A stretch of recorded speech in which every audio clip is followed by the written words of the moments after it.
Hello and welcome back everyone, we Weeb Online, and today I'm gonna start a new series, What If Naruto Saved a Depressed Hinata, Part 1. If you enjoyed this video, please give it a big thumbs up, and to watch more videos like this, subscribe to my channel and turn that bell notification on so you never miss an upload.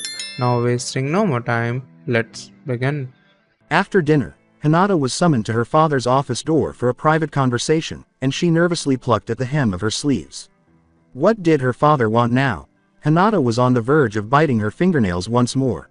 Her father had only spoken to Hinata about her condition last week. Your speech lacks composure and reassurance that will be vital for the employees around you. And your stutter, the worst quality in your speech impediment. You need to work on being more persuasive rather than compromising. Honestly, it's good to be conceding, but in the business world, we need more persuasion. You need to grow up, Hinata, and try harder. After nodding, Hinata sadly lowered her head.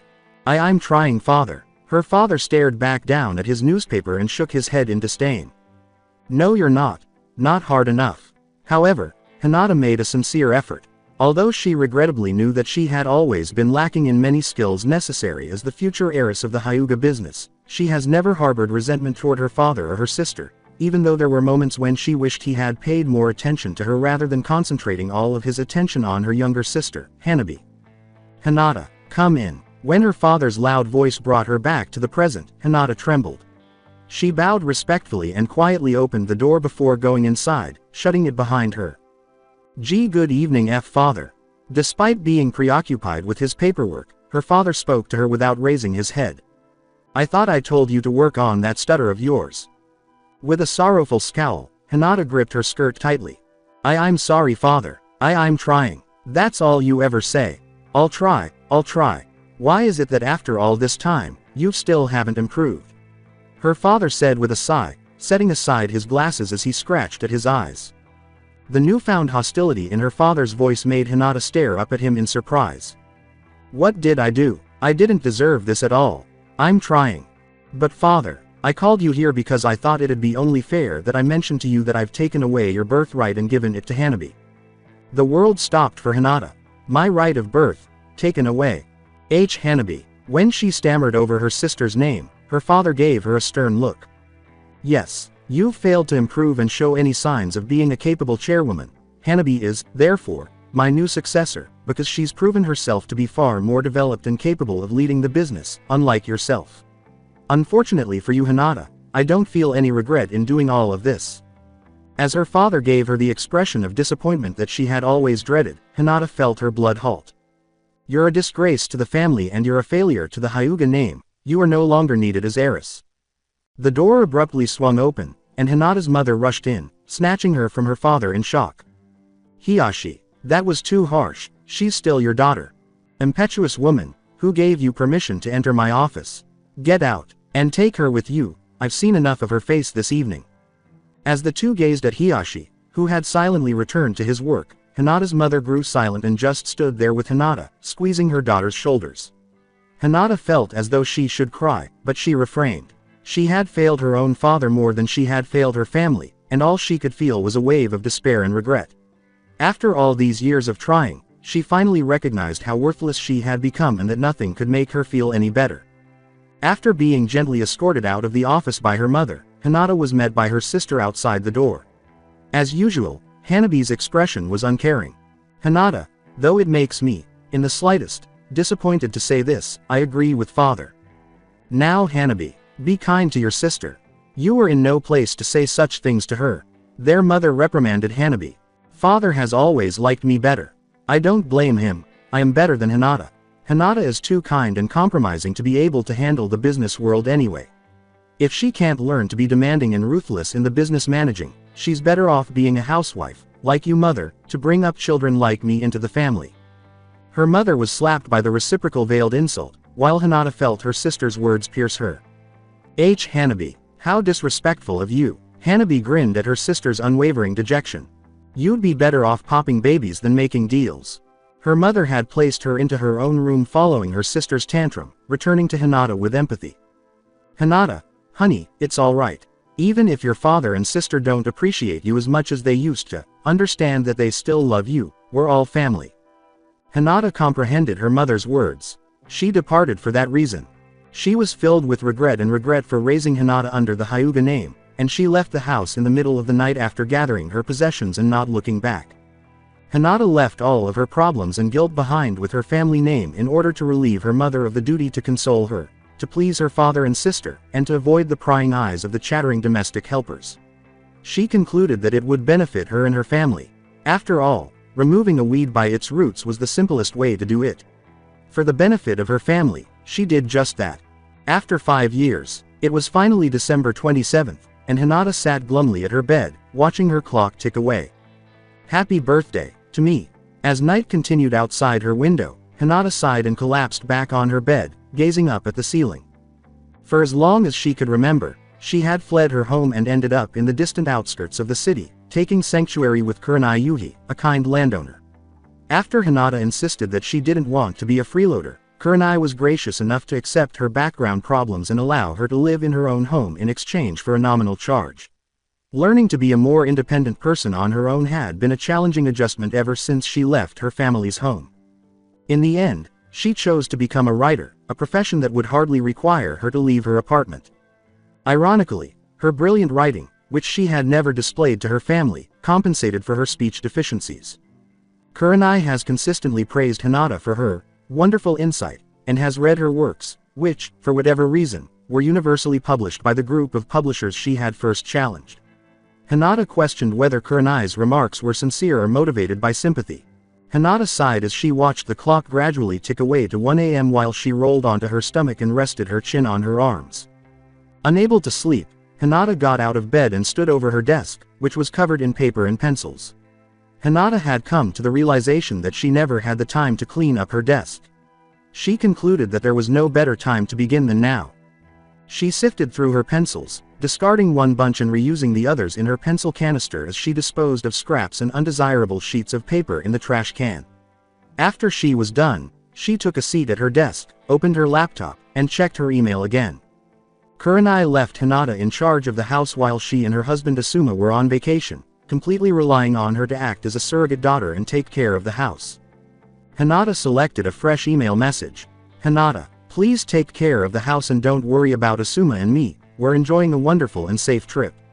I have no doubt that you will do just that. In addition, don't you think I forgot to wish you a happy 21st birthday, young woman. I'll have a surprise for you when I get home. Love, Kurenai.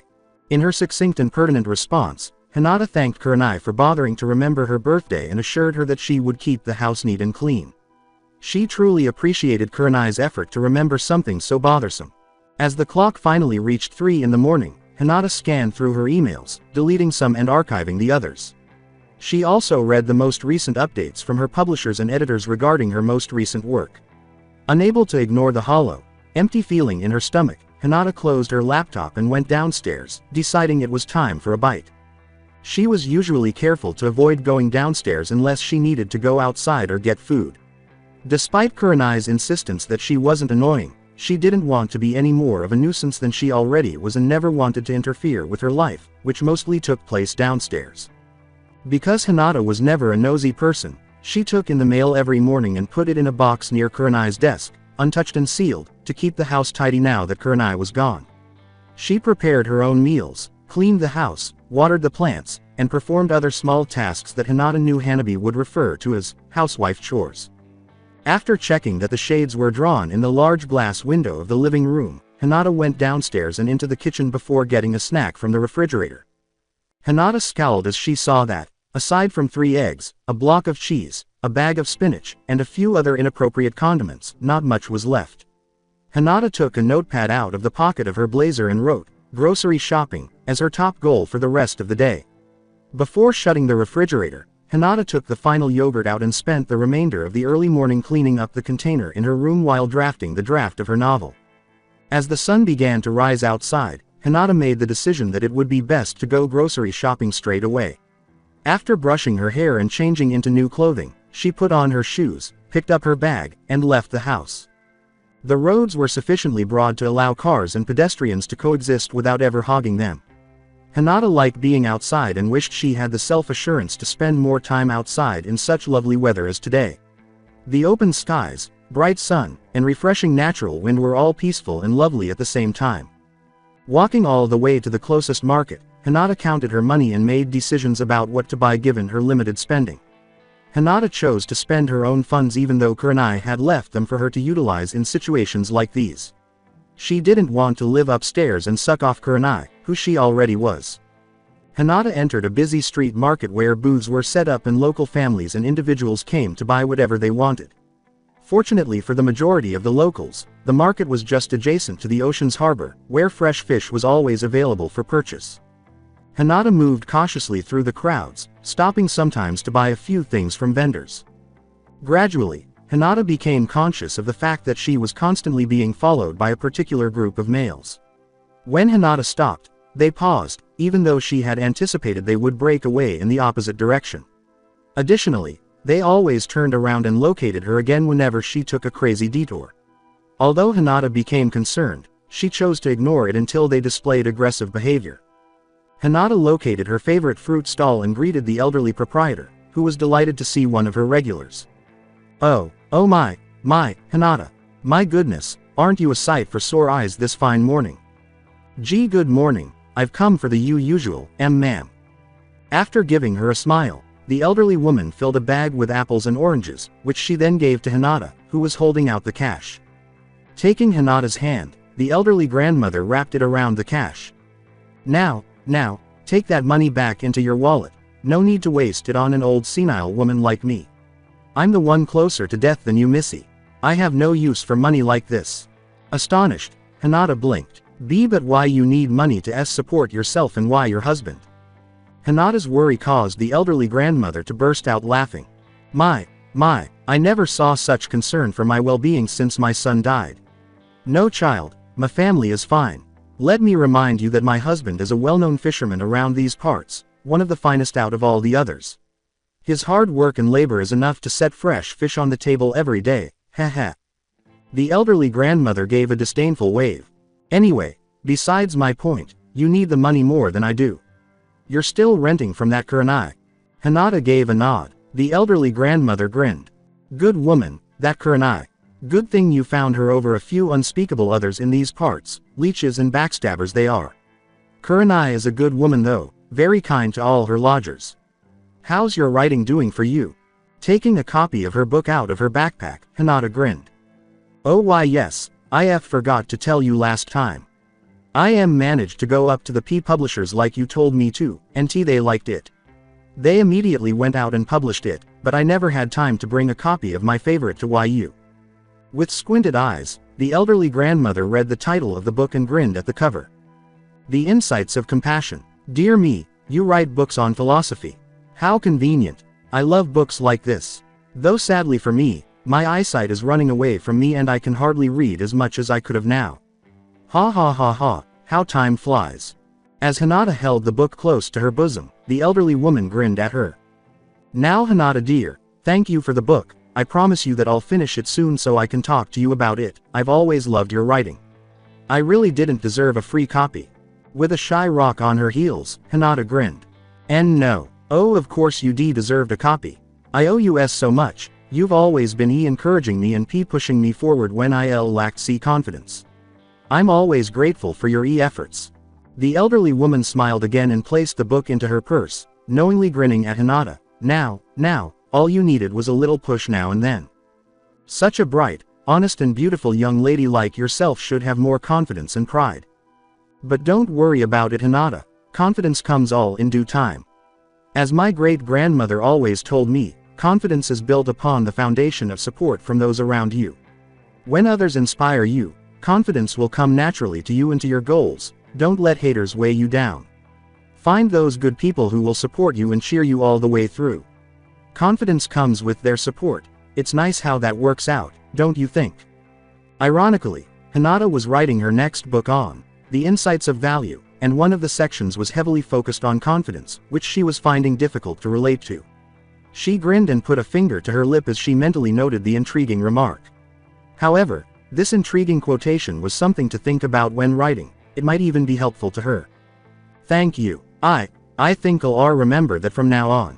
She left with her groceries and a wave of goodbye, but the elderly woman insisted on keeping her money, claiming the unpaid fruits were her birthday gift, because, as she recalled, It was that time of year and the elderly woman was so generous to Hinata that she nearly burst into tears. As she labored to carry her heavy weight down the road, she was relieved to see that the men were no longer in view. She joyfully made her way to Kurenai's house before being unexpectedly confronted by the same men she had assumed had long since left. "Hey miss, care if I help you with your load?" After shouldering her bags, Hinata turned to face the small group of guys who had gathered around her, preventing her from moving farther. And no, thank you. I can deal with it myself." With a distorted smile, the tallest reached out and grabbed her wrist. "Come now, we're just a few humble honest men just wanting to help out a poor woman like yourself. Here, slide a few bags our way and we'll walk you home." In an attempt to distance herself from the man, Hinata jerked her wrist. Please, there's no need for you to help. I'm perfectly capable of getting home myself." Before signaling to his teammates to remove the bags from Hinata's hands, he tightened his hold on her. The man did not move to let her go even after her luggage were removed. Please let go, you're hurting me." "Don't worry, we won't hurt you. Let's just get to this house of yours and maybe we can all have a sit-down chat with tea. Do you like tea?" As the man drew her closer and smiled at her while she writhed in his grasp, Hinata experienced a surge of panic. "Oh no, anyone, please. Get this man away from me, please. Now there's no need to look so frightened, we just want to get better acquainted with a beautiful maiden such as yourself. Tell us, what's your name? Let go, seriously, stop trying to." She collapsed to the ground on her back as the man's hold on her wrist was abruptly loosened, and when she looked up, she saw a stranger standing defensively between her and her abuser. The group became quite frightened by the stranger's abrupt presence, and the other man's wrist was grasped in the newcomer's. "I believe she kindly asked you to let her go." As he wrenched his hold on the man's wrist, Hinata blinked in surprise at the man's voice, which was powerful and clear and venomous. The man laughed anxiously. Ha. Why you're that new punk in town huh? I bet you don't know who you're messing with right now blondie." The newcomer's eyes darkened into a deeper shade of blue, and his hold abruptly wrenched violently to one side. Hinata and the others surrounding him heard the snapping sound of the man's wrist. She scooted slightly backwards, shivering. What incredible strength. To do it, he hardly moved at all. The blonde scowled over him as the man yelled and knelt on the ground, holding his broken wrist and crying to himself. "I'm sick of dirty, slutty trash like you guys. Unlike your lame gang here, at least mine has the decency to show respect towards women. Why you fucking bastard, I'll cut your face apart now." The man yelled at him. The man moaned in pain from the soreness in his stomach and the pain in his wrist after the newcomer pushed his foot into his stomach, causing him to cough and spit. "Shut up already, there's really no need to make this a bigger scene than it already is." Hinata and her little hero are surrounded by a small crowd of onlookers who are yelling obscenities at him. "Fuck you, you dare hurt our leader. We'll show you our frightening strength. You'll regret messing with us brat. Let's get him." The man slid into his stance as the other gangsters charged at him all at once, then swiftly wiped them out, snapping a few limbs here and there and viciously punching and kicking them senselessly until they were all sprawled across the road in their own blood, moaning in agony, and the man who had saved Hinata was unharmed. When the man who had saved her gave her his hand to help her up again, she was hesitant to accept it since she was stunned and a little afraid of him. "Are you all right? You must have had quite the scare back there, can you get to your feet?" "Sorry I pushed you back earlier, it was necessary. Here, take my hand and I'll help you up." The onlookers were too preoccupied with filming the scene to be interested in what they were talking about, so Hinata looked at his hand unsurely. After giving Hinata a strange look, the man stood with his hands in his pockets and grinned pityingly. "Ah, sorry, you must be in shock. After all, a random stranger helping you out while another group of strangers were trying to harass you prior to my coming, a bit suspicious, ain't it? Here, let me introduce myself, just to be nice." Hinata gazed at the man with the blonde hair, who had a broad, silly smile that was entirely different from the one she had seen earlier, who was filled with rage and poison. "My name is Naruto Uzumaki. Nice to meet you, what's your name?" Shell startled by his candor and sincere concern, Hinata remained mute. A little bewildered, he scowled at her. "Hey, did you just hear what I said? My name is Naruto Uzumaki. Naruto Uzumaki. Hey, are you listening?" Then, completely overcome by this man's abruptness, Hinata passed out. "What the? Hey, Miss, are you alright? Why the hell did you just faint? Hinata was back at home when she became conscious again. Before she noticed him seated by her bedside, she was lying in bed, wondering if this was all a dream. With his hand raised in greeting, he grinned at her as she gave him a startled look. Yo, you're back. Unsure of what to say or where to start, Hinata became agitated and eventually stumbled out, what, how? He smiled again and leaned back in his chair to say, oh, you fainted back there at our little scene on the road. I asked anyone if they knew you, and someone was kind enough to tell me that you lived here. It took me a while to hack the lock on the door, but I got through eventually. Sorry for intruding. He sat there smiling as if everything were normal, and Hinata just stared at him. This person clearly didn't comprehend how uncomfortable Hinata was with him because he was a complete stranger who had just met her and had broken into her landowner's home. Well. Oh, that reminds me, you didn't tell me your name. What's your name? Unable to control the knots in her tongue, Hinata became agitated once more. Hinata, he smiled. Hinata, cute name. You remember mine right, Naruto Uzumaki. When she failed to respond promptly, he hurriedly added, Naruto Uzumaki. Say it. Naru, hinted Hinata. He gave a headshake. No, Naru, not Naru. Try again. Unsure of how to explain this to him, Hinata flushed with shame. I have slight stuttering p problems. Come on, try again. After biting her lower lip, Hinata tried again. Naruto, you Uzumaki. You really do have stuttering issues, don't you? He said after silently staring at her for a while. Expecting him to say something like, well that stinks. Or, got any help on fixing it? Hinata flushed in shame. But all he did was smile foolishly and remark, haha, you're funny. I like you. With or without that stutter, you're kind of cute. This time, Hinata blushed since he had said that she was cute and that he liked her. Oh, and by the way, the groceries the gangsters were holding.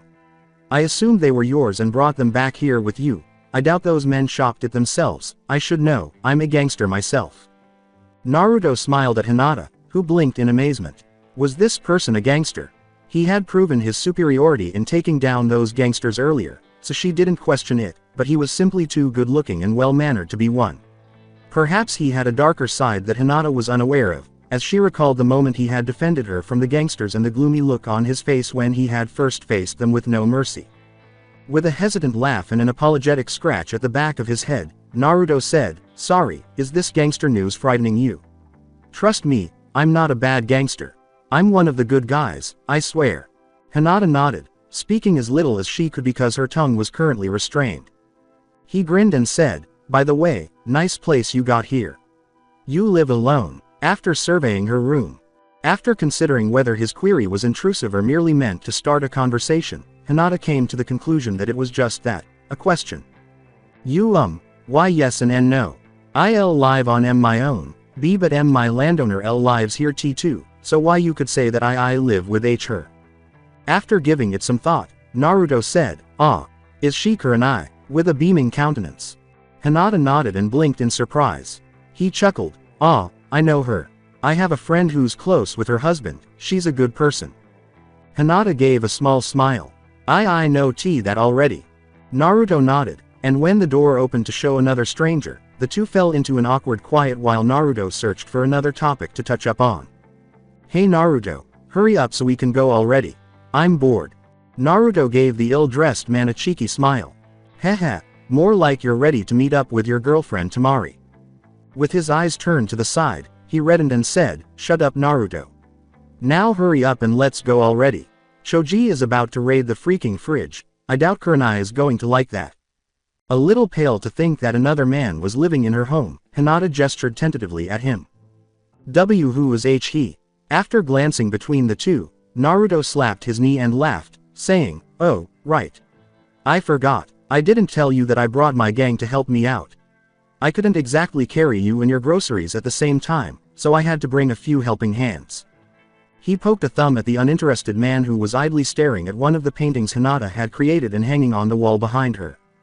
This is the guy, whom I told you earlier about, that's well acquainted with Asuma and Kurenai, so don't freak out too much about him being here. His name is Nara Shikamaru, he's a piece of lazy shit, but nonetheless, he's of vital use in my gang. To be honest, out of all the guys in my group, he's the one I trust the most. Shikamaru grinned. Really now? What about Sasuke? You trust him pretty well. Naruto gave a shrug. Sure I do, but that bitch keeps annoying me more and more lately, it pisses me off. Shikamaru maintained his grin. More like you're jealous that he acts way cooler than you do and has a few girls out there he's well acquainted with. With a sour expression on his face, Naruto snatched one of Hinata's pillows. Sorry Hinata, let me borrow this, and threw it at Shikamaru's head. Oh shut up Shikamaru, who cares how many girls he's hooked up with? Who cares if he's better looking than me? Who cares? With a giggle, Shikamaru picked up the cushion from the floor, dusted it, and returned it to Hinata with dignity. Sorry about this dope here, he can be a really sensitive kind of a guy sometimes. Watching the two boys smirk at each other, Hinata flushed and held the pillow to her chest. It's fine. A very big man pushed his head in through the door as it creaked open once again. Hey now, can we go? I'm starving and it's killing me that the refrigerator is just sitting there taunting me. Naruto, can we please get on the move? Ignoring his request, Naruto eagerly waved him into Hinata's chamber. Hey, Choji, come in here and meet Hinata. She's awake now. Hinata covered a portion of her face with her pillow, but her eyes peered over the edge to see the large man squeezing through her tiny door and grinning broadly at her. Oh, right, hello miss.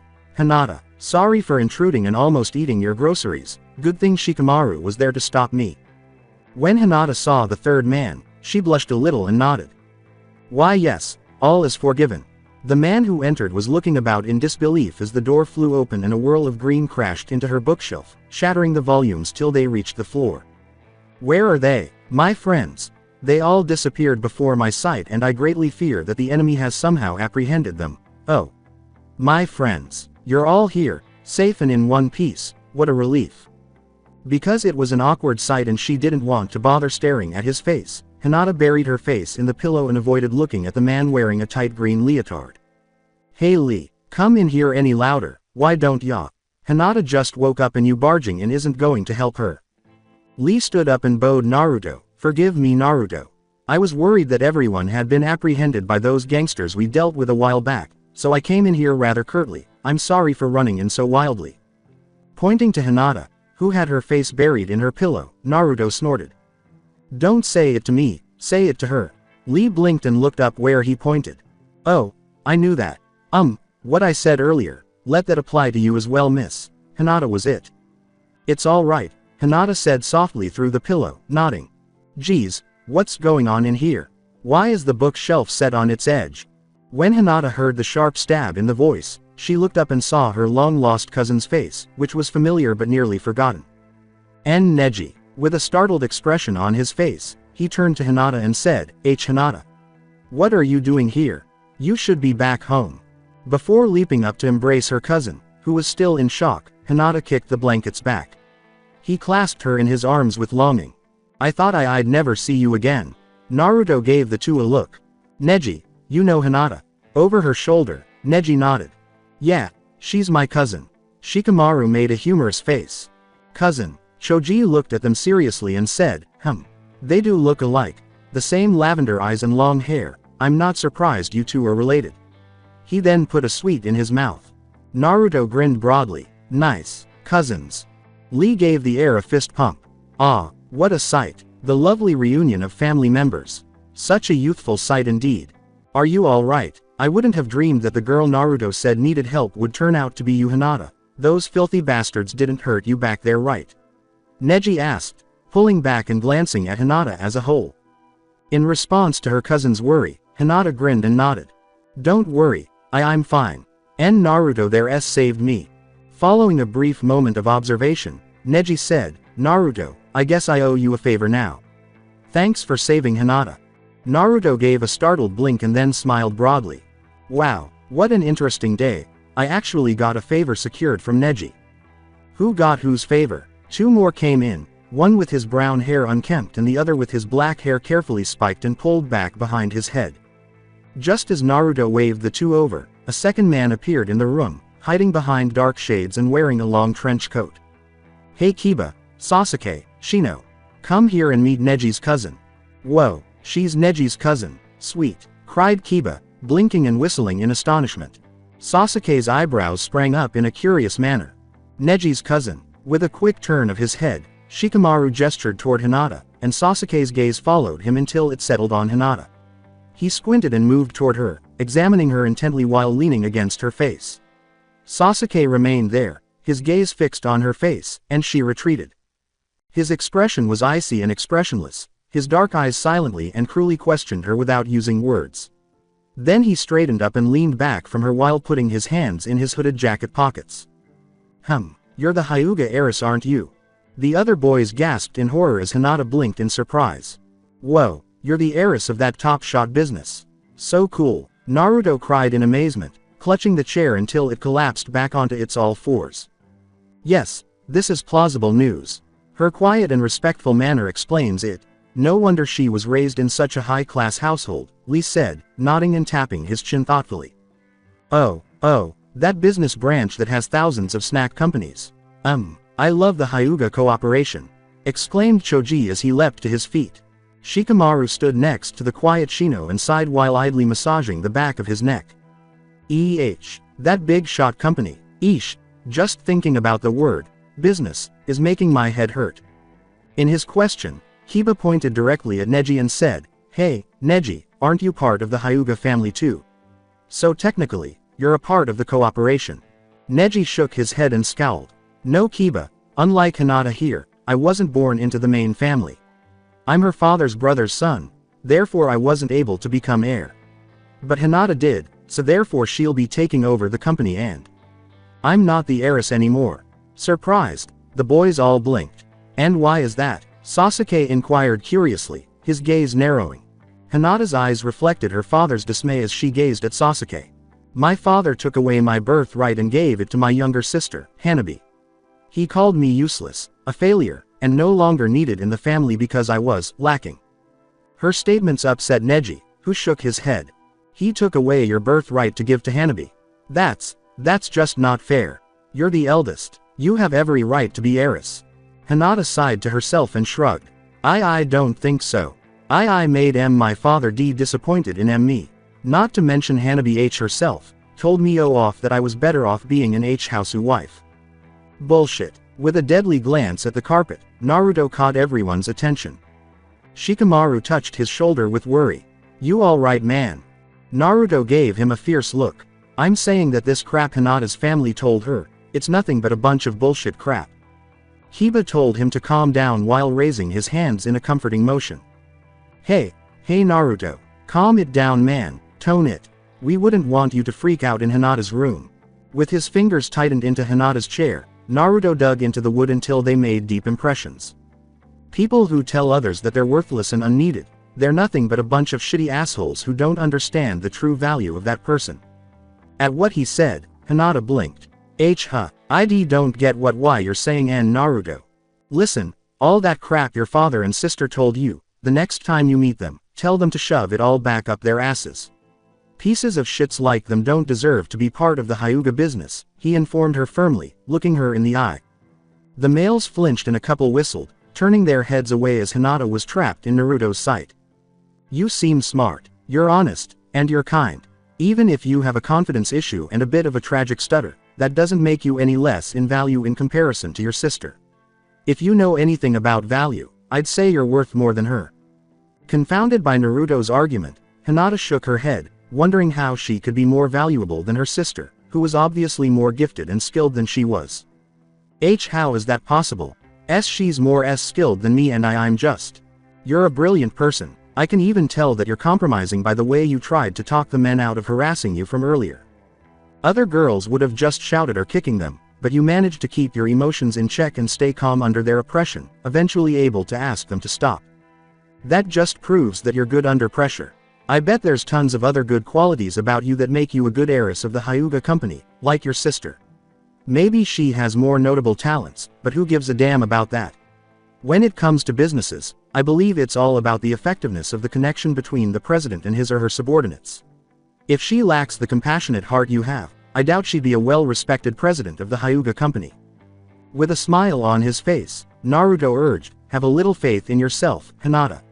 Despite what your family says, And whatever the rest of the world has to say, with a little self-respect and inner faith, I'm sure you'll overcome your obstacles and rise above everyone's expectations. Shikamaru sighed as he complained, "Ah geez, there he goes again, rambling words of encouragement even as a complete stranger to others. Well, that's Naruto for you." Hinata blinked in astonishment at his remarks as the other members of the gang exchanged knowing smiles. The source, who just so happened to be Sasuke of all persons, was brought back into focus by a sudden snort. "I'd hate to contradict you, Naruto, but not all of that is true." Sasuke turned to smirk at Naruto as he narrowed his eyes. "When it comes to major businesses like the Hyuga, they're strict families. They have to raise their future sons and daughters to be business-like in order to be prepared in the latter future as successors, to keep the business alive and in the family tradition." He continued with his smirk on his face, "So naturally, it's more about quality over quantity. Even if you have all these talents, if they don't best suit for business management, like the ability to promote powerful, influential, and persuasive speech, full confidence in themselves and the company, and good relations with their employees around them, they cannot be suitable as heir or heiress." Shikamaru and Kiba both put a hand on Naruto's shoulders and gently pushed him back down his seat, being cautious not to let Naruto fly off his spinning top. Naruto was on the verge of getting up and punching him in the face. Naturally her father would disown her because she lacked these vital skills, therefore she'd either have to contribute to the family by becoming a housewife and marry another man into the family and give birth to smart and talented young men to be future heirs, or work with the lower branches of the company just for the sake of the family's name. Sasuke's smile gradually dimmed. It's hard to kick out a family member they don't like. It'd leak out to the public and news reporters would make up rumors and start gossiping about how the family leading the company are such evil people for disowning a family member. How they managed to do this to you is a surprise to me." His level of knowledge shocked Hinata. Who was this man? Naruto snorted at what he said and waved his hand dismissively. "You and your know-it-all-ness in business managing. Freaking Uchiha." When Hinata heard the name, she gasped. "You Uchiha, you're saying that he's a you Uchiha?" He smiled at Hinata. "What? Find that hard to believe?" After a moment of silence, Hinata said, "When I heard the news about the mass murder of the Yu Uchiha family, I thought they were all killed." Sasuke gazed into the carpet floor with his arms crossed and his eyes narrowed. "Yeah right, the whole crap posted on the media that day was all shit. They don't know what really happened. My own brother killed everyone in the family because my father passed his birthright to me as heir. He did that because he was suspicious of my older brother being in league with a competing long-lasting enemy of ours, another company now unknown. He got mad and killed my family, but he couldn't bring himself to kill me because he genuinely cared for me, even if I took away his birthright." They had heard this story several times earlier, based on the somber looks on their faces as Hinata glanced around the room. I'm sorry." Sasuke crossed his arms and smirked, grinning almost maniacally. His jacket was pushed up just enough to show off a tattoo on his neck. "Hey, don't be. I must say, I need to thank him someday, thank him for opening my eyes to what life really was like. I'll thank him, before I kill him." Neji gave Hinata a reassuring touch on the back as she shuddered. "It's all right Hinata. He's been bent on revenge for quite a while now, it's quite normal that he's like this." Kiba grinned and gave a nod. Yeah, he's always been the cold, dreary type." Naruto grinned. "Sasuke is just a huge sadist, don't be scared of him, it's natural for him." With a smirk on his lips despite his icy eyes, Sasuke glared at Naruto. Seeing that expression was strange. It was like attempting to combine water and oil. The two components of his face clashed, giving it a spooky and terrifying effect. "Shut up, dope." By clearing his throat, Shikamaru prevented the two from becoming further embroiled in their acrimonious and antagonistic arguments. I hate to interrupt, but Naruto, I do believe we need to go now. Hinata seems a bit pale just by having all of us here in her room at once." After giving Hinata a quick glance and noting that she did appear pretty pale, Naruto nodded and got up from her chair, lowering his head slightly in an act of contrition. "Right, sorry that I brought all my friends in here, but at least you got to see your cousin, right?" Hinata gave Naruto a smile. "Why yes. Thank you and Naruto." He gave her a sincere smile. "Don't mention it. Come on guys, time to move on out." The lads shuffled out of the room, with Shino and Shikamaru following Choji and Lee, who were all eager to get out of the house for different reasons. "Hinata, we'll talk more about your issues later. I'll come by next time to visit you again." You're not planning on going anywhere, right? Neji said, snatching Hinata's hands in his as Naruto and Sasuke started to depart.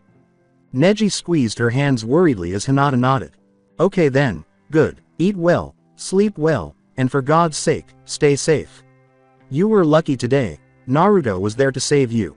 The blonde above his shoulder grinned back at Hinata as he nodded. I know. After giving Hinata a suspicious look, Sasuke ducked out the door, Neji trailed closely behind, and Naruto joyfully waved. Bye Hinata, sorry again for intruding and scaring you, I hope you sleep well tonight and like Neji said, watch yourself. Hinata waved shyly and grinned. Okay, come back soon. What, I just said that, but why? Evidently happy to be invited back, Naruto grinned. Will do, see you around. Hinata, how have you been while we were gone? Did you stay safe? When Kurenai came home from her trip, Hinata became agitated. As her husband Asuma dragged their bags back into their bedroom, Kurenai kicked off her shoes and approached Hinata to give her a hug. I've been well. Thank you, and yes. I've been perfectly safe here. Kurenai gave Hinata a back pat while grinning. Good, that's a relief. After giving Hinata a cunning look, Kurenai said, oh, and don't you think I forgot about that surprise I was going to show you. Kurenai smiled broadly and brandished 2 pink slips of paper in her face. Ta-da! Kurenai kept waving the slips of paper in front of Hinata, who scowled at them and tried to read them. What are they? She extended one out for her to hold while Kurenai giggled. It's an exclusive pass for a girls' night out. I won it during my vacation with Asuma and basically, I get to take a friend of mine out to have a good time to ourselves. We'll get makeovers, go shopping, hot springs, all the good stuff. You up for it? As she fingered the pink paper, Hinata said, I'm not really into these kinds of tea things. But, I don't mind I suppose. I do need some new sea clothes, a jacket I suppose, Hinata said hurriedly as Kurenai's countenance drooped a little. Kurenai's smile returned as she gave Hinata another hug. Yes, I knew you'd like it. Trust me, it'll be so much fun.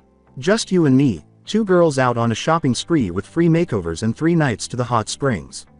Oh, I forgot to mention, I'll be paying for everything, so you just enjoy yourself and buy whatever you want.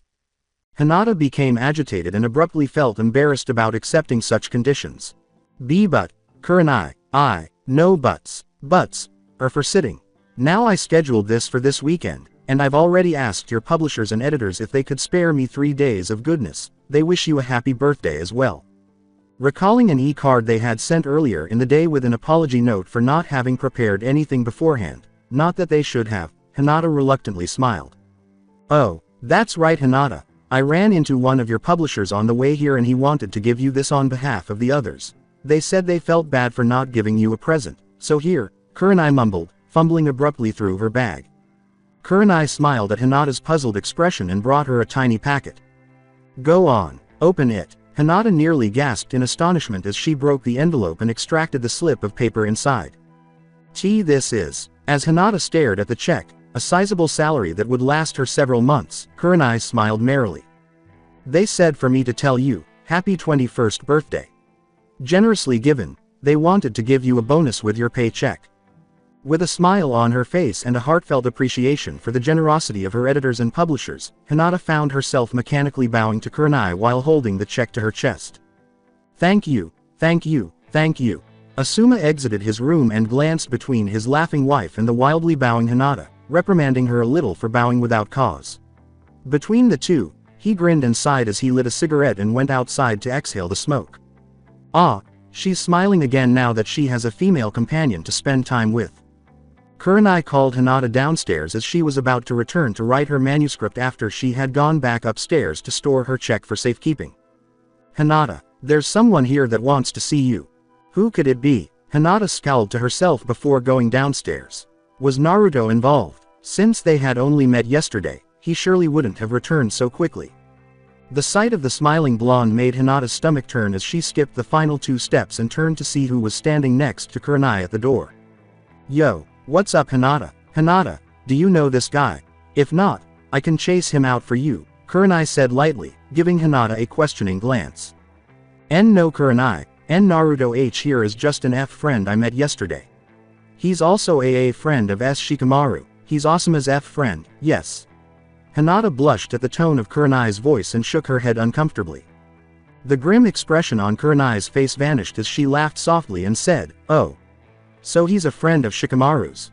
Oh, it's all right then. Come in, it's a bit chilly this morning, come in, come in." "Ah, no, it's fine. I have somewhere to go after this so I can't really stay here very long. I just came to give Hinata something," Naruto said, laughing and remaining by the door while apologizing and scratching the back of his head. Kurenai smiled and nodded as she retreated, slowly making her way to her bedroom. "Oh, I see. Well then, I'll leave the two of you alone." She grabbed Asuma, who had come outside to get a beverage from the kitchen, and ran into her room, giving Hinata a wink. When Hinata was left alone with Naruto, she reddened once more and fidgeted in her seat by the door. Why had Kurenai given her that look? Is it possible that she believed they were in love? With a smile on his face, Naruto pulled a present bag out from behind him and gave it to her. "Here, happy late birthday for however old you're turning out to be. Neji wasn't very helpful when I tried to find a gift I could give you, so I just settled for something I thought was cute while walking around a department store." After removing the tissue paper, Hinata yanked out a small fox, a soft toy. Normally, Hinata wouldn't purchase such adorable items for herself, but this was just too adorable to pass up. When Hinata heard Naruto chuckle aloud, she blushed and found herself caressing the fox, shrieking a bit as she hid her face in its soft fur. "Oh Hinata, you're so funny. Oh, and Neji says happy late birthday. Everyone else gives their regards too. Well, except Sasuke of course," Naruto said, his face suddenly turning sour. "Damn that jerk, never cares about anybody else other than himself. And Naruto. Thank you, for the cute little fox you gave me. Why you are really shouldn't have bothered to bring me a gift," Hinata said, looking up from her new doll before smiling awkwardly. Reaching out to adjust her nose, Naruto grinned at her.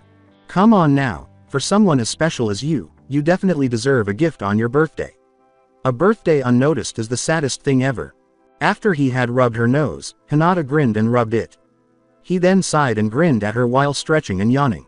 "Well, guess I better get going. I have something very important to deal with and someone I need to meet. I'll see you around Hinata." Before spinning off to saunter away with his hands up and clasped behind his head while whistling a cheerful tune to himself, he gave her a cheeky wink. Hinata started to shut the door, but she stopped herself when she challenged herself to give Naruto one last look. As she watched from a distance, she saw that his hair was darker than usual due to the sun's intense rays. With his jacket flapping out at his sides, he walked down the road with a proud smile on his face, taking long, quick steps. However, Hinata's attention was drawn to his eyes. The world seemed flawless because of the sky's reflection in his eyes, which were the brightest shade of blue she had ever seen. His laugh would always be visible in his eyes. She enjoyed how his eyes changed color to reflect his emotions, mad, joyful, grim, so that they matched his words and facial gestures. He was an honest individual who showed his emotions. Long after Naruto had vanished from view, Hinata was still standing there, her face still a little crimson, and she had to pinch herself to bring herself back to normal.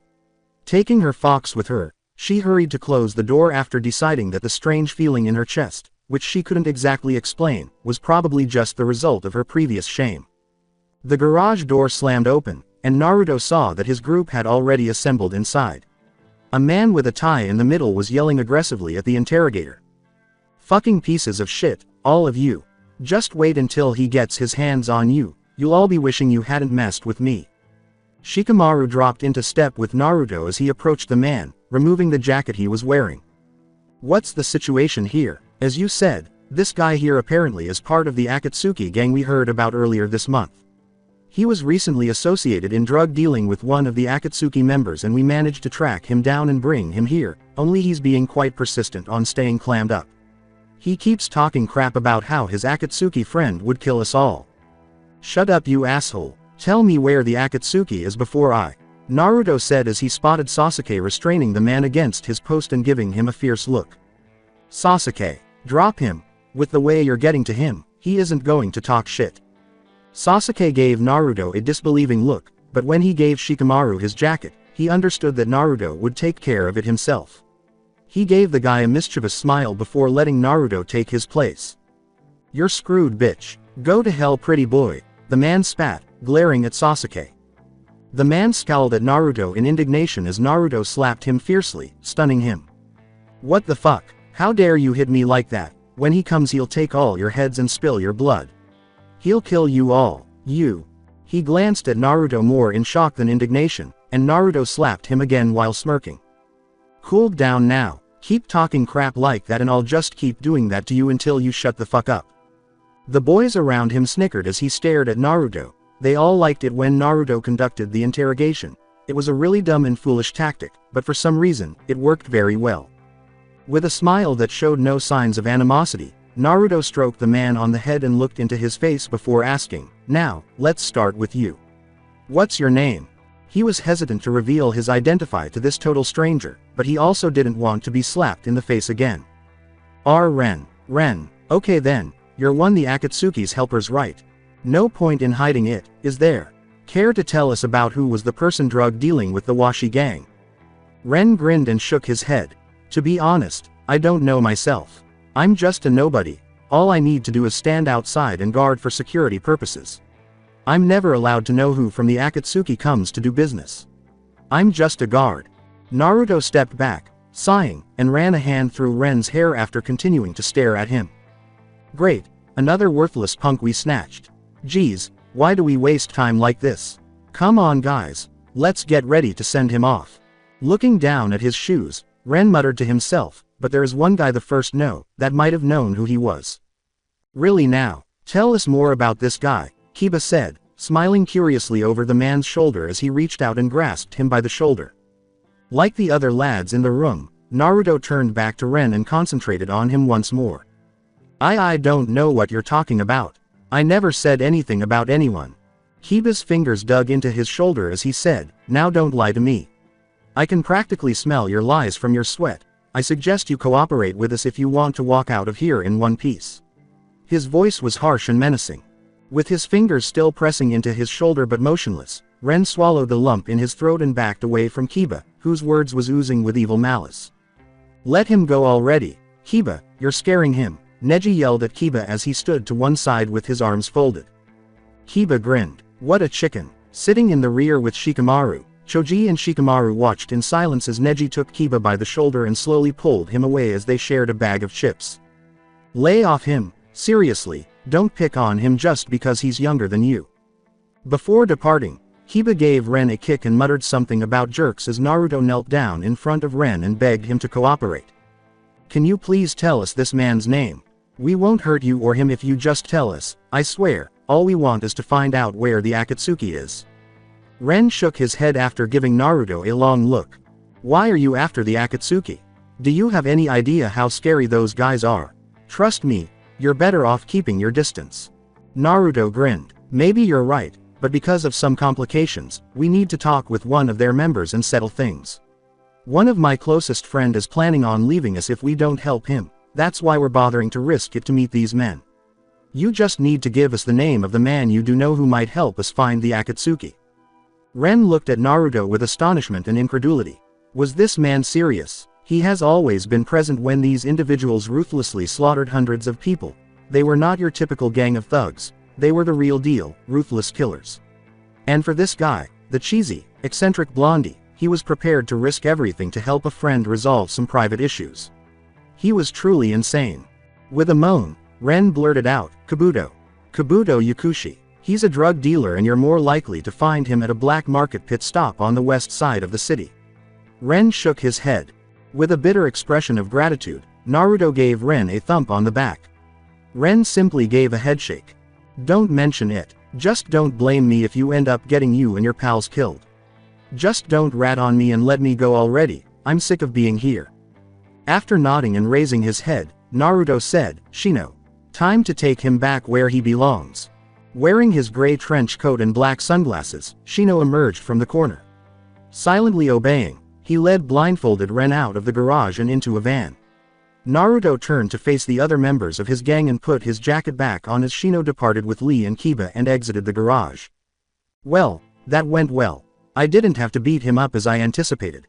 With his arms folded, Sasuke expressed his displeasure with the inquiry. I still think it could have been better. You should have leached every ounce of information out of him until he breaks. He could have been hiding something important. Naruto looked at Sasuke before responding. Sasuke, there's no need to ask for information we don't need to know about. We just ask for the things we need to know, nothing more and nothing less. Be a bit more grateful for what we do for you, Sasuke. This is as good as it gets if you want to get closer to your brother. Anxious at the thought of his brother, Sasuke clenched his teeth and stalked off. Naruto and Shikamaru entered the house after leaving the garage. It was Shikamaru's house, of course, since he had the largest house and the garage was empty.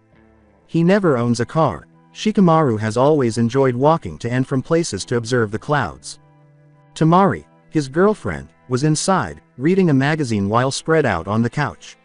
She grinned as she glanced up at the two. Well, how'd it go? Shikamaru returned the grin.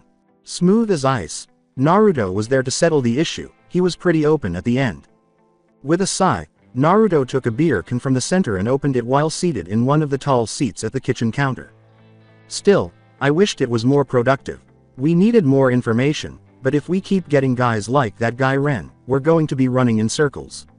I hope this Kabuto guy turns out to be of some improvement. Sasuke is starting to bug me to death about the Akatsuki. You know how impatient he is. Shikamaru took a gulp of his own beer while leaning on the wall across from Naruto, grinning. That Sasuke, he's been really touchy lately, especially if we talk about the Akatsuki around him, not to mention a bit twitchier than usual.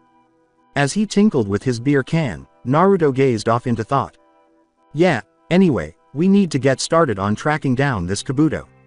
Ren said he'd be at the west side of the city at a black market pit stop. Think you can have Kiba start snooping around and start tracking him? He's good at that sort of stuff. Nodded Shikamaru. I was wondering when you were going to ask that.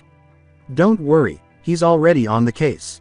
He's going to start gathering information about him after dropping off Ren back at his gang. He should be back with some new information and the whereabouts of this black market pit stop.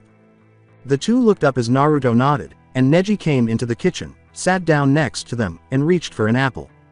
So, what are you two discussing this time? Our plans for the Akatsuki. Ah, of course. So, what did you get my cousin?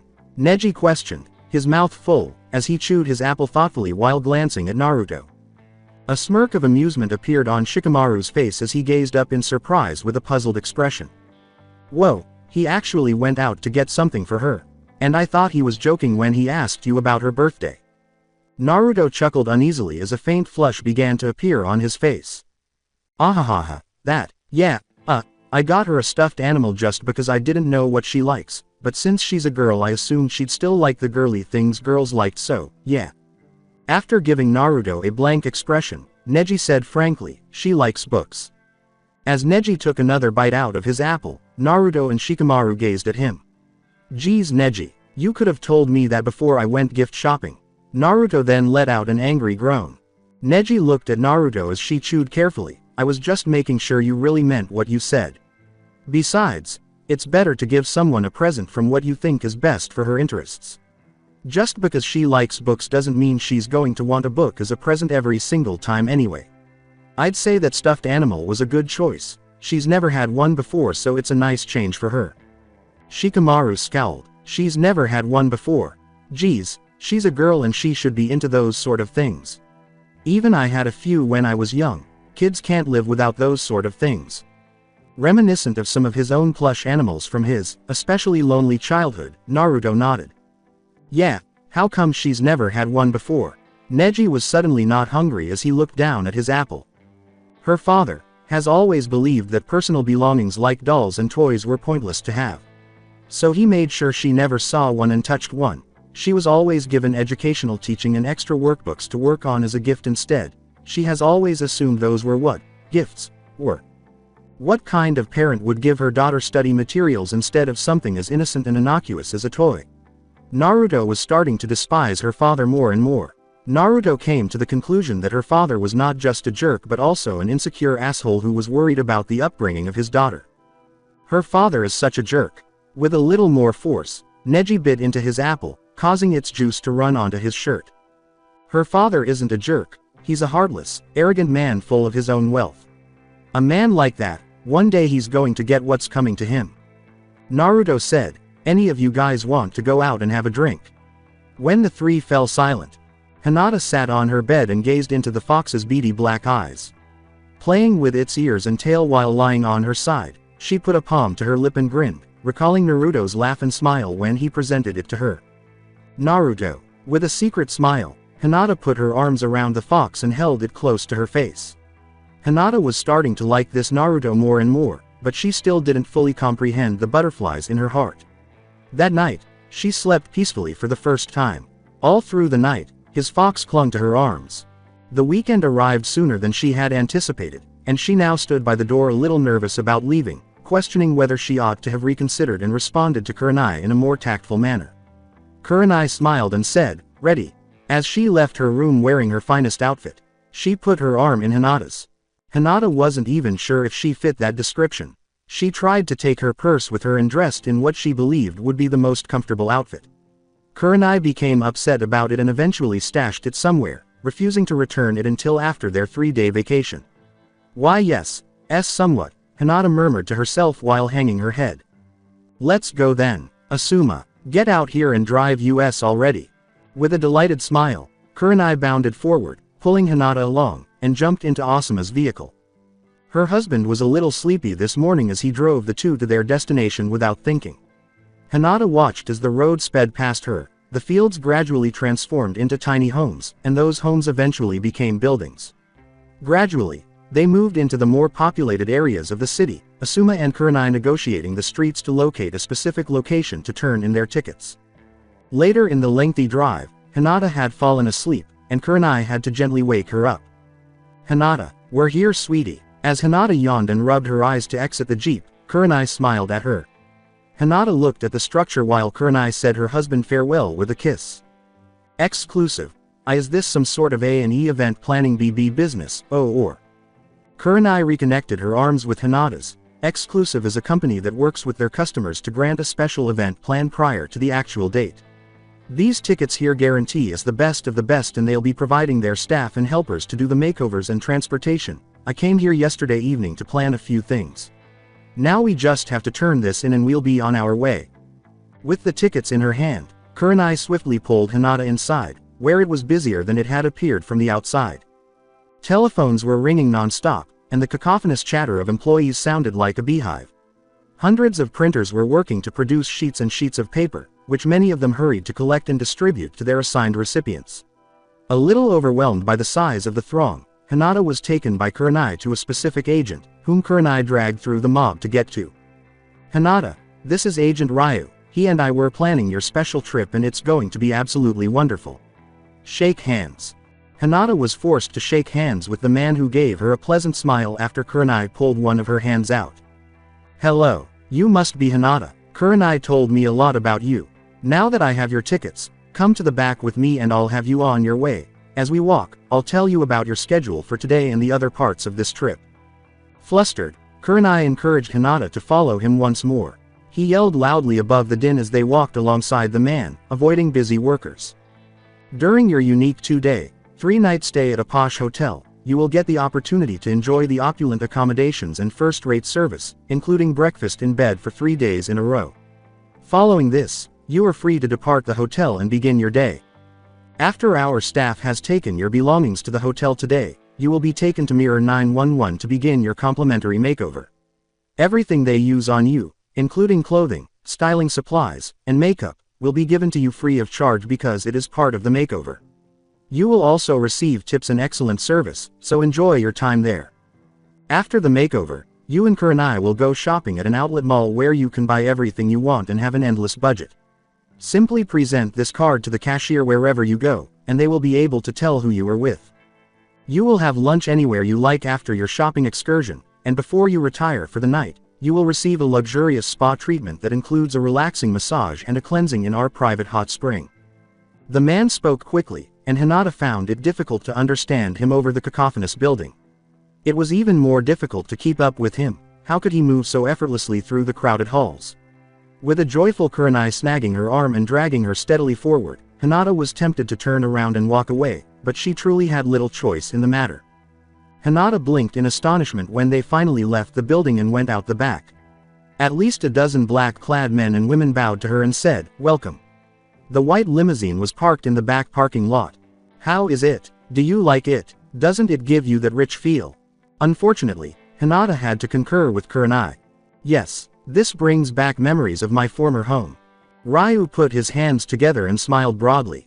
"Yes, you will both be treated as if you were pampered princesses. You'll be given a taste of what it's like to be wealthy. Now, any questions?"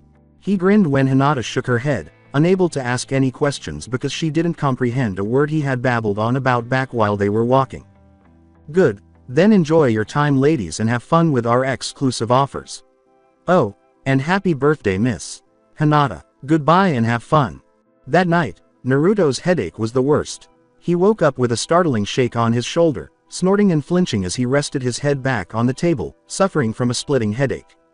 "Wahoo! What the ow, shit, ow, of course you'd get a hangover, you were really living it up last night." Naruto scratched his forehead and groaned. "Look who's talking. You were the one with the girls getting all slutty." Holding his head as if to avoid the dizziness, Naruto cast a disgusted glance up at Jiraiya, the club's owner. "Ha, you got me there kid, sadly enough, you still don't like partying it out with the girls here. You and your gang chugging nearly half of my liquor here and passing out like hobos in my club overnight. Good thing Sasuke bothered to pay for it all and leave last night." A cup of cold water was handed to Naruto, who drank it rapidly while flinching as the cold battled his headache and his hangover refused to go away. Did he now? How considerate of him, was he drunk when he did it? Jiraiya smiled his toothy smile and shrugged. "How should I know? Last time I saw him drunk, he was still perfectly sane. Maybe he was, and maybe he wasn't. He's a strange one, like, who's able to keep perfectly sane after drinking all that alcohol? Geez, that kid has talent, a useful talent that I'd like to have." Naruto looked at him with disdain. "God forbid, a perverted man like you doesn't need something like that. I'd find myself a different club to go to if you had such a skill. Nothing but you and girls all the way through. This headache."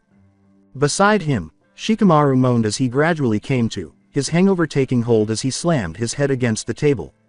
He let out a sigh after hissing in pain.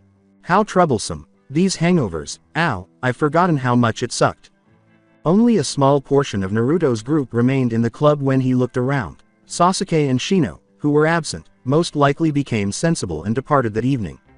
Since Choji disliked clubs and Neji was adamantly opposed to drinking, he didn't even attend. Naturally, Kiba was lying on one of the club's couches, snoring and utterly unconscious. He had bottles scattered all around him and was shifting in his sleep while groaning about dogs. Lee was a very enthusiastic drinker who was in the other room, most likely because he became very dangerous around people when he took a sip of alcohol. He broke out in a fit of destruction, believing that everyone was trying to pick a fight with him, and a special room was created just for him to exhaust himself in before passing out. While suffering from their own hangovers, Naruto and Shikamaru collaborated to wake Kiba and Lee, who both succumbed to their hangovers right away. Jiraiya cruelly ejected them, and the four of them, each with their own splitting headaches and parched throats, strolled the streets in the early morning hours, attempting to get rid of the hangover. The previous evening had been very dismal. Everyone was a little depressed about the Akatsuki situation, and Naruto in particular had drank himself into oblivion. Naruto had always vowed never to drink again, and he still does now. For the time being, he would avoid going back to Jiraiya's club ever again, but he would return eventually, just like men like him do. After his headache subsided to a painful throb, Naruto said, "Okay guys, you know what to do. Kiba, start tracking down the guy, and Shikamaru, you go with Lee to round up the others who ditched us last night. We need to start finding this Akatsuki fellow." Each of them gave a nod. "Right, as for me, I'm just going to go meet an old friend and ask her if she knows anyone by the name of Kabuto. Just call me if we run into trouble." After stating a few more things clearly, Naruto scattered the group and started walking down the street in the direction of a busy outlet mall. A few distance to the right of the mall was a pharmacy where he knew someone would be able to help. While battling his hangover, Naruto was cautious to keep his composure. He was acutely conscious of his foul breath and the stench of alcohol on his clothing. Hopefully, he could borrow some clothes from this friend. A cheerful, talkative pharmacy consultant welcomed Naruto as he made his way through the crowded outlet mall, bending around the streets to pass a salon and enter a pharmacy at the end of the block. Hello, and welcome to Natural Aid, a place where only natural ingredients are used to make your everyday products in medication and Naruto. Naruto gestured to the pink-haired pharmacist with a sleepy hand. MMHMM, hey Sakura, long time no see. Sakura rushed to his side, removing her reading glasses as she strode over in her high heels, her long white coat fluttering behind her. When she approached him, she stepped back regretfully. You've been drinking again. Geez Naruto, change your clothes. Sakura was always highly dissatisfied in Naruto and his personal behavior, so when he heard her scolding voice, he grinned and his headache intensified. Yeah, whatever. I came here because I have a question. If it's a date, forget it. Finding the pink-haired doctor standing there with her arms crossed in a bitter manner made Naruto giggle, thinking it was incredibly funny that he had come all the way through his hangover to ask such a meaningless question. Oh please Sakura, dream on. You have better chances of dating Sasuke than me. Anyway, that's not what I was going to ask. Sakura pursed her lips at the shrewd return, but this time she chose to overlook it. Fine, what do you need? After giving her a direct look, Naruto inquired, do you know anyone named Kabuto? Sakura blinked when the name was mentioned and then nodded carefully. I've heard of him, isn't he a serious drug dealer? Yeah, he's broken into a few pharmacies the past few weeks and I was put on alert to watch out for him. He's been stealing medicines lately for the sake of making his drugs and selling them at his black market. Nasty creep, him. You haven't met him though, right? Have any idea where he might be? Naruto asked her, seeking further details. Sakura gave him an apologetic smile and shook her head. No, sorry, he's stopped his raids and stayed away from the public for a while. I've never met him and I don't have any idea where he might be. But if anything, he's probably at the black market pit stop around this side of the city. Yeah, Naruto grumbled, we already know about that. Sakura sighed and stretched out her hands. Then I don't know what to tell you Naruto, that's all I got on Kabuto, but I'd be careful. If you are trying to find him, I suggest you have a medic close by. He has a tendency to inject his victims with poison. A few of my fellow pharmacists have been taken through emergency stages to get rid of the poison. He's a dangerous one. Naruto wasn't shocked to learn that this Kabuto was a little trigger-happy while using a poison needle. A man who was close to the Akatsuki had to be as tough as them to be able to communicate with such individuals. Yeah, thanks for the tip. Sakura stopped him as he turned to go. Hold up Naruto, you're seriously not going to walk out of my pharmacy like that are you? You'd set a bad image on my pharmacy walking out all beat up because of your hangover. I'll lose my business. Get over here so I can get you some medicine. Returning behind the counter, she searched for some aspirin. Sakura returned with the aspirin and a cup of water, while Naruto waited in one of the chairs. As she stood there observing him, she gave him the firm command, now, swallow. Naruto complied and let out a sigh as her medication gradually helped him overcome his hangover. In Naruto's view, her medication was far more dependable than any other. Sakura sat down next to Naruto and struck up a conversation to catch up. So, how's Sasuke? Still yakking on dealing with his brother. That's why we need to find this Kabuto guy to find the Akatsuki of which his brother is a part of.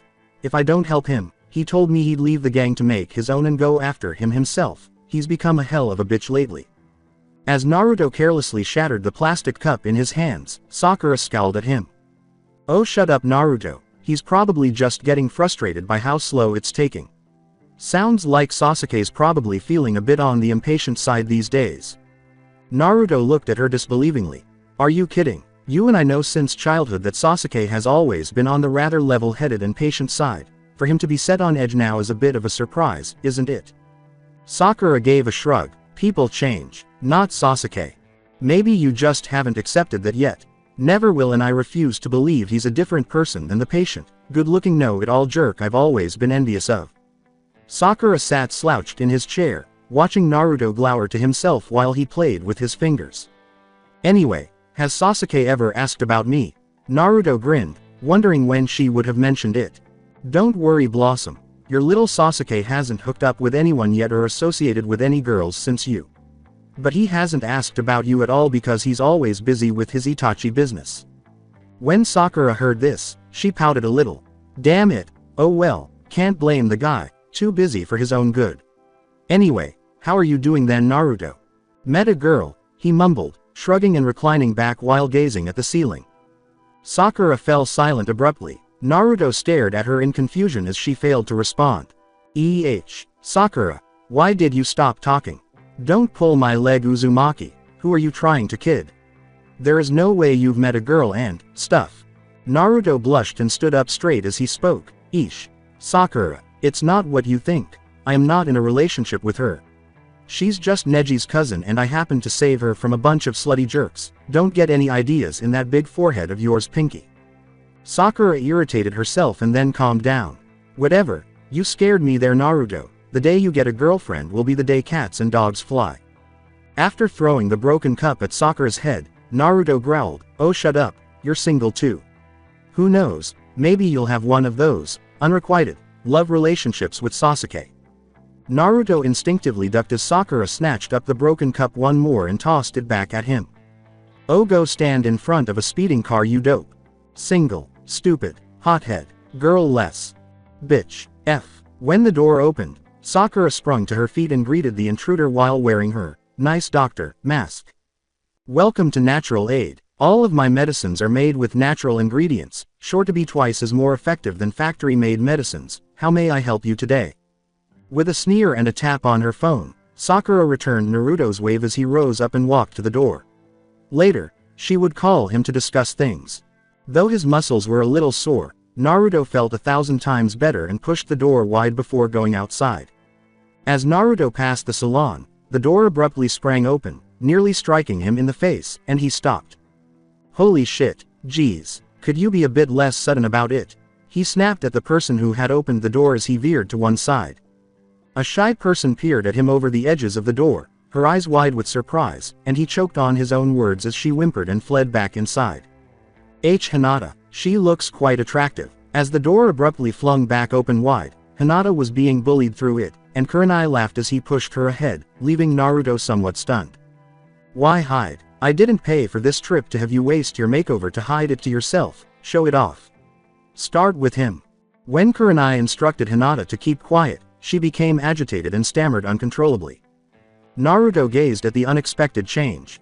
With minimal makeup applied to her naturally beautiful face, he was certain of that Hinata had abandoned her typically disheveled ponytail in favor of a more relaxed look with her hair let down and combed, polished, and straightened to frame her petite face.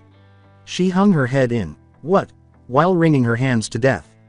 Disgrace. Feeling embarrassed, she stood fidgeting in place, her face flushed with rage, making it difficult to discern. A flirtatious lavender dress that hung just above her knees, exposing her long, smooth calves to the point where her feet were tucked into a pair of ankle heels, replaced her go-to purple jacket and jeans. She had changed from being sweet and adorable to wearing a more beautiful and understated attire, which made Naruto long for his voice. Presenting Hinata as though she were a showcase exhibit, Kurenai smiled at Naruto. Well, what do you think? Doesn't she look absolutely gorgeous? All Naruto could do was cough in his palm while attempting to make a lighthearted remark. Kurenai gave the two a big smile and then burst out laughing. Look at him, so stunned that he can't even speak. This is the effect you want, Hinata, from boys, sweetie. You should dress like this more often. Hinata looked pitifully at the ends of her hair as she pulled at it. But I like de-dressing and normally, why do I have to wear this? Nonsense. What are you talking about? You call spending 3 minutes on your hair, wearing nothing but t-shirts and jeans, and not applying any makeup normal for a young woman such as you? Please, don't make me laugh. Kurenai gave Naruto a wink and said, well then, we'll see you around, little fox. Hinata and I have a very busy schedule and we wouldn't want to waste any more time. Hopefully by next week, you'll see her like this more often. Ciao. Then Naruto saw Kurenai drag Hinata away to an unknown location in a white limousine. What the fuck? Wait, did Kurenai just call me, little fox?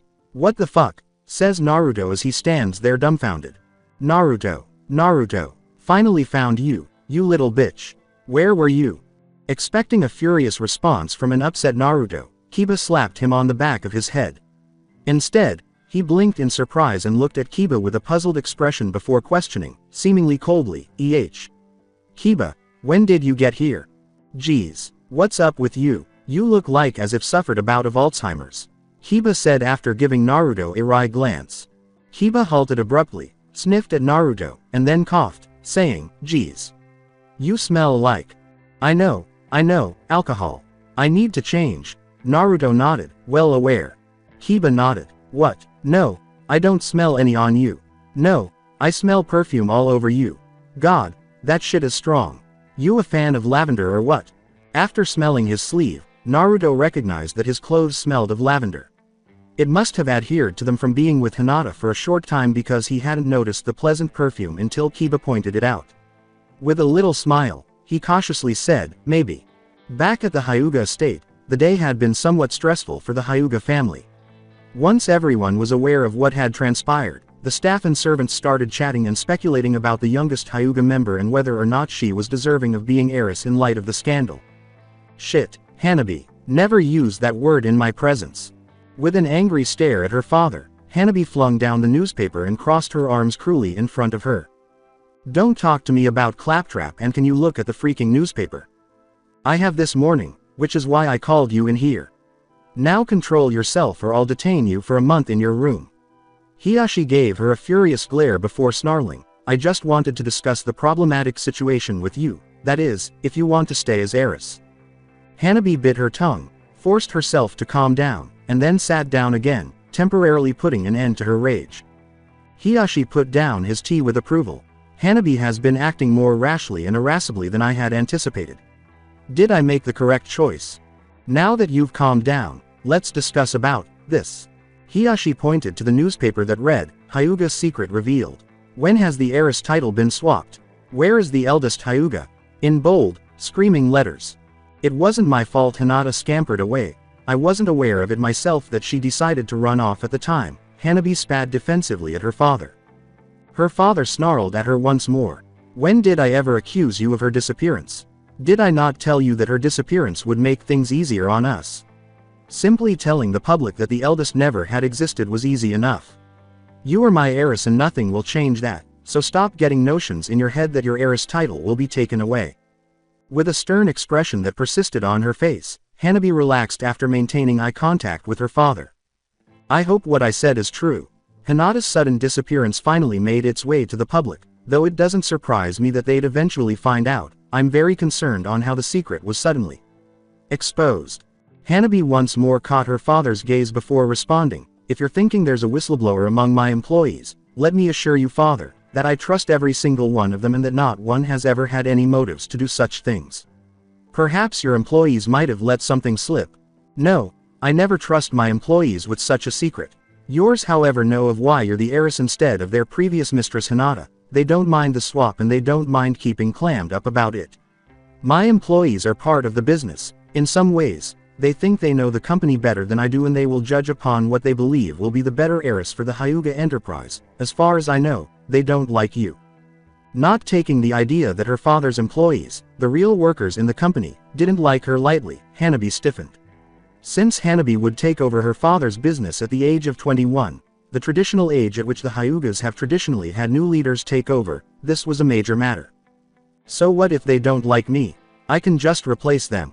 Hiyashi brashly scolded her suddenly, you fool. You dare replace my workers?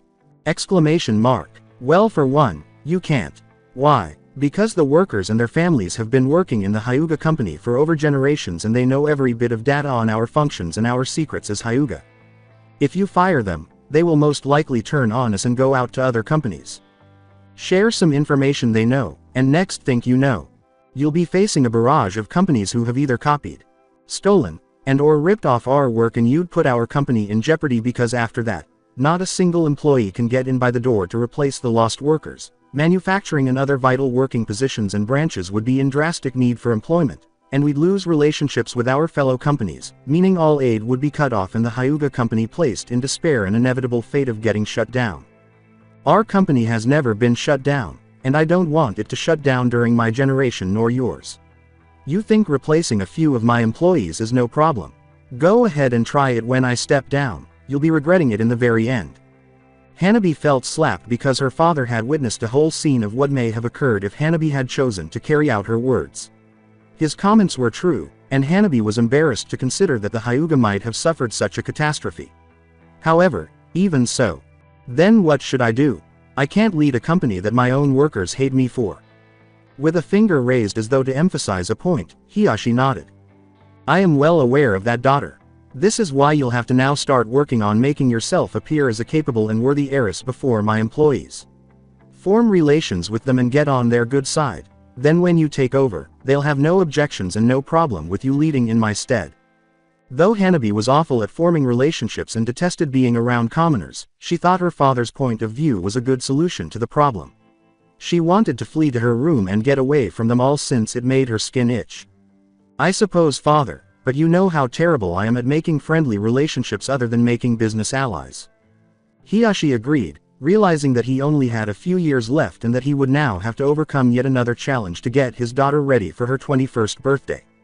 Yes, I understand that you have the lack of communication with those other than your family and employees. You'll have to start by learning the life of what they live through and by knowing what situations they go through. I believe you will find them more as humans than as workers. Then you'd accept them and speak better to them. Hanabi scowled. Learn about their lives. But why should I?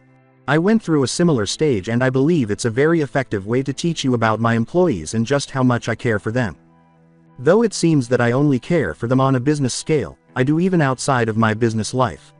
Most have been through much worse than me due to poverty and other issues they had within the family.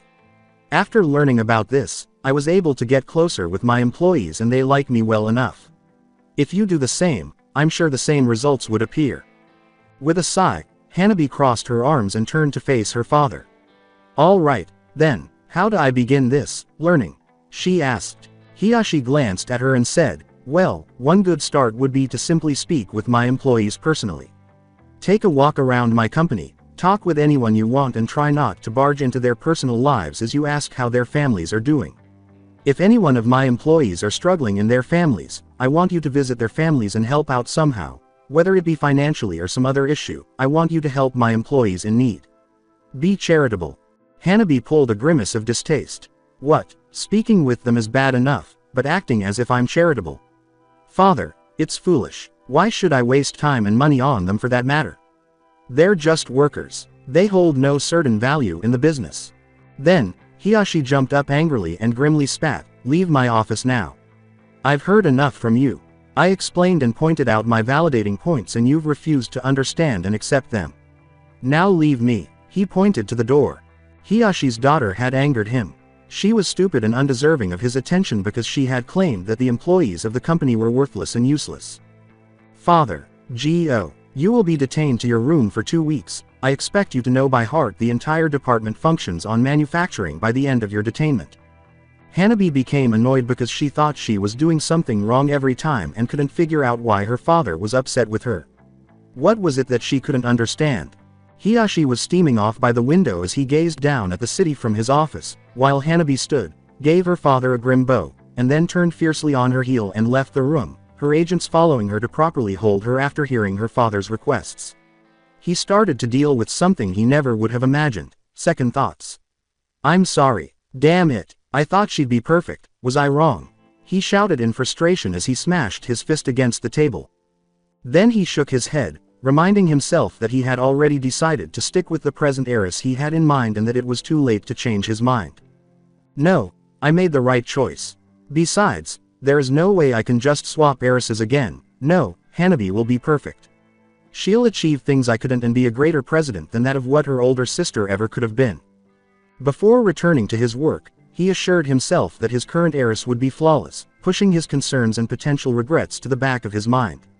Little did he know that things would become twice as challenging as they should. Exhausted, Hinata fell onto her bed. Her arms and legs hurt, and she felt like she was being herded around like a herd of elephants while shopping with Kurenai, who had her in a death grip, dragging her through the complex of department stores while primarily talking to herself and tossing things to the cashier to buy. When Kurenai made the decision to stop there, shopping fun, so they could have dinner and spend the night, Hinata was completely relieved. Hinata was starting to realize why Asuma often looked so exhausted when he and his wife went shopping. After going with her, he always had the appearance of wanting to commit suicide. Now Hinata could comprehend that. Hinata remained on her side in bed, gazing at her manicures, which were well manicured and coated with clear gloss by the staff at Mirror 911. This caused her thoughts to wander once more to the moment she met Naruto following the transformation. She remembered his look, his shocked eyes and slack jaw as he stared at her when Kurenai drove her outside, and when she reflected it, her cheeks were hot. Hinata became so shy and nauseous about the experience that she snatched up her pillow and buried her face in it, smothering a cry of shame. Hinata was both hoping he hadn't seen her and half wishing he had because it had been so abrupt and unexpected. She had started to feel weird about Naruto lately, and every time she saw him grin or smile, her stomach turned over and she wanted to pass out. He was amazing. A self-assured young man who undoubtedly had lofty goals of his own and the tenacity to pursue them. Hinata switched on the TV in her room to watch the news in an attempt to distract herself from Naruto. It had been a long time since she had done so, and she enjoyed the occasional update on global events. As Hinata listened to a story of an elementary school shooting that brought tears to her eyes, she watched somberly as the survivors, testimonies and slideshow of photos described the horrific incident. Hinata had a box of tissues close at hand. Hinata was prepared to switch it off once more after hearing the disheartening news and a few more to come. She reasoned that it would have been better if she had ignored it entirely and used her time to concentrate about Naruto. But as she reached for the microphone, the reporter spoke, and with some breaking news that has the public in question, the Hyuga secret has been exposed.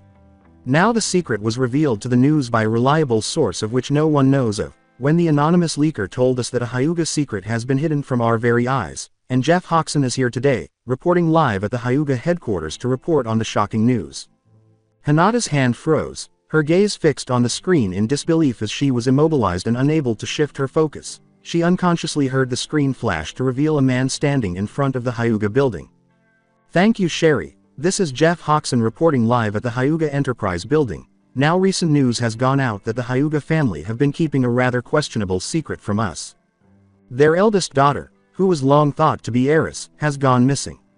Though they had shown no signs of concern, and later we were told that it was that they had given the heiress title to their youngest daughter, Hanabi Hyuga.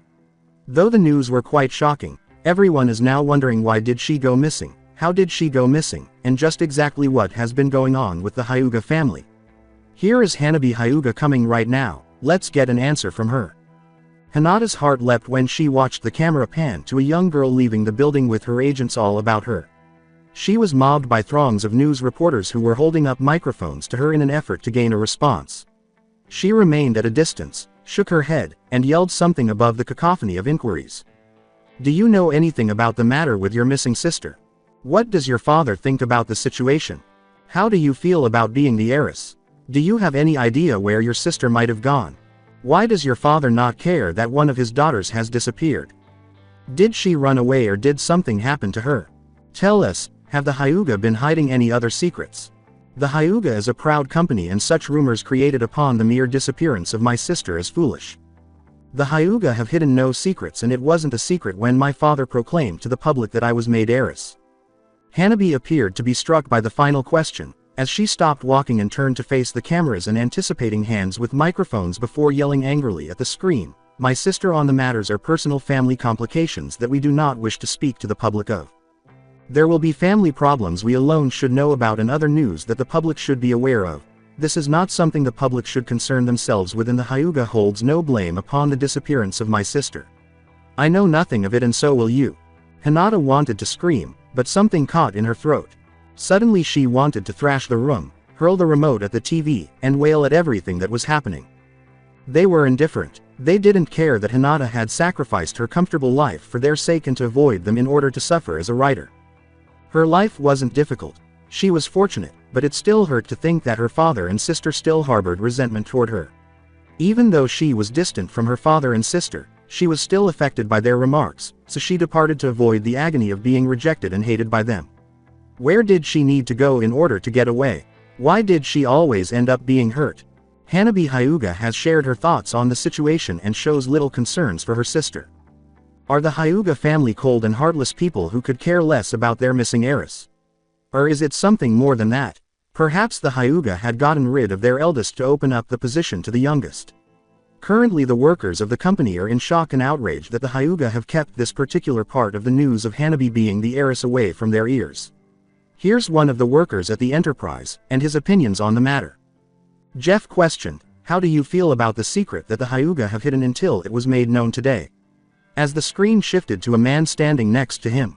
"I feel absolutely betrayed. Not until today had I found out that Hanabi was the heiress. I had always been told that Hinata Hyuga, the eldest, was the heiress. I'm stunned to think that now Hanabi is heiress. When has this been known? I certainly never heard about it.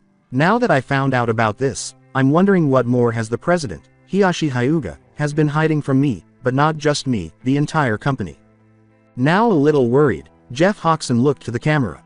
Upon several other encounters to speak with the employers of the Hyuga company, they have all recounted the same thing. They had never heard of Hanabi being the heiress until today when the news was spread about 5 years ago. Are the employers being lied to now?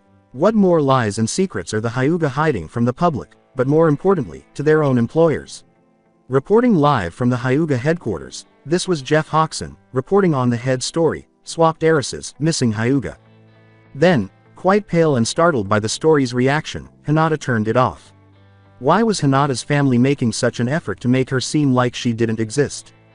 Good night, Hinata. Tomorrow will be an even better day, said Kurenai, who had come to sleep in the bed next to Hinata, in a cheerful voice that contrasted with her tears as she slipped into bed to weep quietly to herself. Hiba chose to drive after Naruto and his group started to leave. Naruto was sitting at shotgun now, talking to the person on the other end of his cell phone while wincing as he held the phone away from his ear.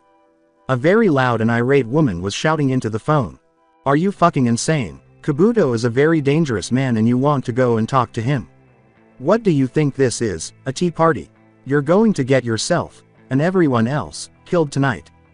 As he turned to the highway, Kiba smiled and drove recklessly, the car swerving dangerously on edge. Gee, she's taking it pretty well.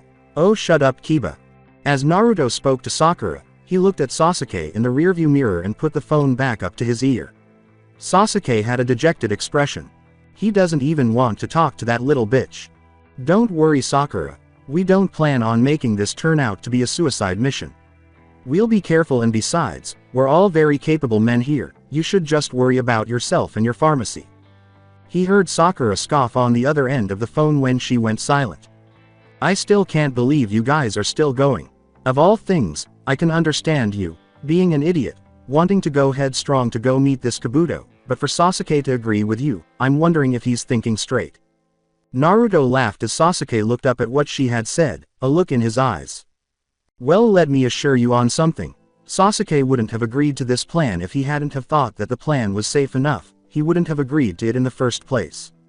Besides, Shikamaru planned it out, so it should be just fine. Sakura let out a sigh. I just wish I was there with you guys. Didn't I tell you that you'd need a medic around? Kabuto uses poison against his enemies. You guys are dead if you get hit by one. Naruto's giggle seemed to soothe everyone in the car as he watched the night pass by his window and smiled. Yeah, sorry for not asking you to come along.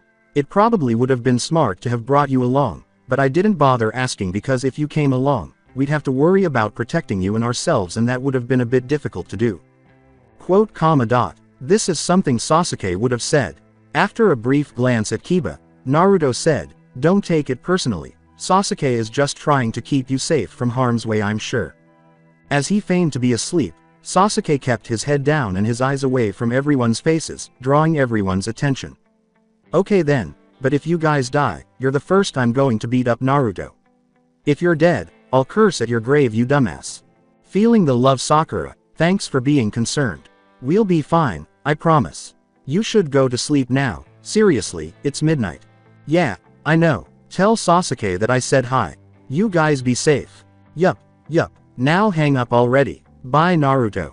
Bye. Sasuke became enraged and yelled, what the fuck, what was that for? As Naruto whirled around in his seat and threw the phone at his head after hearing her hang up. He screamed at him and responded, for being a jackass to Sakura. God, it annoys me to death when you avoid her. What the fuck is your problem with her anyway? She loves you and you're just pushing her away every chance you get. Why won't you date her or something? Sasuke returned the glare. I'm not interested in having a relationship with Sakura right now. I just want to deal with my brother. You little bitch, what a sorry excuse.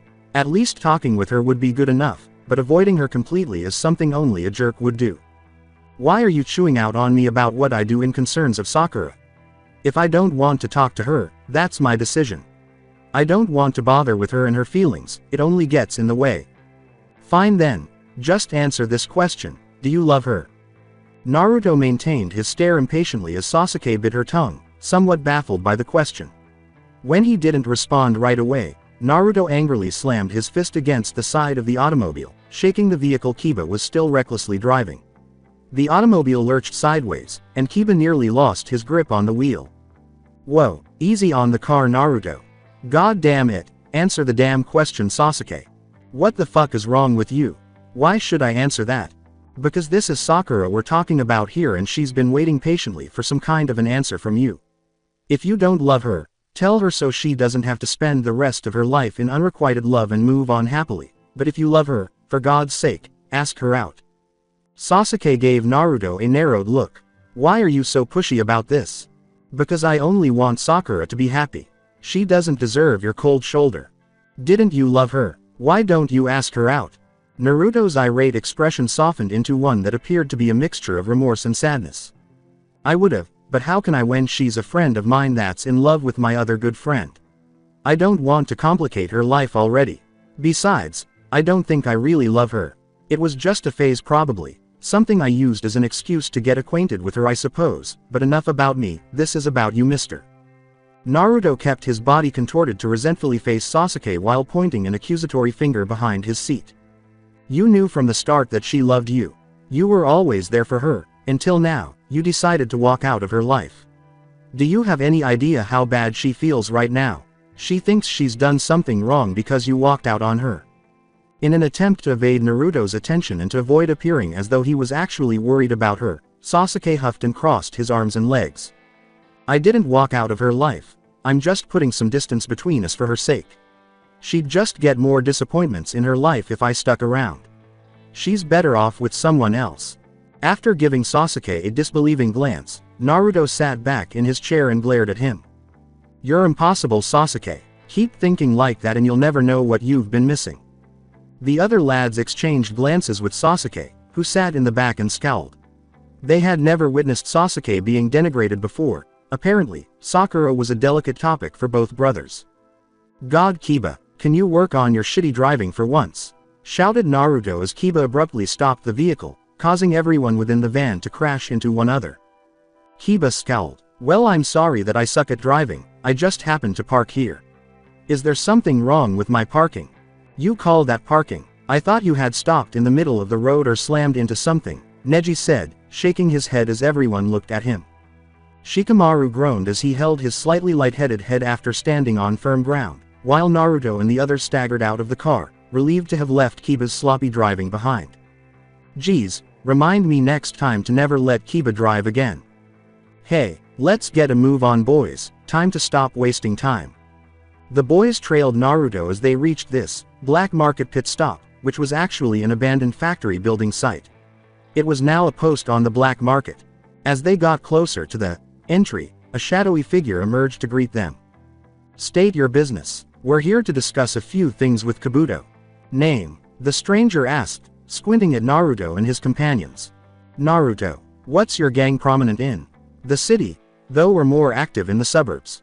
You're the one they call the Demon Fox, aren't you?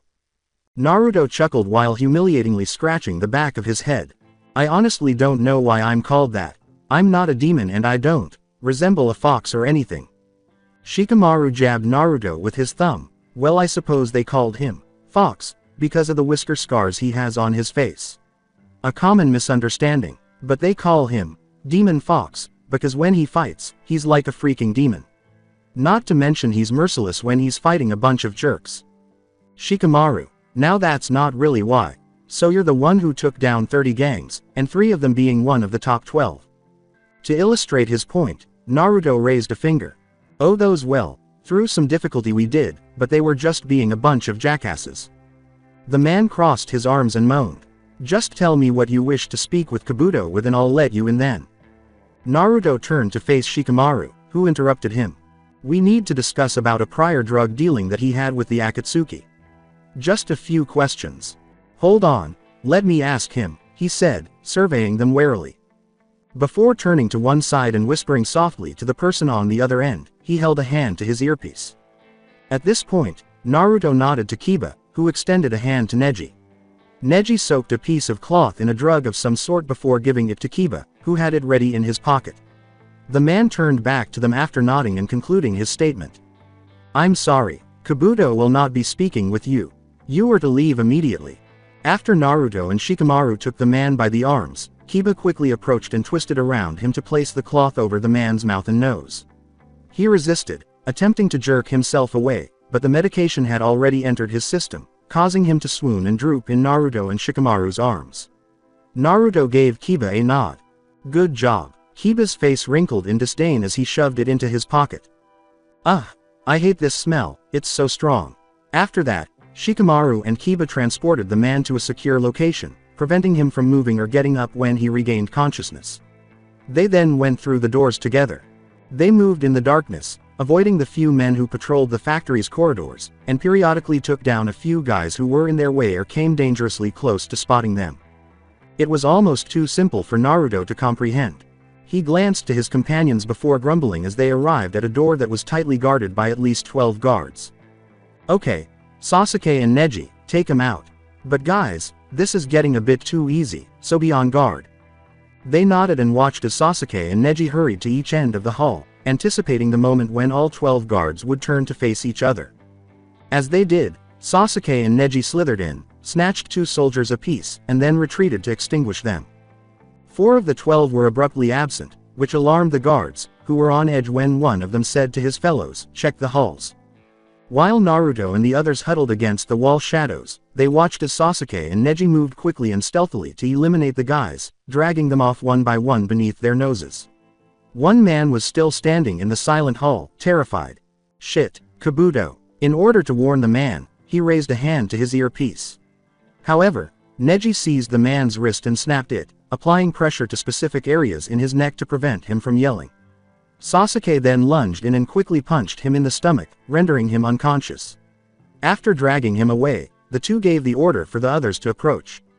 Since Kabuto was likely already aware of their presence, Naruto ran over to the door and opened it cautiously. Had fun taking down my dogs. The fact that a man had a gun at his head did not surprise Naruto. He stood motionless, though, being careful not to give the trigger-happy man any excuse to shoot him. We just need to speak with you. I have no intentions to speak to little squirts like you. Especially Itachi's little brother Sasuke. When Sasuke tried to charge Kabuto, Kiba and Shikamaru restrained him by hissing at him to calm down. Fuck it Sasuke. Naruto is at gunpoint, think for a moment will you? Kabuto shoved his spectacles up his face and grinned.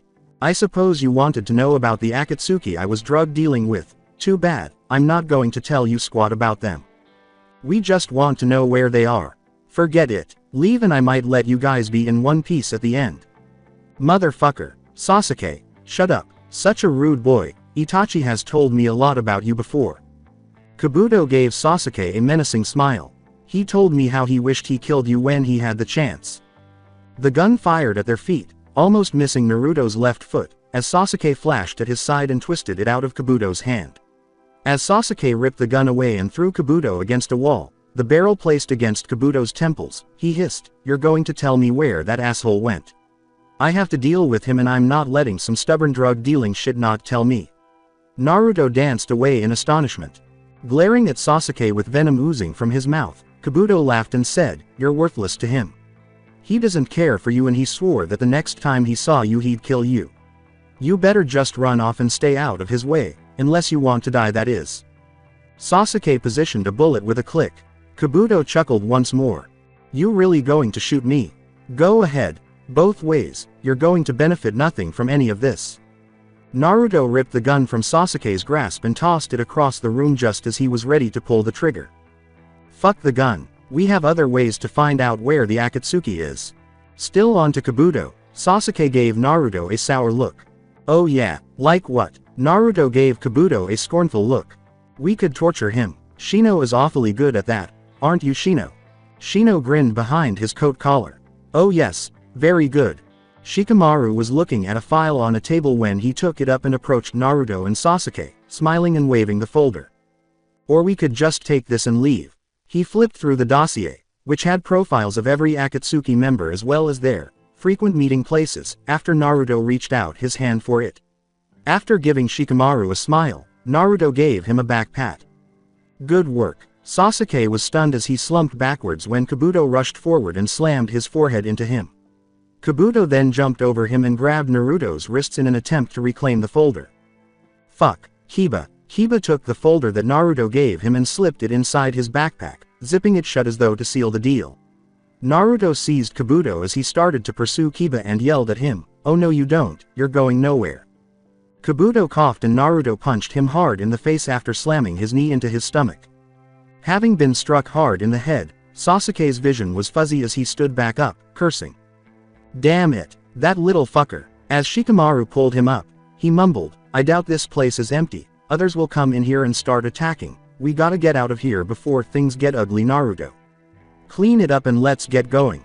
Give that folder back you little bitches. Shut the fuck up bastard." As Kabuto lunged, Naruto saw him draw a knife. He ducked and swerved to one side, grabbing Kabuto's forearm before shoving him hard in the chest, causing Kabuto to drop the knife without realizing it. Taking hold of Kabuto's arm, he slung him over his back and onto the ground, landing him backwards. Naruto was already on top of him, pounding him irrationally as the air was driven out of his lungs. Shikamaru growled as she heard voices coming down the hall. Naruto was still fighting Kabuto, even though the rest of their gang had already fled to the car after being told to do so. "Damn it Naruto, you always have to drag out a fight like this." Shikamaru briefly left Sasuke's side to shut the doors and move the desks to blockade the door. He worked fast since he could hear fists hammering on the door in an agitated manner. When Sasuke eventually regained consciousness, he stared at Kabuto, who had escaped Naruto's hold and kicked him in the chin, sending him reeling backwards. As he dove for Naruto, Kabuto brandished a syringe. "You little monster, I'll fucking kill you." Sasuke appeared abruptly next to the two and kicked Kabuto in the ribs, sending him flying to one side of the room and howling in pain from his fractured ribs. "Geez, Naruto, get your ass moving, let's go," Sasuke said, quickly turning to face Naruto. Naruto fell to his knees, and the two of them started for the door, but Shikamaru pulled them in the opposite direction. "Not that way, you wanna get killed, go out the window." Shikamaru followed closely after Naruto and Sasuke as they made their way to the window. In order to ensure that Sasuke and Shikamaru passed first, Naruto stayed a little behind. Then, as he was about to exit, he felt a hand seize his ankle. With a startled glance at his foot, Naruto jerked the hand in an attempt to move Kabuto off his heel. He dropped to his knees, putting one hand on Naruto's ribs and drawing him in while glaring at him. "You and your friends aren't going anywhere, until I get my fucking folder back." After swearing, Naruto moved aside from the window and punched Kabuto. As the door started to shatter, he yelled back at Sasuke and Shikamaru who were still waiting for him. "Get the hell out of here." When Shikamaru attempted to return to Naruto, Sasuke caught him by the back of his jacket and yanked him away, causing him to leap off the wall of the factory and away from Kabuto and Naruto. "Naruto." Shikamaru twisted his ankle as he and Sasuke landed hard on the grass. "Shit, I twisted it." Sasuke glanced back up at the area they had leapt from with concern. "Damn you Naruto, jump out already." They heard the gunshot at that moment. That night, Hinata woke up with a start. She had been awakened by something, but what? She detested these times. Hinata was afraid of the foreshadowing that something negative had occurred. When she remembered she had left her beloved animal at home, she reached for it and held the blankets to herself. She just put her hands to her chest and listened to her own heartbeat, whimpering to herself that everything was fine and that nothing was wrong. Hinata awoke the following morning to the TV's loudness. And today's weather forecast for the day is mostly sunny with a mild wind heading down northeast. Seems that we'll have beautiful weather around this afternoon. When Hinata offered her a cup of tea, Kurenai smiled and returned to the room with 2 cups. "Good morning, here's some tea." As Kurenai grabbed her phone and left the room to speak with an agent, Hinata thanked her and cautiously sipped the warm beverage while watching the weather prediction go on and on. And the weather today seems to be breaking news.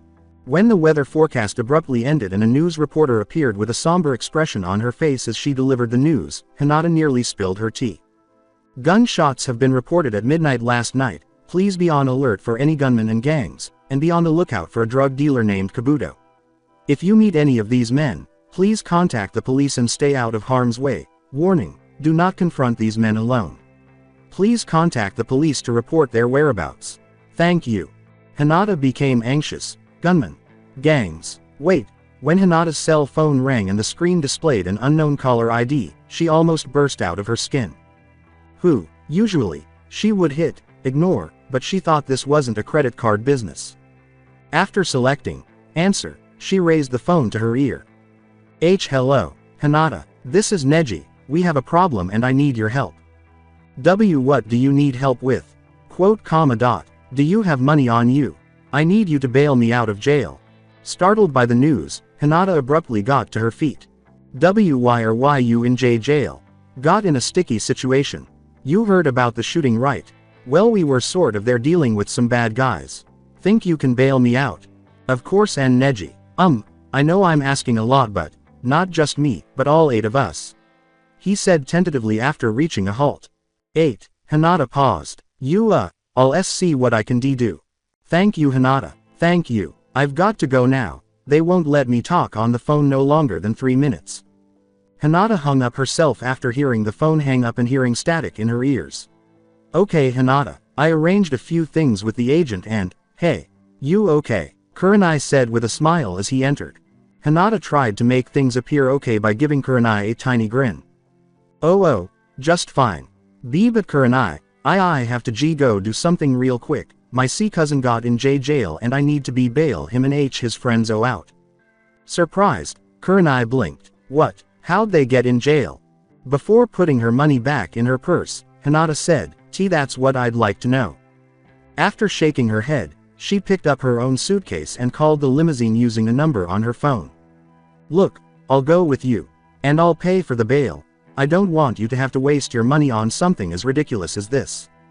Kurenai shook her head when Hinata attempted to speak to her, grabbed her arm, and pulled her out to meet the limo in front of the police station where the lads were being held. Ah geez, how hard is it to ask for some water?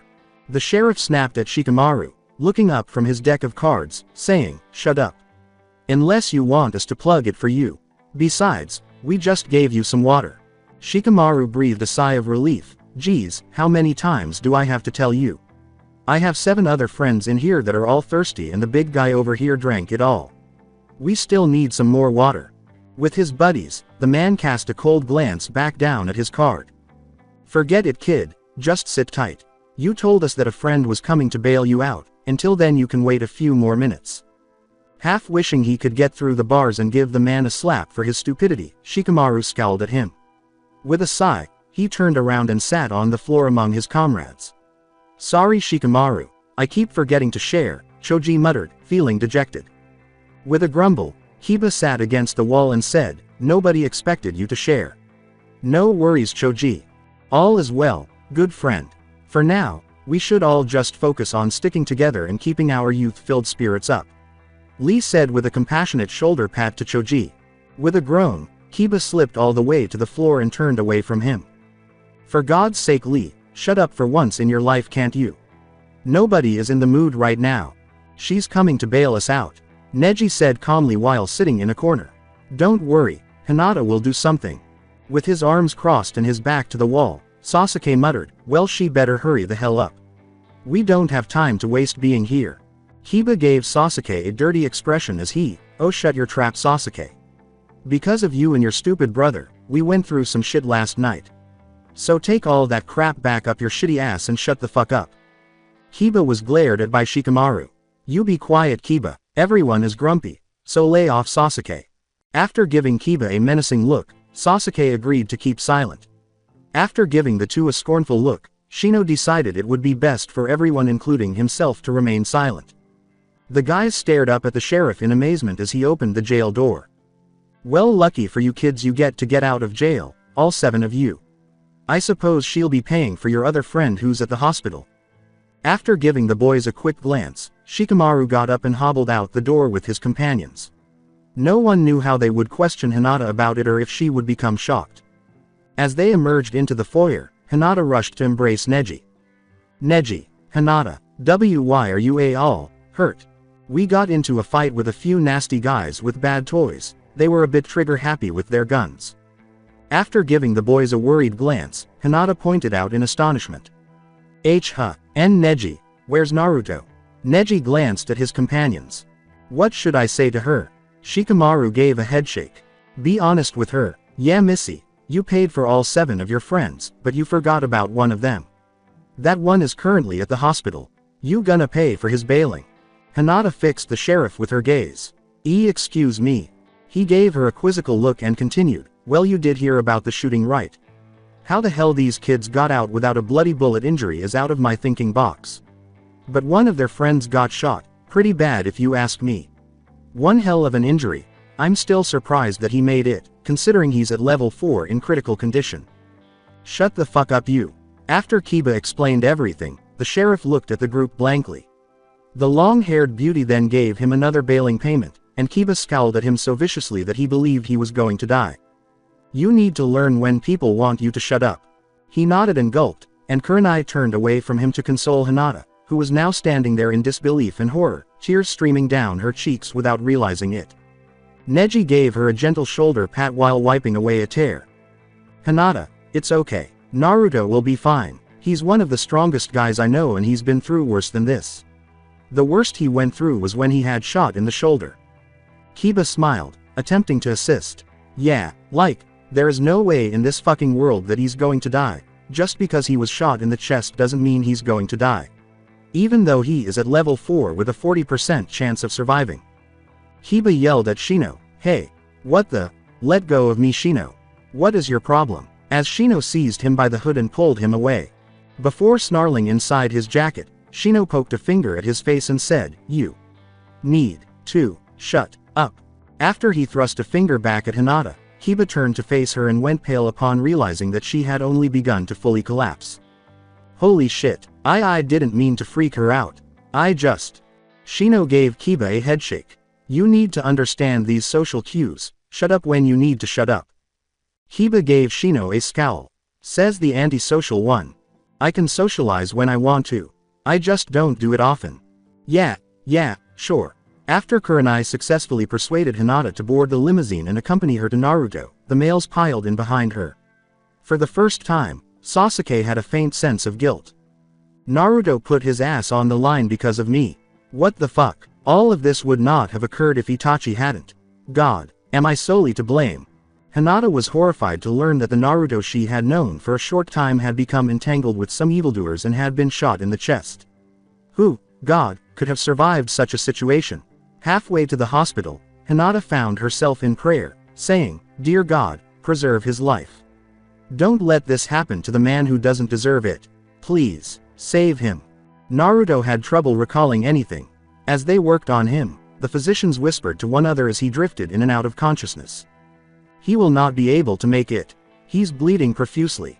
The bullet broke inside of him and bounced all over the place. His condition is too much for us to handle. The gunshot bits must be removed. God damn it. The blood transfusion is where? We can't possibly be running low on blood for his blood type already.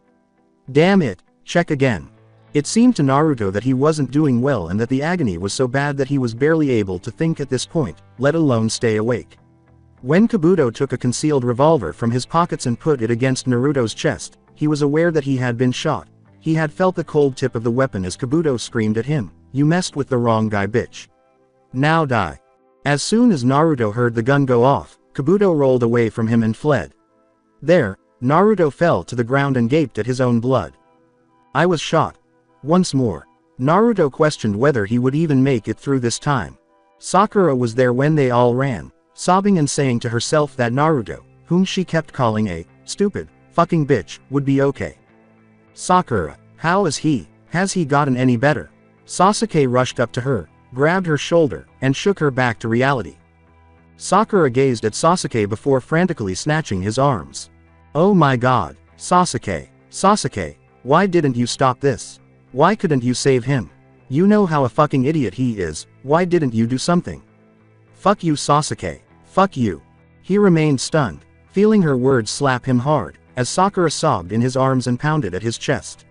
Was he truly at fault? What was there for him to do? If it weren't for the man's concussion, he would have assisted. He was carrying a rifle. As she sobbed, Hinata moved aside and watched the stranger with the pink hair bash at Sasuke ineffectively. Was she also concerned about Naruto? By God, Sakura, how is Naruto? Sasuke repeated to Sakura. Sakura choked out her tears as she stifled them, he's in horrible C condition. Fuck it, they told me he might not make it. Oh god, he needs a blood transfer. He needs fucking blood to survive, god damn that idiot. What did I tell him? He'd get killed out there, he'd get himself hurt. The boys exchanged anxious glances. Blood transfer, who? Do any of us have a compatible match with him? As they all shook their heads, Kiba glanced about with optimism, his heart only getting worse. With Naruto. God no, he's got that fucking alpha's blood, no one here has his blood type, his is really rare and is always on demand at hospitals. We're fucking damned if there isn't any blood left for him to have. With a somber gaze, Shikamaru said cautiously, we might lose him for real this time. Neji offered his shoulder for Hinata to weep on as she broke down again. Everyone was on edge as the physicians abruptly came out of the operating room. How is Naruto? Sakura asked the surgeon, her voice trembling, as she staggered up to him and peered warily at the blood on their gloves. The doctor sighed and pulled his mask off. Mr. Uzumaki isn't faring very well. We ran short of his blood supply and for the nearest hospital to send us their blood supply would take up well to 30 minutes. Uzumaki doesn't have that kind of time. He's quickly losing blood and his blood vessels were ruptured by the bullet that shattered inside his body. It's disturbed his flow of blood and with the lack of blood in his body, he'll only begin to slowly die if we don't get him some blood. Perhaps any of his friends have a compatible blood match. Sakura looked around with hope. None of the boys were glancing down at their shoes. Excuse me, but what blood type is Naruto? Shino abruptly asked the doctor. Quickly, the doctor replied, his blood type is AB. Is blood type O compatible? Shino repeated. The physician quickly said, yes. Blood type O is universal, it can be transferred to any blood type. This is usually high on demand and short on supply. Are you blood type O?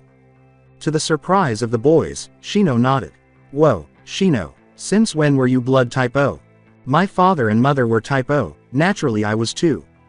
God. Saved by Shino. Please, let us hurry and take some blood from you, are you willing to donate? Shino nodded while he followed a nurse and pulled back a sleeve. Absolutely.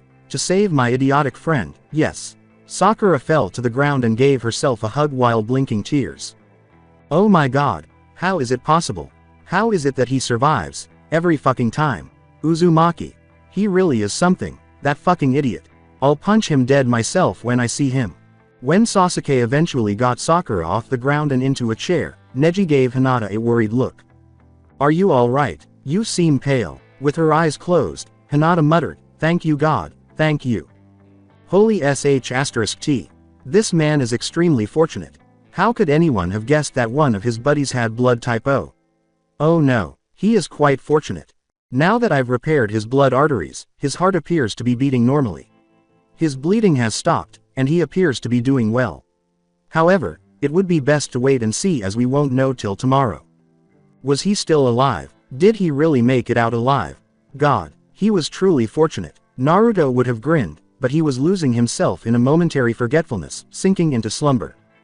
As they arrived, the final Akatsuki member entered the dimly lit room where they gathered. Sorry I'm late. Itachi, you know better than to arrive late. Usually you're one of the first to arrive. I know, sorry, whatever, we will begin this meeting. Clad in his Akatsuki cloak, the man stared at his fellow members around the room. We have a bit of a fussy gang lately. A bit too nosy than usual. The demon fox and his gangly friends recently harassed Kabuto earlier today, gave Kabuto quite the shock. A different participant said plainly, so what? You want to shake him off our tails? No, I want something much more than that. The Akatsuki members listened carefully as their leader proclaimed, I want him and his friends annihilated. Begin their annihilation tomorrow morning. I will not tolerate anything more and nothing less, you have been warned. Itachi smiled to himself, pulled out his gun, checked for ammunition again, and then clicked it shut again while spinning it around in his fingers. This will be fun. I get to see my little brother again this time. I wonder who will win. The day following his surgery, Naruto was awake in the late evening, with his buddies still present. Holy shit, guys, he's awake. The little fucker is awake. When Naruto heard Kiba's voice, he moaned and wanted to roll away, but he winced in agony. Dude, that hurts. Oh god, where am I? They all gave Naruto conflicted looks as they rushed to Kiba's side. Shikamaru seemed to be truly relieved. Good God Naruto, you scared the living shit out of all of us, thank God you're alright. Lee was on the verge of tears. Naruto, good friend, you're alive. Thank goodness your flame of youth wasn't extinguished from our eyes, it would have been a dreadful thing if such tragedy happened to us. Choji presented an apple. Hungry. Neji shook his head, sighed, and crossed his arms. Naruto, you had us all worried there. Hinata was exceptionally worried. I would slap you, but you're injured so, it'd be unfair. You little bitch, it's typical of you to just scare us like that. Kiba yelled. I swear, I thought you were going to die. Idiot, that's why you should have brought the guns with us, didn't I tell you they'd have guns? But no, you just wanted to take it easy and be nice with them. Fuck that, fuck it. With a fierce roar, Shino seized Kiba's hood and pulled him back from strangling Naruto. Shut up Kiba, he's alive isn't he? I saved his ass so tuck her down and keep it clamped. Although a little sulky and agitated, Kiba dutifully remained silent. Naruto gave Shino a perplexed expression. Huh, you saved me. Shino nodded and showed off a bandage by removing a sleeve. Yeah, I gave you a blood transfer. I had this universal blood type that could be distributed to all blood types. They ran out of blood to give you and so I had to give up quite a lot to you. Mind you, I was dizzy and woozy the entire day yesterday after all that blood I lost. Be grateful Naruto. Naruto nodded, feeling a little lightheaded himself. Yeah, of course Shino, why wouldn't I be? Sasuke remained silent at Naruto's window, the only one who hadn't spoken. Although he kept his head turned away from Naruto and remained silent, Naruto gave him an expectant glance. The door was abruptly wrenched back, and the intruder surged inside, crushing Naruto with a back-breaking embrace. Goo! What the? Oh my god, he's awake. He's alive. Sakura sobbed on Naruto's chest as he looked at her in shock as she abruptly withdrew and slapped him. What the hell? Why would you slap an injured person? Sakura made an accusing gesture before yelling, what did I tell you? You almost got yourself killed yesterday you son of a bitch. Do you have any idea how awful I felt last night? I was thinking, God, if only I had been there to save his ass, and now you just wake up in ACT like it's not a problem. You've been fucking shot in the chest, how is that not serious? Naruto gave her a perplexed expression. But I didn't say anything. Furthermore, you didn't even take anything with you to defend yourself.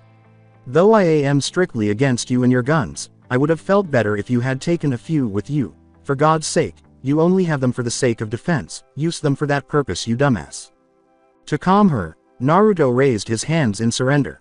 Geez, Sakura, please, tone it down, you're going to give me a headache. Everyone noticed that Sakura shivered in place as she struggled to regulate her breathing. She slapped herself twice after shaking her head a few times. She then let out a sigh and took a sip of Naruto's water from the bedside. Despite her attempts to relax, she sighed as she drank the glass and turned to face Naruto in her sanity, her face stern. Naruto, I just wanted to tell you how stupid and irresponsible you were for getting shot and almost killed. I blame it on your stupidity and for being unprepared. However, I am really happy that you're alive and that you didn't end up dying. All thanks to Shino, of course. Shino grinned behind the collar of his jacket. Shikamaru gave a nod of approval. Sakura's right, if it hadn't been for Shino, the doctors said you would have been long gone by now. The thought that he might have perished yesterday made Naruto tremble a little. Geez, was it that bad? Kiba slapped him this time. Bad, hell yeah it was bad. Bleeding your heart out and barely alive, I was hyperventilating in a corner that night. Naruto used his pillow to strike Kiba in the head. God damn it Kiba, I get it. So can you stop trying to slap me? First Sakura, and now you. Stop hitting an injured person for heaven's sake. And furthermore, stop yelling at me. And then, from his window seat, Sasuke said, I think I owe you an apology, Naruto. Sasuke, who had yet to bother to look Naruto in the eye, was the center of attention. You took a gunshot straight in the chest, no way could have you survived. And yet by sheer luck, you survived. I'm sorry to have put you in that situation where you could have almost died. For that I am sorry. The others were quiet until Naruto said, it's alright Sasuke. We're friends and friends help one another out. We'll find the Akatsuki and bring your brother to justice for what he did to your family. Just wait until I get dispatched, then we can go and find the Akatsuki. Naruto was interrupted by Sasuke. No. It's not okay. Friends aren't supposed to get others killed. I appreciate your help, Naruto, all of you. But it's only going to get worse and put all of you in bad situations, and some of you might even die. No, I can't risk this anymore. Looking directly into Naruto's eyes, Sasuke turned to face his buddies and said, I'm leaving. Going on her spa vacation with Kurenai while Naruto was still comatose and in the hospital made Hinata feel awful. She wasn't being polite to Naruto by relaxing in the spa when he was in excruciating pain at the hospital. It didn't make sense. That's what Hinata sadly told herself as she slid farther down, allowing the water to run over her mouth and nose, where she exhaled to raise bubbles to the surface. Ah, this is great, right, Hinata? Relaxing, soothing, the water feels so good, Kurenai said, sighing contentedly next to her. The two of them sat in the hot water in quiet while she let out a sigh and then fell silent. So, you still pouty that I dragged you out of the hospital to come here? Kurenai finally remarked after a tense time. Maybe, Hinata muttered back, pulling her face out of the water and letting out a sigh. Kurenai gave Hinata a somewhat sulky expression. Well, mind you, Hinata, I did it for your own good. Because 1. You were all depressed and stressed if Little Fox was alright and you wouldn't even bother eating dinner that night. 2. Yesterday was cancelled and we had to push back the trip a day later, and now the agents are a bit pissed at us since they didn't expect this emergency, and if we didn't come today, they'd cancel the rest of our trip. Besides, the spa will do you some good. It helps relax the mind and soothe one's soul. So enjoy it and don't worry about Little Fox. I heard from Shikamaru that he's tougher than nails and has a tendency to survive anything thrown at him. Have a little faith in the little sucker and don't worry. After taking solace in Kurenai's words, Hinata sighed and was able to forgive Kurenai for bringing her here. Okay, I forgive you, Kurenai. I suppose I needed this. Kurenai nodded, and when the two raised their heads, their attendant abruptly peered in. Excuse me, but are you two ready for your exclusive massage? Kurenai smiled. Yes, of course. After grinning, the woman said, very well. Come out when you can and meet us at the massage hall down the hall. We'll have 2 tables waiting for you. Kurenai thanked her and got out of the water. Well, let's go, Hinata. I've had my fill of this amazing water. I might come back later today just for the heck of it. After Kurenai and Hinata exited the pool together, they wrapped a towel over their bodies and proceeded down the hallway in the direction of the massage room. They encountered 2 groups of laborers there, who gave Hinata and Kurenai cordial greetings. Welcome. Please keep your towels on and lay face down on the tables. What kind of massages would you like? Give the birthday girl here a Swedish massage. She's been having some stress lately because a friend of hers is in the hospital right now. Kurenai and Hinata followed instructions before saying to the women, I'll have a deep tissue massage. After giving Hinata a sympathetic glance, the women rushed to assume their positions around Kurenai and Hinata and started massaging them as directed. Can we have a hot stone therapy after this? I think it'll be good for us. Of course. Thank you. As they worked to release the knots in her muscles that had been plaguing her since last night, Kurenai let out a sigh of obvious satisfaction. Hinata was in heaven as their hands magically relieved the tension in her muscles, which in some way made her feel relaxed and less stressed. Kurenai asks, how is it? After grinning at Hinata. With a sigh, Hinata responded, amazing. Kurenai said languidly, isn't it?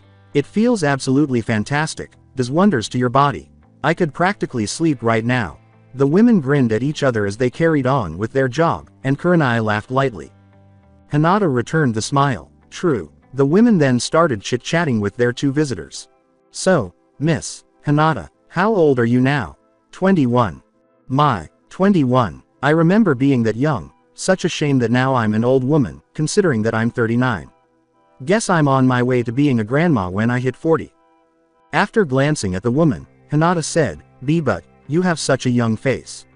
You don't look like a day over T30. With a startled tone. In response, she said, yes, most say I still have my youthful appearance. I'm lucky to be able to keep the wrinkles out. But it won't be before long that I get them. Age is wicked that way. She had chuckled and smiled at her coworkers. But it is a surprise that you're 21 now. You look so young, I had you mistaken to be in your late teens. Said the younger woman next to her to Hinata. The remark caused Hinata to flush. Oh, thank you. They all grinned and chuckled at Hinata's confusion. Hope you don't mind me asking, but this friend of yours in the hospital, is that person alright? inquired another woman, who appeared to be younger than the others and likely new to the position.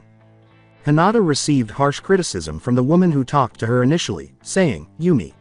Now it isn't respectful to ask her that. She probably wouldn't want to tell you." No, it's fine. I can tell her.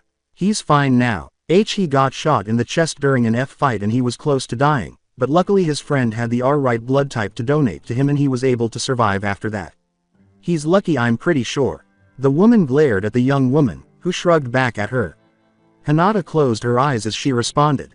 The women let out a gasp. Shot in the chest. Goodness, what got him in that mess? He's trying to find a few bad men and deal with them. Lately he's been engaging himself in such activities with his fellow F friends. Ah, so is he in the police? Or perhaps he's a justice fighter of some sorts. Hinata gave herself a smile. Something like that. A bunch of dark, malevolent, and evil guys paused at the train station somewhere outside the city. The leader eyed his fellow men while crossing his arms. All right now, you know what to do. The members of Akatsuki nodded, separated into their traditional two-person groups, and then walked away to catch the train. The leader remained behind, refusing to go himself unless his men found it difficult to beat this demon fox and his companions. However, he was certain that they weren't and that his soldiers would finally completely eradicate them. In particular, he had great expectations for Itachi. He was more than pleased to let Itachi leave as well, especially since his younger brother was with them and Itachi had been waiting so long to kill his brother.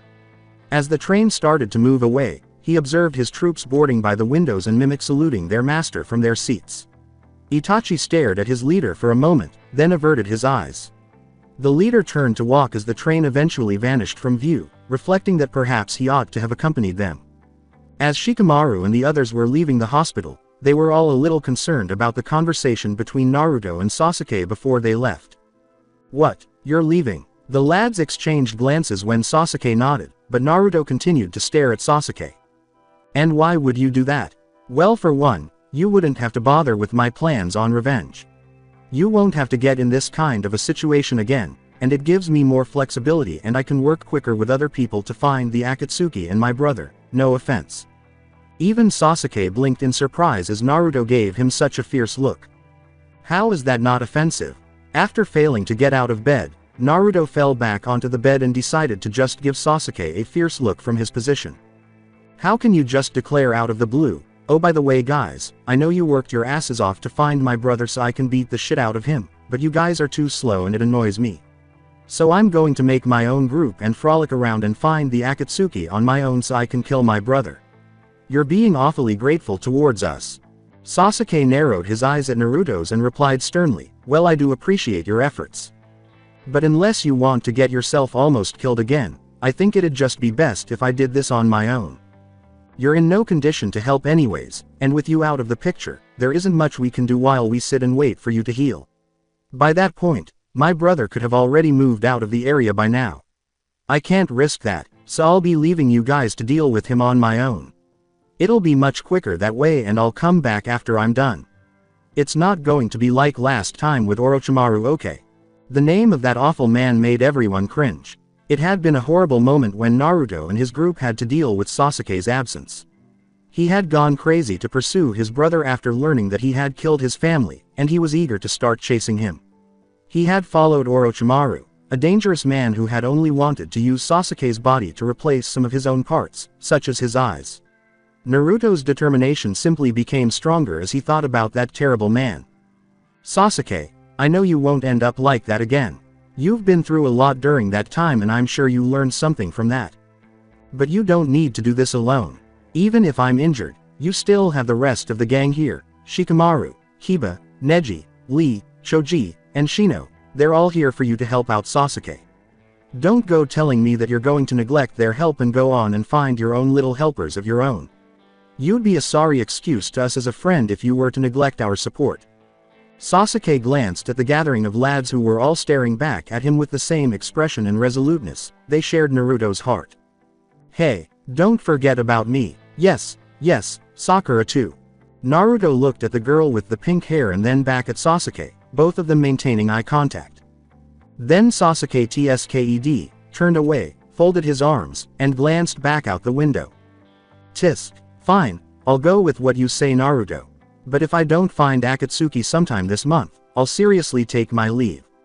Oh, don't worry, we'll find them for you before then, I promise you that you'll be satisfied, Naruto said humbly, keeping his gaze on Sasuke's back and only slightly cocking his head. Geez, that was surprising to hear all of that come out of Naruto. To think he had some brains in that head of his. Shikamaru groaned as he thought back on that heated conversation between Naruto and Sasuke before murmuring to his friends. Choji nodded as he walked next to Shikamaru, for once not eating anything. I'm not really surprised. Naruto has always been a very influential person, and for that, he's very likable, and it's no wonder that he's our leader. Though Shikamaru would have made a nice leader too. Shikamaru gave a snort. Yeah, I wouldn't have wanted to take the job, too bothersome. As they rounded a bend in the road, Kiba kicked a rock. Still, do you think that Sasuke really meant what he said? I mean, you guys know how hard it was to get him back. If he leaves again, how do you think Naruto would take it? Shino shook his head grimly. He'd be in pain again. Sasuke is like a brother to him. He wouldn't be able to take it too lightly if Sasuke were to leave him for the second time like he did with Orochimaru. Neji observed the reactions of everyone before he spoke quickly, but hey, Naruto has been pretty straightforward with Sasuke and has his points taken across with him. I'm sure the two of them have talked about this before, and that's why Sasuke was able to take it easily. I doubt Sasuke is going to walk out on us anytime soon. Not while Naruto is still leader and continues to be his closest friend. As much as Sasuke never admits it, he needs Naruto for support. Everyone agreed with Neji and nodded. Yes, Sasuke would not abandon his friends for the second time. That would just be downright lousy of him if he ever does. Said Lee, who enthusiastically endorsed this. With a roar, Kiba pounded a fist into the open palm of his other hand and said, yeah, because I'll punch his face if he ever does something as shitty as that to us again. I'll even have Akamaru piss on him. As he said, speaking of which, where is Akamaru? Choji turned to face Kiba. With a mournful sigh, Kiba hung his head and muttered, he's sick. Shikamaru gave Kiba a raised eyebrow. Your dog is sick, what happened? Akamaru didn't do anything, there was just this sickness going around and he unluckily caught it. The vet says he'll be fine, but I've never seen Akamaru in so much discomfort in my life. He's always whining and hiding in bed. He rarely eats and some days I find myself force-feeding him. It's killing me seeing him so different. Before Lee gave him a hard pat on the back, Kiba grimly shoved his hands in his pocket. Don't worry, Akamaru has a strong spirit, such a dog won't die easily. Neither will he let this measly sickness overtake him. Akamaru will pull through and he'll be back on his four paws soon enough. Neji continued, yeah, don't get all worried over nothing. Akamaru is tougher than most dogs, he'll be back before you know it. With a somber nod, Kiba said, yeah, I know. When Choji handed him a Snickers bar, Kiba sadly turned it down. Unexpectedly, Neji exclaimed, oh, right, do any of you guys have your phone on you? I forgot to bring mine back at our place. Shikamaru threw it at Neji after yanking his out. Yeah, here, what do you need it for? I need to tell Hinata that Naruto is alright.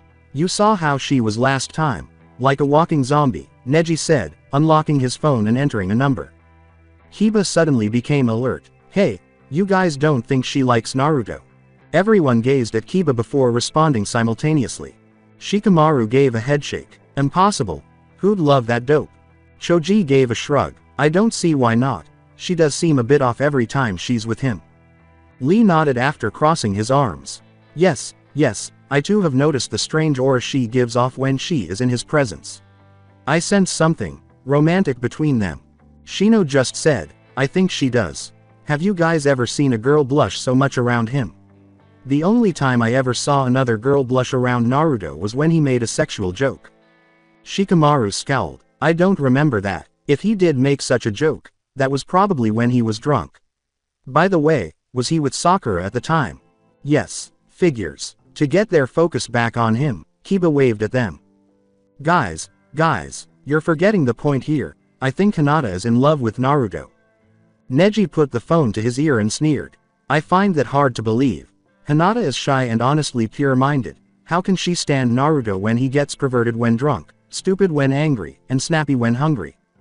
Everyone nodded, And it was true that Naruto had such high standards that it was hard to find someone who could tolerate him. Hyuga gave a shrug. Who knows? We don't know what kind of a girl Hinata is. Maybe she likes guys like Naruto. No, more like she's never seen a guy like Naruto and, like most people, is simply curious to know what he really is like. You don't know that, Shikamaru. I know that for a fact. What do you know about girls? Everything. Since Shikamaru was the only guy in the group who was genuinely dating, Hyuga had nothing to argue with. His encounter with the Sand District lady was undeniable. Neji began to talk. Why are you so curious about my cousin's feelings about Naruto? It'd be too early for her to get so interested, and not to mention that, hello. Hello, is Hinata there? Yes, this is Neji. While talking on the phone, Neji turned away, leaving the group of boys to carry on their conversation without him. You guys don't think Naruto is interested in anyone, right? Choji asked. That nearly made Shikamaru laugh. Naruto, please, I doubt that. He's more interested in ramen than girls. Lee spoke up. Oh ho, I beg to differ. I vividly remember the time he let his ramen burn when he ran to pick up a phone call from Sakura, even if she was calling for Sasuke. Shino continued. Yes, it's true that Naruto will turn his focus on a girl if he finds himself loving them. Sakura is a good example of that. However, ever since she turned him down and he accepted that, he hasn't shown any interest in other girls. Kiba sulked. He should though. His love life is far more interesting than Shikamaru's. In a mocking reply, Shikamaru said, oh geez, I'm sorry that my life is boring and dreary like myself. At a junction, they came to a stop, and Shikamaru punched the button while they waited for the signal to change so they could pass. Well, it's true. All you ever do with Tamari is making out in a corner or something when you think no one is watching. That's because no one is. You're the only creep here that likes to stalk us and jump in and scare the crap out of us. That's not stalking. That's simply me trying to figure out what you two need to jazz things up. They crossed the street together as the signal blinked on. You don't need to jazz things up for us. It's stupid whenever you try. Tamari and I are taking it slow. You have no part in this. Hey, I'm just trying to give you two some romantic moments. Kiba, shut up. Oh, keep it stuffed, Shino. Guys, stop yelling. I can't hear Hinata. You guys should just stop. Neji is trying to talk on the phone. Listen to Choji, my friends. I hear sense in his words. Choji, Lee, Shino, keep out of this. Just drop it, Kiba, you're annoying enough, shit. As they passed, a car abruptly swerved forward, nearly colliding with Shikamaru. In rage, Kiba kicked the automobile. What the fuck, man? Trying to kill my friend here. Before the group turned to face the driver, Shikamaru stepped back a few paces. The man smiled apologetically and raised a hand from his wheel in acknowledgement, his purple eyes shining cruelly at them. Sorry, my bad. After giving the man a dubious look, Shikamaru and the other people on the sidewalk hurried out of sight before the stoplights changed back to green. Shikamaru was concerned by what had just transpired as they watched the automobile pass by them while the man laughed uncontrollably. God, those kind of guys are such jerks. I should have dragged him out and beat the shit out of him. No one fucks around with my friends. Kiba snarled before violently hitting his palm. Shino cast a worried glance toward Shikamaru. Do you know that man? Huh, no, never seen him in my life. We better keep our eyes open for him. He might be someone suspicious. Are you alright? I thought he was going to run you down back there.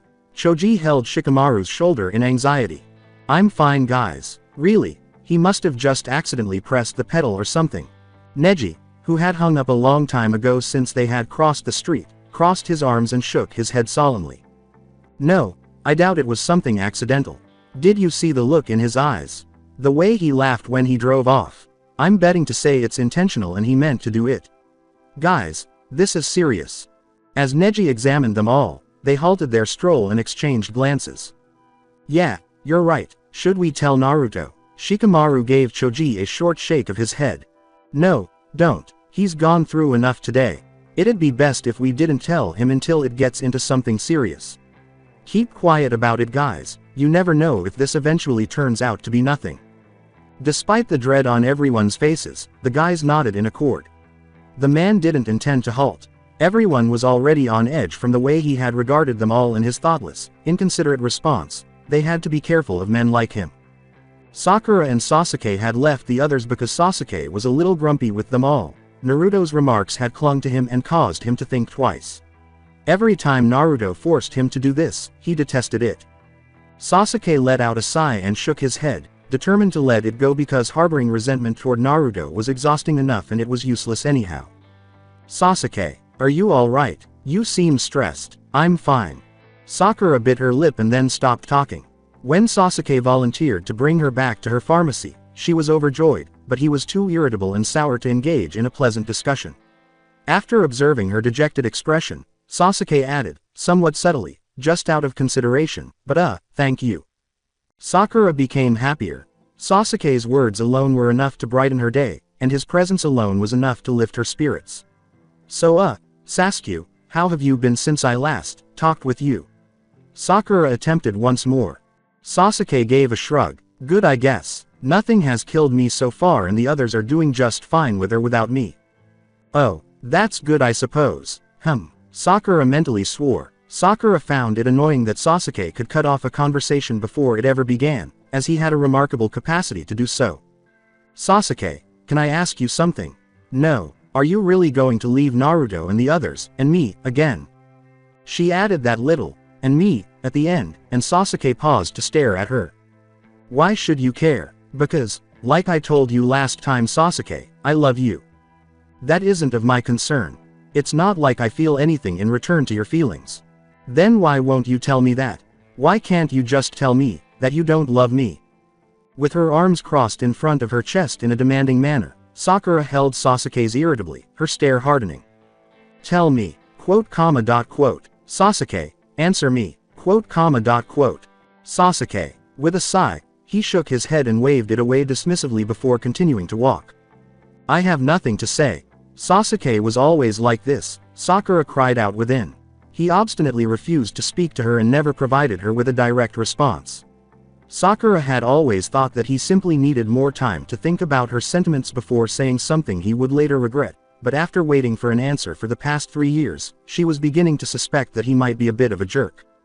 They didn't talk on the way back to the pharmacy, and when she stopped in front of her door and dug in her coat pocket for her keys, she felt a little relieved. Thanks for walking me here. You can leave now. Sasuke arched his brows in response to her poisonous response, but before he could respond, she had rushed inside, locked the door, and vanished behind her pharmacy's shadowy shelves. With a sigh, Sasuke considered if he ought to have spoken. Honestly, he wasn't sure how he felt about Sakura. He had intense dislike for her on certain days and liked her on others. He never knew how to respond to her, so he always looked for a reason to stay away from her. Naturally, Naruto had eventually confronted him about it, but he refused to comply with Naruto's wishes. On his own time, Sasuke would respond to her. He would have something to say to her eventually. He turned to go, strolling down the street while Sakura watched him go, peering through the darkness before glumly going into her office and muttering to herself. She decided it would be a good idea to retire to bed early tonight. Now that Hinata knew Naruto was okay, she felt comforted. She remembered the earlier phone call. Surprised, one of the spa staff took out Hinata's phone. Miss, someone is calling you. After expressing gratitude, Hinata extended her hand to receive her phone and began massaging her shoulders while taking calls. Hello. Hello, is Hinata there? Neji. Yes, this is Neji. Listen, I just wanted to call you to tell you that Naruto is alright. He woke up recently and he seems perfectly fine. Really? Kurenai gave her a subtle smile as she turned to face him. That's great. I'm so relieved. How are you doing, Hinata? Are you enjoying your time with Kurenai? Why yes. The spa is nice. That's good. Neji pulled away from the phone and yelled, guys. Stop yelling. I can't hear Hinata. When she heard loud shouting in the background. After more shouting, Neji picked up the phone again. Look, I better go now. The boys are being holy shit. When Neji cursed, Hinata blushed. Neji. What's going on? I gotta go. Someone almost drove into us. I'll call you next time. Neji.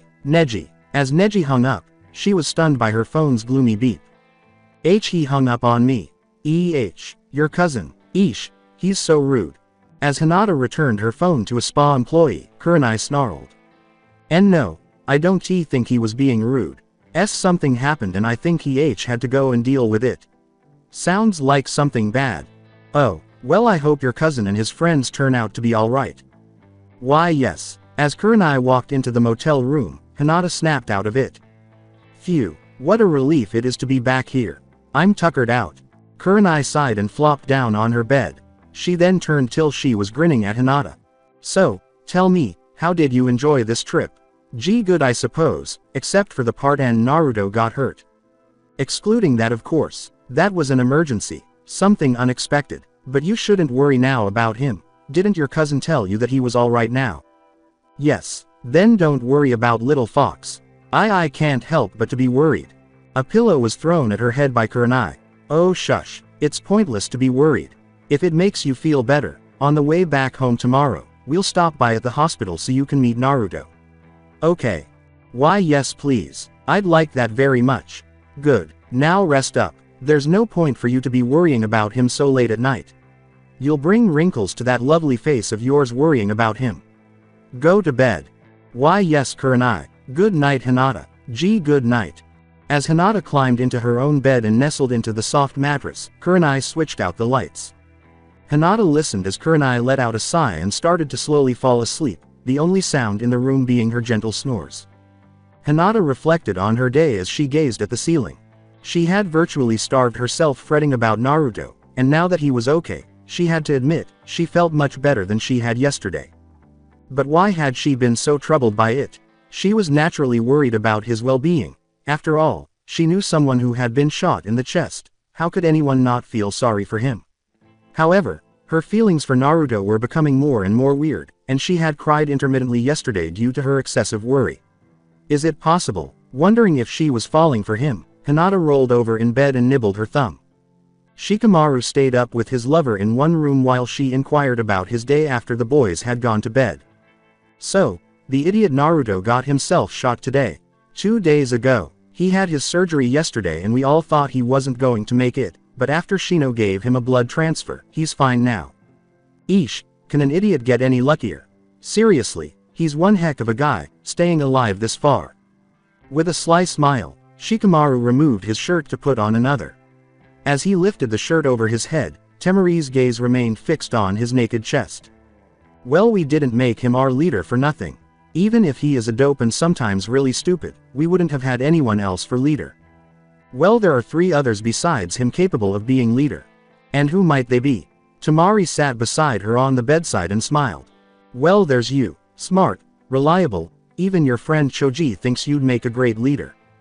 As she went on, Shikamaru smiled and played absently with her hair. Go on. And there's that Uchiha brat. Even if he is a bit of a stuck-up jerk, he would make a decent leader. That is if he'd shut up about his revenge on his brother. But he seems pretty smart and he can sure keep the group together.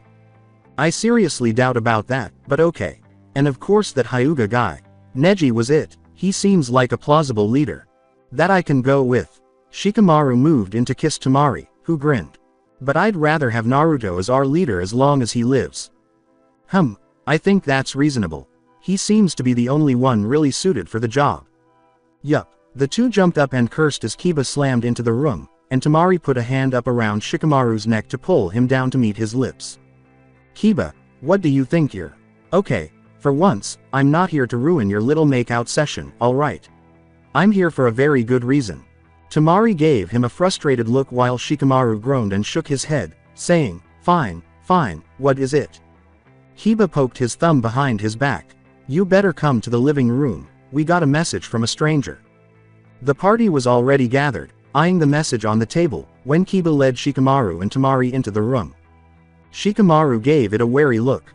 Why is there an origami crane on our table? Choji shuddered. That's no origami, it's a freaking letter of death. It came in attached to a needle and it almost punctured my ear as it stuck to the wall behind me. I was scared shit. As Choji sat with the others, Shikamaru gave him a sympathetic shoulder pat while he peered around at his friends' faces and reached for the crane. Should I open it, Shikamaru? With a warning grasp on his shoulder, his girlfriend's face said it all. I'll open it, Shino said. I'll do it. No, I will. Neji reached over and took the origami crane in his hands without anyone objecting. He concentrated on swiftly unfolding the tiny crane, making the only sound in the room the crinkle of paper. He smoothed it out and looked at the message in awe. He was questioned by the others. Choji nervously stuffed chips into his face as he leaned forward. Well, what does it say, Neji? Hyuga moved uneasily in his chair. Hurry up, Neji. Tell us what it says. In his seat, Lee leapt up and down. What does it say? As Shikamaru observed the peculiar look on Neji's face, Shino remained mute. Well, Neji, what's wrong? Shit. Neji held up the letter with a worried look on his face, and they all stared in amazement. They're after us. In strong red letters, the letter said, we know where you hide. We will kill you all. Akatsuki. After examining the letter, Shikamaru turned to observe the strained looks on everyone's faces. He said slowly, so, you don't think that guy from before? Hyuga gave a nod. Is one of them? With a worried expression, Choji said, no kidding, then that means that they already know our faces. Lee took a swallow. Yes, they're fully prepared to take us down. Shino then asked, the question is, who will they start with? While silently looking up at everyone. Quiet. They all thought in silence until Shikamaru cursed and they all erupted in fear. Shit, Naruto. Fuck, we left him alone. Hyuga swore as he leapt from his chair and grabbed his coat off a chair. Choji grabbed the keys and threw them to Shikamaru as Shino and Lee chased after Kiba. Tamari kissed Shikamaru and helped him into his jacket. God, stay safe. Hell yeah, you stay safe too. Lock the doors, don't let anyone in. We have our own keys to get in, so don't worry about us. Neji nodded to Tamari before shutting the door and hopping into the car following Shikamaru. The engine roared to life as they sped out of the garage and raced down the road. Tamari nodded as Shikamaru hurried out the door with the others. I'm hoping they'll arrive in time. That night, Naruto was unable to sleep. He sort of got the inability to sleep unless he was next to someone he knew. Anybody. It gave him a sense of security. However, now that he was by himself in the chilly, dark chamber, he became acutely conscious of his vulnerability, loneliness, and injuries. He now regretted telling his buddies to leave him.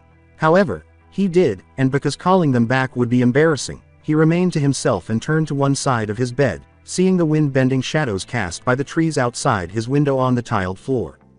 He listened to the leaves outside his window ruffle in the night wind as he gently closed his eyes. He heard a crunch like a branch. Wait. What? Naruto opened his eyes and jumped out of bed, hearing a strong thunk as a knife lodged itself on the bed's wooden edge just inches below his pillow. Whoa, there's someone out there. With his eyes darting about the room nervously as he watched the shadows move, Naruto attempted to stand up but snarled in pain as his chest injury pushed him back to the ground. He turned to see dark, crimson eyes after hearing a low laugh behind him. Well, you certainly are skilled. But if it weren't for that irritable branch by my shoe, you would have been dead with a knife in your neck, the stranger said, causing another chuckle. Just by looking back at the killer, Naruto felt perspiration flow from his face. The murderer's dark, poisonous eyes were staring into Naruto's, as though to say, I will kill you. This is likely what he had in mind. Fuck, what do you want with me? I believe I should be asking you that. I've heard that you and your friends are looking for my group, or more specifically, me. The stranger waited for him to make the connection, then drew a knife. Naruto let out a gasp. Shit, you're Itachi. Yes, Sasuke's loving older brother. I'm surprised he isn't here with you. Your friends ditch you here for the night. Itachi tried to slit Naruto's throat, but Naruto rolled to one side as the knife embedded itself in the tile floor. Itachi then looked up at Naruto, yanked the blade out forcefully, and approached him. Naruto searched the area for anything that could be used as a weapon. However, he didn't find anything, and his injury wouldn't help either. My friends left because I told them to. I didn't want them to worry about me. They should. After what they know so far, I bet you right now they're getting here as fast as they can to save your ass. You can't kill me, I don't die easily. Well then tonight you'll be choking on your own words.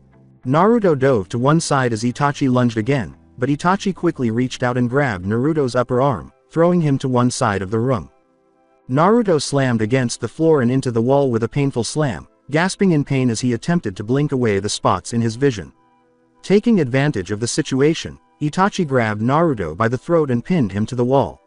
Naruto gasped as he futilely grasped at Itachi's arm, his fingers ruthlessly cutting off his air. Itachi appeared to be laughing at him in his eyes. Well, this is a disappointment. After all the fuss I heard about how strong this demon fox was, I was looking forward to a little fight, but you're being awfully weak right now. After I kill you, the rest of your gang will die. You shouldn't have messed with us in the beginning, Itachi said venomously, holding a knife to Naruto's face, the tip slicing into his cheek.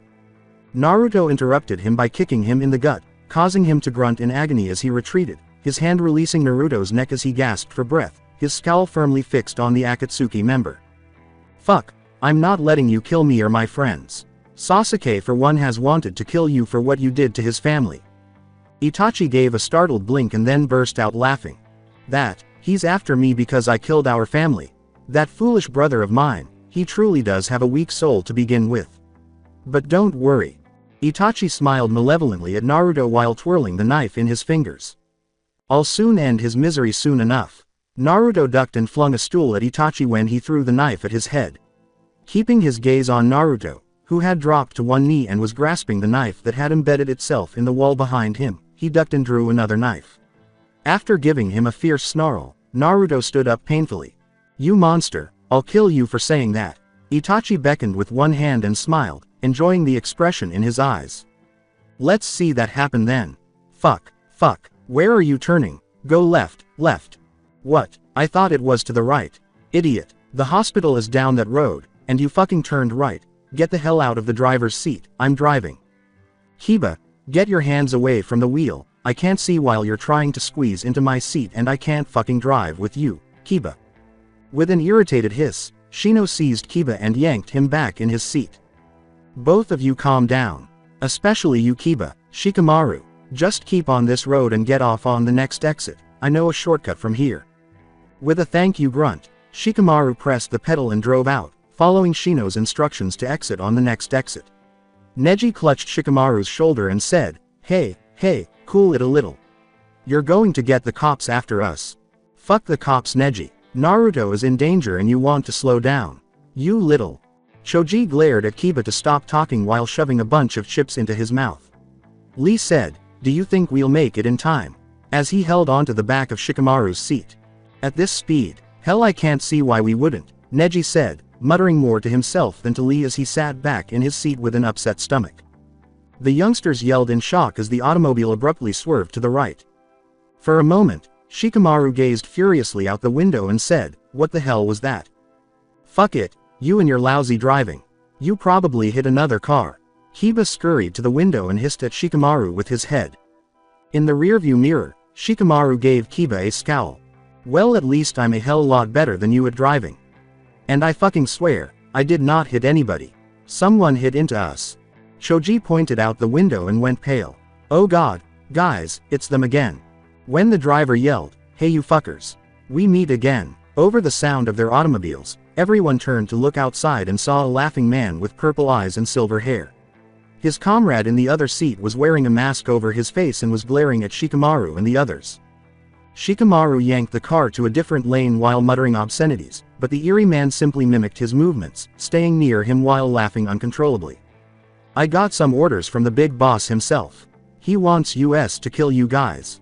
This'll be fun. Shut up and kill them already. Shut up Kakuzu, I'll kill them when I want to. Shikamaru, just focus on the road, I'll deal with them. As Shikamaru returned his attention to the road and cursed, Kiba climbed to the top of the car, slid the sunroof aside, and climbed to the roof of the car, followed by Neji and Lee. Damn, what is wrong with these people? The pace at which they were driving threatened to drag Kiba and the others down and smash them into the road, so they took some time to regain their equilibrium on the vehicle. The first to jump was Kiba. After landing on the car, he slowly clawed his way to the front, slamming his foot through the windshield and penetrating the thick glass with a forceful kick. Kakuzu reached out and grabbed Kiba's foot as the two men protected their faces from the splattering glass and swore. With a curse, Kiba felt Kakuzu pull him within, and Neji and Lee let out a startled cry as he vanished from sight. After Kiba collided with the two people inside the car, he felt Kakuzu grab him by the jacket and force him against the dashboard, choking him slowly with his hand around his neck. As Kiba coughed and swore, fuck, he grabbed at his arm. The driver alternatively glanced at his pal and the road while laughing uncontrollably. Woohoo, that's right Kakuzu, kill him. Shut up and focus on the road, Hidan. Shikamaru looked them with determination as he rammed into them, hoping it was enough to free Kiba from their hold. Suddenly, their car was rammed into, and the driver was cursing while glaring at the other car next to them. In fact, Kiba was hit in the face by Kakuzu after his hold on him broke. After Hidan was kicked in the face by Kiba, Kakuzu snarled and seized Kiba, smashing his head against his window. The glass shattered as it hit, slicing into Kiba's face as he screamed in agony.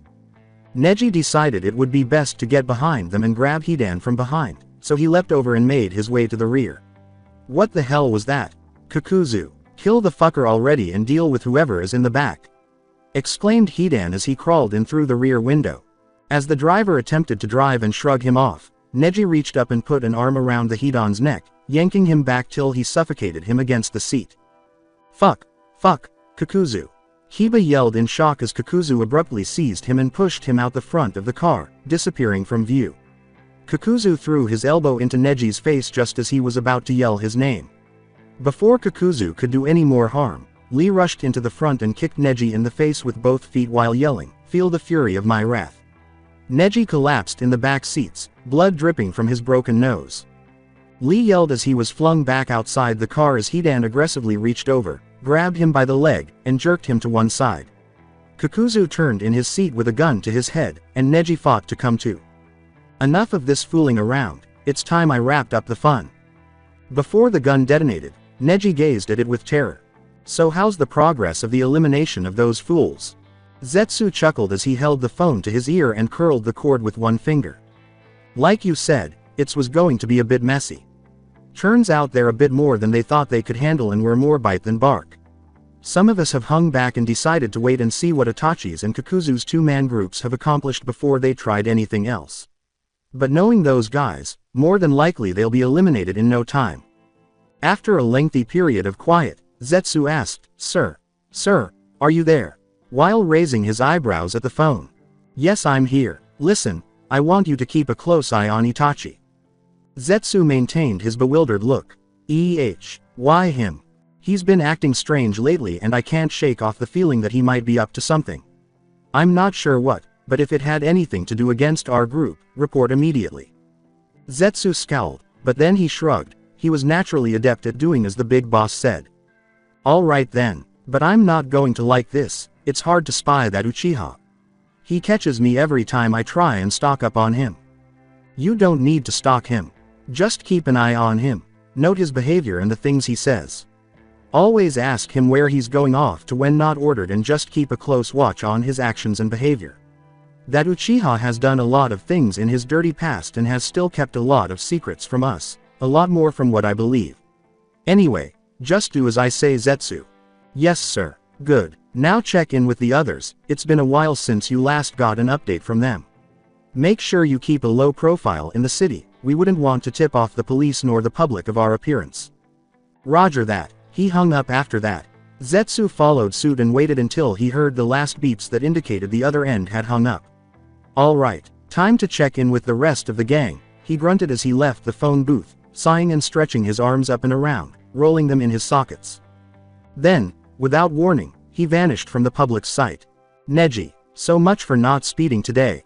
Shikamaru attempted to look over to see what had happened, but had to immediately return his attention to the road because they had now entered a dark tunnel with many twists and turns.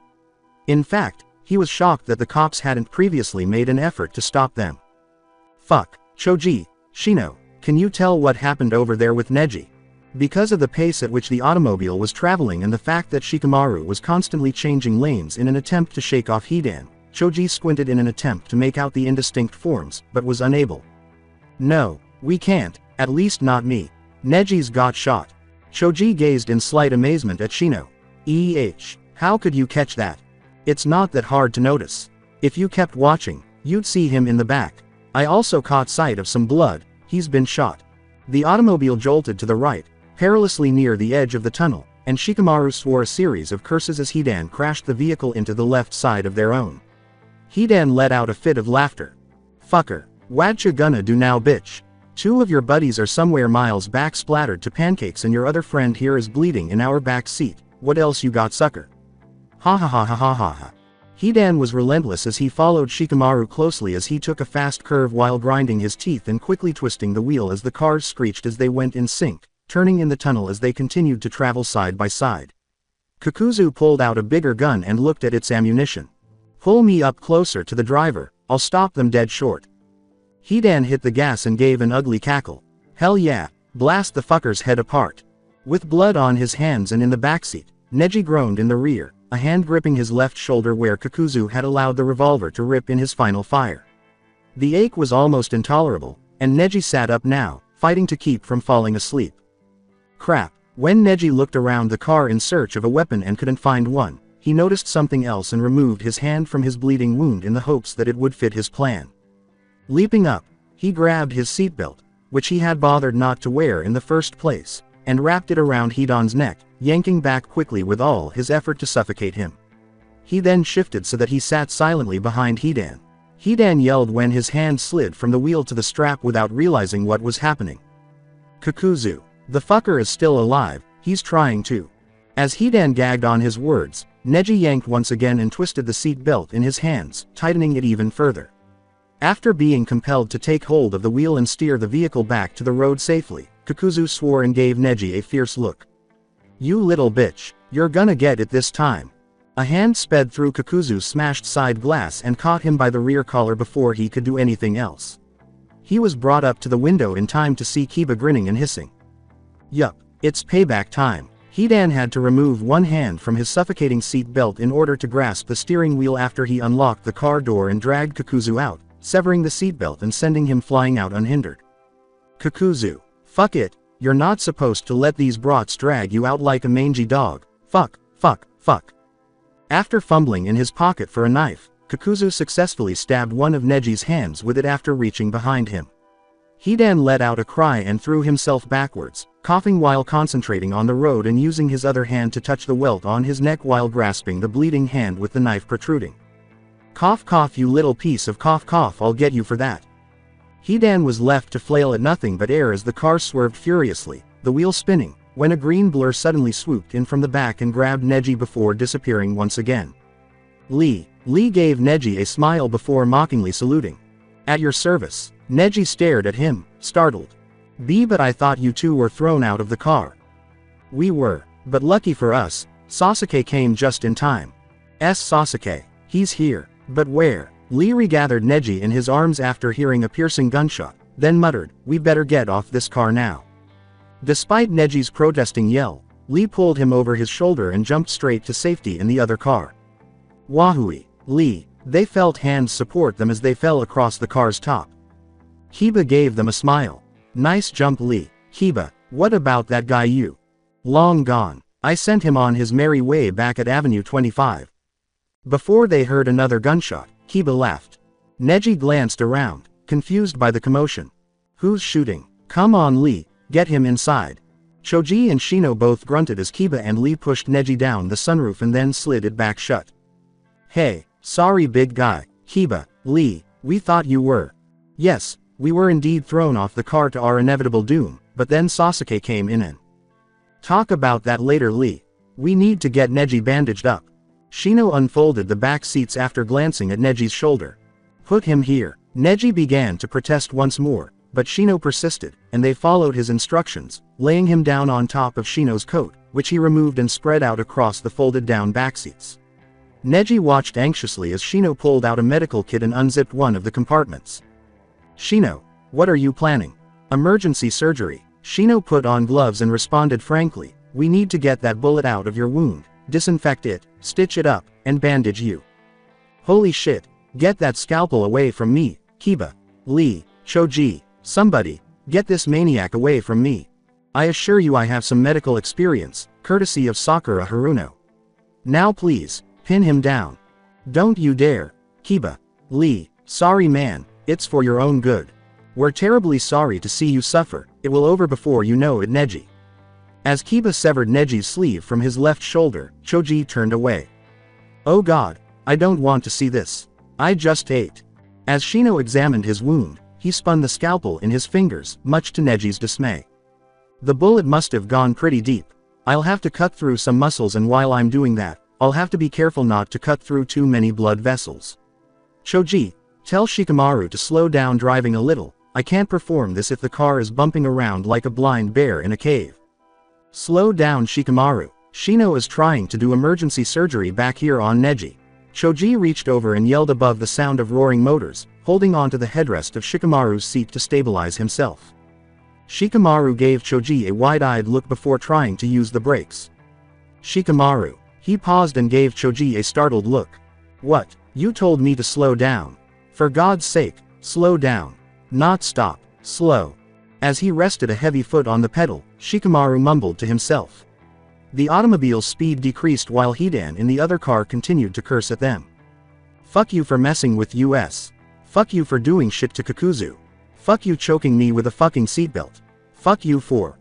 Hidan was struggling to recover when his automobile lost one of its front wheels due to another of those gunfire. The vehicle was screeching and squealing on the road. Fuck, who the hell? As Hidan re-aimed, a guy on a motorcycle approached steadily from the left, holding a revolver in his left hand. Hidan swore and swerved in the different roads, trying to get away from him, but the stranger pursued him assiduously. Who the fuck is that? The guy narrowed his eyes and concentrated on one of the back wheels while clicking another bullet into the gun's chamber while wearing a helmet to hide his identity. As the bullet just missed the wheel, Hidan saw where he was aiming and accelerated his automobile violently to the right, crashing into Shikamaru's vehicle. Wincing as a fresh stream of blood poured and soaked into Shino's coat, Neji yelled in pain as Kiba and Lee scattered around his body to pin him down, and Shino cursed as the scalpel dug in too deeply when the car was struck. Shikamaru also cursed while struggling with the wheel. Ouch, Shikamaru, what did I tell you about slowing down? I'm sorry Shino, Neji. That fucker just rammed into me. As the stranger cursed and hurriedly reloaded, Hidan, unaware of what was going on in the other car, swung his car back to the left and aimed a gun out the window at him, adjusting his sight in the rearview mirror before firing. Eat this you fucker. The gun went off, launching a barrage of bullets at the stranger, who looked up in surprise. He immediately leaned back as far as he could, knowing that if he left the motorcycle unattended at the handles, it would topple over to one side. However, he had complete control and balance, so he avoided falling and hitting the road. He waited patiently as the bullets passed harmlessly over his head, then got back up, grasped the handles, and then kicked the gas pedal up a notch to get closer. Hidan decided that perhaps this was a good moment to call off the mission after hearing the dull click of the gun being empty and cursing as he threw it in the backseats. But as he flicked up his helmet visor, the stranger, armed with a gun at his head, had pulled up to his window. His poisonous snarl said, "Say hello to your friend for me when you meet him down the road." Hidan's soul was pierced by the intensity of the glare in his eyes. Hidan's car was swerving and screeching in circles, with only one wheel in motion, when he abruptly shot at the last wheel in front before swerving his motorcycle away. Hidan's screams went unheard as the car flipped on its side, collided with the side of the road, and burst into flames. He approached, tapping on Shikamaru's window before he rolled it down, and the motorcycle sped off with the other vehicle. Sasuke. He gave a nod. Stop the car, they're gone. Shikamaru attempted to apply the brakes once more before Choji gave him a shoulder squeeze.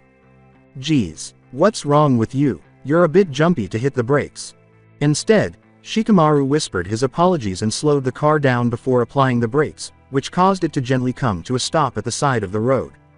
After Hidan's automobile accident, the other cars were in complete astonishment and either rushed past, hoping to escape before anything else happened, or stopped further down the road. As grit and dust puffed in the air and the smell of vehicle exhaust filled the air, Sasuke abruptly stopped his motorcycle and watched Shikamaru stop the automobile. The tire prints left a black streak on the road. After letting his hair fall naturally around his face by shaking his head and unclipping his helmet, Sasuke sighed and threw the helmet down his motorcycle's grips before sprinting to the side of the van and opening the door to reveal the startled audience at Shino's surgery. With blood gushing from the side of his mouth as he unavoidably bit his own tongue, Neji was lying down in the middle of the lads, biting down on a wadded-up ball of cloth that Kiba had shoved in his mouth to keep him from shouting. When Sasuke saw Neji's shoulder, he grimaced. That doesn't look good. Kiba frowned as he nodded. Yeah, it's not. Neji screamed. Doesn't look good. Doesn't look good. Hell, it fucking hurts like shitin. After spitting the bloody cloth at Kiba. Before injecting Neji, Shino took a syringe from the medical pack. The enraged Hyuga stopped speaking as his eyes rolled in the back of his head and he passed out, allowing Kiba and Lee to clamber off Neji while the others sighed in relief. Shino tossed the empty syringe over his shoulder after holding it up. Sedation. After removing the bloodied cloth that Neji had previously spat at him, Kiba moaned, "God, what a fucked up ride we had there. Is Naruto still alone at the hospital? Do you guys know if there's an Akatsuki there with him right now?" Sasuke said, and Lee nodded in agreement. Shikamaru stood up from his seat and said, "Yes, he's alone at the hospital and we have no idea if he's alright or if there's any Akatsuki members there. But most likely, they are if they've already tried to mess with us. They'd probably go after Naruto first since he's the one injured and at a disadvantage. We were trying to reach him when those assholes jumped us, Sasuke." "Sasuke, where are you going?" As soon as he stated he was alone, Sasuke turned, hurried back to his motorcycle, put on his helmet, and drove off. Shikamaru was astonished, and Choji shook his head. "Let him go, he's probably the only one among us able to get to him in time anyway. Not with us having Shino here performing surgery on Neji. Besides, our car is in bad shape and is probably out of gas by now, we wouldn't be able to make it in time." The arrow trembled close to the empty bar as Shikamaru looked at the gas meter. "Damn, but we still need to get out of here before the cops come." Shikamaru restarted the vehicle and then cautiously joined the road, pretending that nothing had happened and that they had nothing to do with the car wreck that was miles behind them. Choji nodded in agreement as Lee reached over and closed the van door. Naruto screamed in shock as he barely avoided Itachi's knife, which sliced into his arm. He leapt away, putting his palm on his arm right away as he retreated safely from Itachi, but he just vanished into the darkness once more, leaving Naruto dumbfounded and angry. He would never be able to strike back. He was too fast, and after occasionally darting into attack, he always vanished. He was just everywhere, and his motions were unpredictable. After hearing his unsettling laughter once more, Naruto was startled into sprinting down the hospital hallway, stabbing the wall behind him as he made his quick move. As he ran, his bare boots sounded like thunder, and he periodically slipped as he made crazy twists down the hallway, slipping in the blood of the hospital's patients, physicians, and nurses who had been killed by the knives that came in constant assaults. Then, although he didn't enjoy it, Naruto made a logical choice because he realized he wasn't in a fight and didn't have anything to protect himself with. He had no choice but to flee for the time being. He was unable to complete this task alone for once. How could he have been prepared for this when he had just been wounded in the chest and was left all alone with nothing to save his own ass? As he dipped low to turn, the blades seizing tufts of his hair, and he gasped at the sight of the emergency escape at the end of the hall, Naruto cursed as the blood beneath his feet pushed him forward to nearly bang into the wall. He ran for it like a crazy person. Itachi let out an audible cackle as he raced, the shadows surrounding him seemingly taunting him as the hospital's remaining lights started to flicker. Instead, he concentrated on his objective of getting to that door, gasping in pain as he fought for air, his recent injury preventing him from pushing it too far. The lights eventually turned out just before he was 2 meters from the door, blinding him as he sprinted into complete darkness. Somewhere in the middle of the dark hallway, Itachi abruptly grabbed him by the wrists. Itachi's hands tightened on Naruto's wrists, causing him to freeze. The only thing visible to him against the pitch-black hall was his red eyes. Little fox, where are you running to?" As the eyes vanished, Naruto looked at them immobile, his blood freezing, yet the hold on his wrists continued. "Surely you're not afraid of a little dark. Come on now, little fox, either fight like you mean it or die painfully. I'm getting quite irritated by your scurrying about. It's time we ended this foolish chasing and start fighting for real."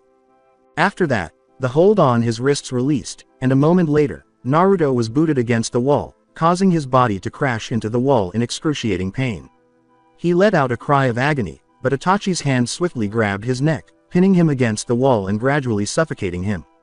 Coughing and gasping for breath, Naruto clawed at his hand in an attempt to break Itachi's hold on him. Standing in the shadows in front of Naruto, Itachi's expression was one of simple disappointment.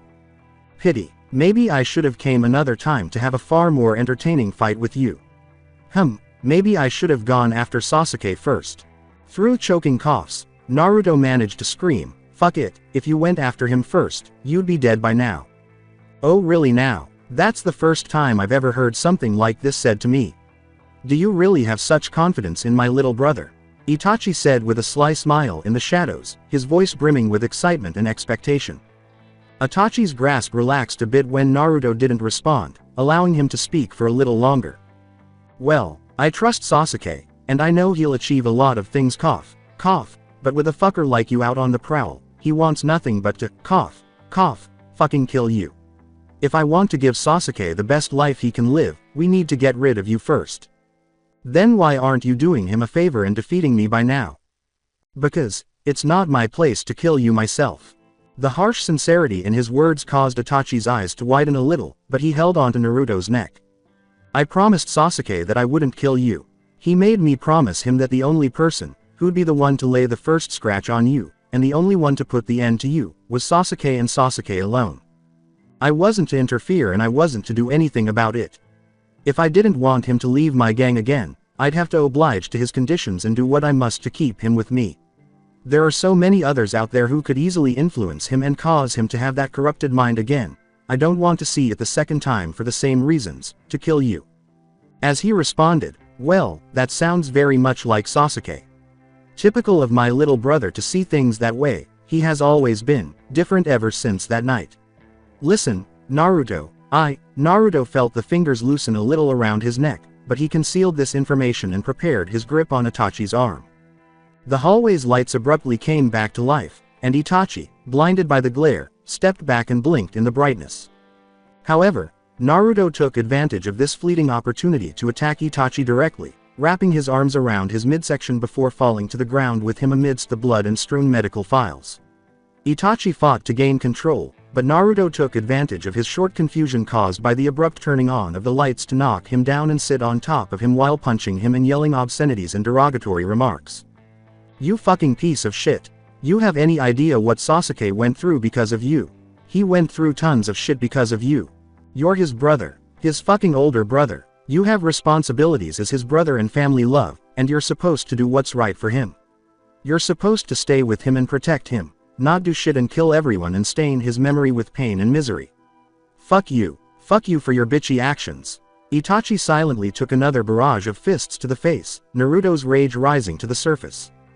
Naruto threw one final, powerful punch when his energy had run out and his rage had been distilled. He then sat back on his heels, tired, still on top of Itachi, who was glaring at him while he gasped for oxygen. Itachi's knuckles were coated with blood, and he gently moved his face back to the ceiling before staring at Naruto, who had blood all over his face from his lips and nose. You're done with your tantrum now, little fox? He questioned, smirking as he spat the blood at Naruto's hospital garb. As Itachi grabbed Naruto by the neck of his hospital clothing and forcibly pushed him up and off him and across the hall to the wall behind them, Naruto abruptly shot through the air. Naruto sank on his own knees at Itachi's feet, coughing blood from the hand covering his mouth, feeling as though his insides had been torn apart. With his eyes slightly wild at the sight of blood on his shoes, Itachi stood over him, satisfied that he had reopened his chest wounds. You're all talk and you even throw such weak punches.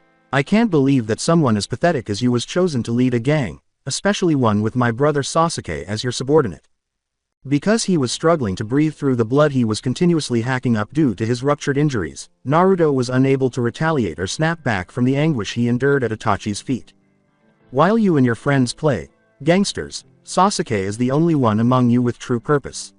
He seeks revenge. He has a purpose to be with you guys. And that purpose solely surrounds me, and his devious intent to take revenge for the fellow Uchihas I murdered personally, Itachi said, crouching before Naruto and twirling the knife between his fingers in a playful manner. Itachi grabbed a grip of Naruto's hair and jerked his head up, making him wince in agony as blood trickled from his chin and over his lips. Itachi then brought the blade up to his neck, causing a slit of blood to form as the sharp edge sliced into his skin. You really are something, Naruto. However, you have failed to be anything entertaining nor serve as a formidable foe. I would leave you alive because you're not worth my time to kill, but upon orders, you and your gang, I must do what I must to kill every last one of you. So, let's start with you. Itachi's hard, unyielding gaze and tighter hold on the knife caused Naruto to gasp. Goodbye, Naruto. Sasuke barely managed to stop the motorcycle before jumping off the tumbling machine, sliding onto his head, and getting back up to race toward the hospital's door. He made sure his revolver was at his hip, ready to grab in an emergency, and he took out a knife as he went. Sasuke almost slipped at the entryway as he sped up the stairs. Fuck. In order to prevent himself from falling, he grasped the side doors. After calming down, he looked down wildly at what had slipped him. Blood. A lot of it. Sasuke groaned, still for a second longer as memories of that one night returned to him. The floor was covered in blood. It seeped into the tile crevices, splashed the walls in specks, and discolored the carpets. A new horror, a nightmare, confronted little Sasuke as he looked around him in terror at the source of all the blood, bodies upon bodies strewn all over the streets and inside homes. Sasuke gritted his teeth and shook his head, forcing himself to advance. As he recalled his purpose, he gradually resumed his previous speed as he carefully walked over the corpses and blood to reach the stairs. For whom was he here? In an attempt to determine which floor Naruto was now on, he darted through the stairs. Sasuke was blinded by the whole darkness when the hospital went into blackout on the 14th floor. As he sprinted up the stairs, he traced his fingers across the handrails and mentally counted the hospital levels, remembering that Naruto's room was on the 17th floor. Sasuke wasted valuable minutes trying to locate his way, but fortunately the light abruptly came back on and he saw the door to level 17 just in front of him. He dashed to the door and smashed in, skidding to a halt at what he saw. Itachi sat crouching before Naruto spoke something to him while holding a knife to his throat. Without missing a beat, Sasuke hurled a knife at Itachi while yelling for Naruto to back off. Capable of responding to any command, Naruto ducked without pausing to look around, shocking Itachi before he turned to see the knife inches from his face. He then veered swiftly to one side to avoid the knife's path and watched as it dug into the wall at the opposite end of the hallway. Now who the hell? Naruto had a chance to crawl to safety as Sasuke crashed into Itachi, putting his arms around his chest and slamming him into the blood and glass-covered ground. Sasuke sat with his knees on either side of his brother as he held Itachi angrily to the wall, holding a gun to his brother's head, until they finally collided with a wall, preventing them from sliding across the floor. After giving his brother a quick glance, Itachi laughed and said, "Hey, well if it isn't Sasuke finally here." He felt every fiber of his body screaming at him, "Pull the trigger." While Sasuke gave him a silent snarl. "The fucker needs to be killed now. Kill him, kill him, kill him."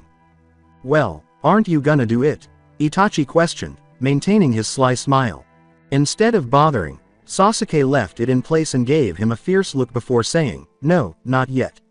There are still a few things I'd like to ask to a murderer like you." Sasuke's knees used to pin his arm and shoulders down with his weight, giving Itachi little control over his body. Itachi smiled, feeling the tightness in his brother's arms as he tightened his hold on him. Nevertheless, he didn't seem particularly alarmed or uneasy, remaining motionless beneath Sasuke's rifle and grinning carelessly, which just made Sasuke feel more uneasy. "Why are you smiling?" "Because I get to see my little brother again, and maybe this time I'll get to kill you." "Well, that isn't going to happen. You can go fuck yourself. When I'm through with you, you'll be dead." Naruto hid behind the counter on the right side of the hall, gazing in silent shock as he clicked a bullet into the gun's chamber as if to underscore his point. The gun's creepy click echoed throughout the motionless hall. "I will kill you." Eesh, that sounds really dark, even for someone like you, Sasuke. "What do you know anything about me? You're the one who abandoned me, killed my friends and family, and skipped away not caring at all if I suffered from your ill actions. I don't know why you did the things you did, but one thing is for sure, I'm the avenger of the Uchihas. By my hand, by the very blood that flows through my veins, this Uchiha blood, I will kill you in memory of those you innocently murdered." Itachi grinned once again before abruptly reaching out from beneath his brother's legs and grabbing the gun from Sasuke's wrist. Sasuke froze, watching as his brother's palm tightened around his wrist. "Really now? Then why won't you pull the trigger now before I pull the gun away? See, you're still too soft. You can't even kill someone who deserves to be killed. And I thought you were stronger than most." Smirking, Sasuke watched in startled silence as his brother slowly and violently pulled his gun-wielding hand away from his face. Because Sasuke was momentarily distracted, Itachi smacked his arm to one side as soon as he pulled the trigger. The gun then released the bullet into the tiled ground, scraping the polished floor. Itachi then grabbed Sasuke and slammed him to the floor next to him, eventually rolling around on the floor as they fought for control of each other.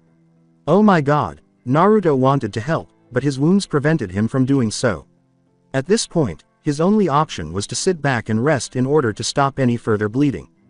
However, how could he not assist while Sasuke and his brother were fighting to the death there?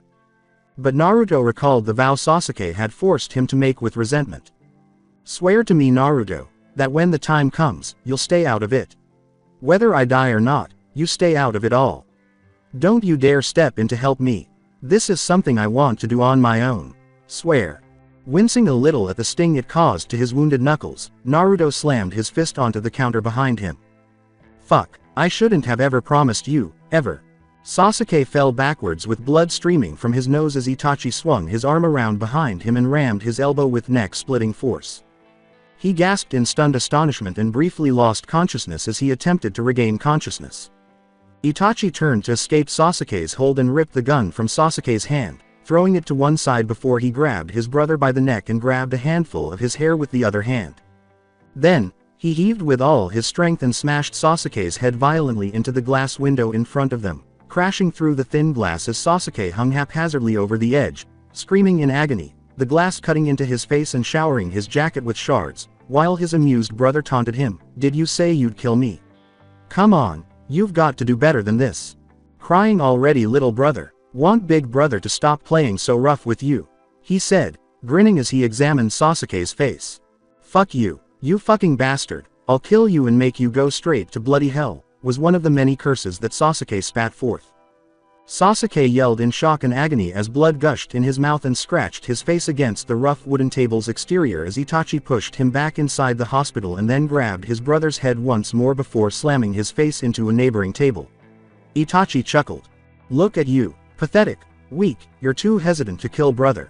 If you really wanted to kill me, you should have the same bloodlust as I have, but when I look into your eyes, brother, you know what I see." Sasuke was forced to look his brother in the eyes as Itachi dragged him up from the table and leaned in to sneer at his wounded face. "I still see the same young, innocent and scared boy who was always talking big about how you'd surpass me one of these days. Look back at that now, Sasuke, what have you achieved now? You still can't fight me, you're nowhere near my standards of what I'd call a formidable foe, and you're still spewing off your top about how'd you kill me and take revenge. That's bullshit." Sasuke remained motionless in Itachi's grasp, his words piercing him like a whip. The pain was worse than the facial injuries because he was tearing him apart at the core of his essence. With an expression of such hatred and disgust, Itachi tightened his hold on Sasuke's neck and hissed, "Watching you act so arrogant and blind yourself from your condition, it makes me want to kill you now. I have no desire of calling you my brother if you can't even put a scratch on me. Sasuke, I expected more out of you, so much more." As he shook his head and threw him roughly like trash to one side, Itachi yelled, "The next time our paths cross, it better be more worth my time than it was now. I expect you to have changed somehow. This is ridiculous. You haven't changed a single bit." Sasuke collapsed on the ground, stunned and shocked. Naruto gazed at Itachi with such rage and hatred that you would think he could murder him with his own eyes. Itachi returned the glare. "I believe I know who to blame that caused you to stay the same and forget your goal. Don't let those around you influence you, Sasuke. Remember that if you ever want to be the one holding the knife at my throat. I'm not like you, I'll never be like you, and I don't ever want to be," screamed Sasuke, struggling to his knees as his emotions boiled up inside him. "You killed my family, my friends, and you wiped out everyone. You're cold, merciless, ruthless, you care only about yourself and your own benefits. Whatever you have done for me has brought nothing but cold and meaningless point to my life. Because of you, I'm forced into a life of obligated duty to heed the cries of revenge from the blood of my family and friends that you spilled. I won't let them, I won't let you walk away with their blood on your clothes, and especially." With a dark, twisted, and frightening scowl on his face, Sasuke stood up and tore the glass fragments from his facial wounds before drawing a knife from his sleeves. "I absolutely refuse to be weak now and grovel at your feet like a scolded-at child. Do I care about what you have to say? I don't care about your life and your well-being, Sasuke. Those times I was your loving older brother are nothing but an illusion of me. What you see now is who I really am. Yes, I'm merciless, cold, and ruthless. I most certainly don't care about you, and I don't repent of my actions killing the Uchiha bloodline." Itachi shook his head, smirking with pure amusement as he laughed at Sasuke's genuine rage. This made his brother even more irate. Reminiscent of the bitter past and the happy times he wished could have lasted forever, Itachi raised a hand to Sasuke's face and gave him a rough poke on the forehead, just like he used to do when they were younger. Sasuke stood in shock as Itachi glared at him with a crazy smile on his face. Don't ever forget that glare of yours. The dark, menacing eyes of killing intent you just showed me. Cling on to that. Don't ever let that go. Feed yourself the darkness that will lead you to me. Give yourself the bloodlust and power that will let you maybe someday face me ready to fight like a true avenger. You must learn to be like me to achieve the things to unravel the man I've become. Someday Sasuke, when we meet again, I'll be expecting that from you. Sasuke screamed, wait, where are you going? I'm not done with you yet, not until I pass out or die. Don't turn your back on me, Itachi. As Itachi turned to go, bringing him back to reality. Don't you dare insult me calling me the one who's running away, you should be grateful you loathsome fool. I'm giving you a chance to rethink your actions and get stronger, only then will fate eventually lead us back together to continue this fight. Itachi growled, flashing back at Sasuke's side behind him, his lips hovering beside his brother's ear. Then, using the slant of his hand, Itachi cut at the back of Sasuke's neck. He watched in contempt as Sasuke fell to the ground in a blackout, struck unconscious by Itachi's quick move. Watching Sasuke fall, Naruto swore, fuck. Abruptly, he saw Itachi looking right at him. Itachi stepped over Sasuke and headed directly for Naruto, who jumped with surprise as he approached him quickly and took Naruto in one hand. I'm supposed to kill you and Sasuke right now. The guy tightened his hold on Naruto's forehead as he stated, you two are meddling with the Akatsuki and will indefinitely someday intercourse our plans. However, I won't kill either one of you today. That, maybe, I'll save for another time. Naruto felt his blood ice. The stairway door crashed open to reveal intruders, and Naruto blinked twice in surprise as Itachi leaned over and whispered his final message in Naruto's ear, barely audible, before quickly getting up and vanishing into the darkness. Naruto awoke from his astonishment to discover who had arrived. Sakura, Kiba, Shikamaru, Lee, Choji, what are you guys doing here? What the hell do you think we're here for? We came here to save your fucking ass and we find you here all torn up and alone, the pink-haired doctor said, bending down in front of Naruto after taking one look at him. With the intention of taking off his clothes to discover his wound, she reached for them, but Naruto just grabbed her wrist violently and shook his head at her. Forget about me, help Sasuke. As Shikamaru and Kiba rushed over to see how Sasuke was doing, he moved his head feebly in the direction of where he lay across the blood and glass, immobile and battered up, while Sakura sat paralyzed in awe next to Naruto. In response to Sakura and Naruto, Shikamaru nodded and said, he's good.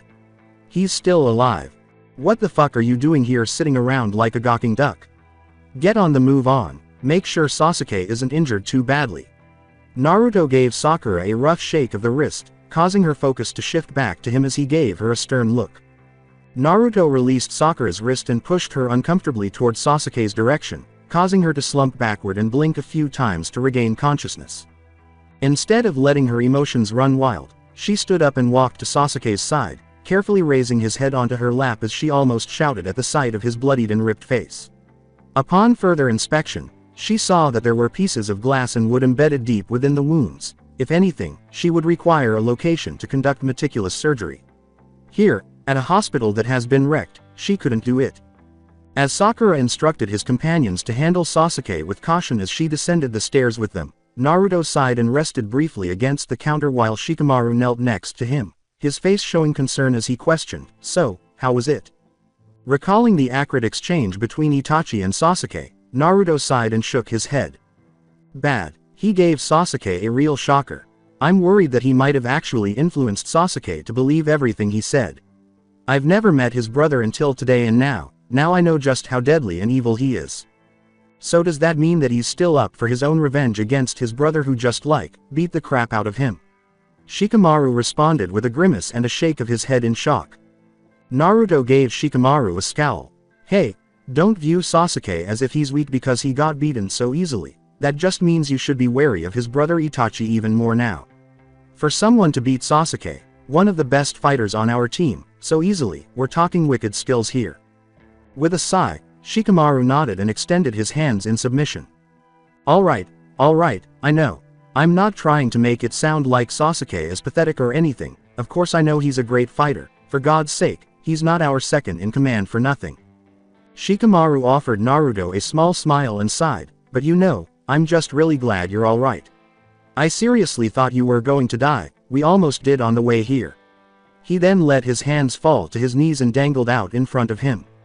At Shikamaru, Naruto scowled and asked, "Huh, what happened?" Shikamaru moaned as he massaged the red, irritated skin on his palms where his skin had been scorched and discolored by the car's steering wheel. A two-man team from the Akatsuki came and drove mentally in a car trying to kill us. It wasn't the first time we met them. We met them earlier on when we were walking from the hospital back home. They tried to run us over. Only this time, they wanted to gun us down. Ah geez, it's already getting worse. Just like what he said, Naruto shook his head and sighed, looking at the tiled floor. Shikamaru gave him a blink. Huh, like who said what? Once more, Naruto shook his head.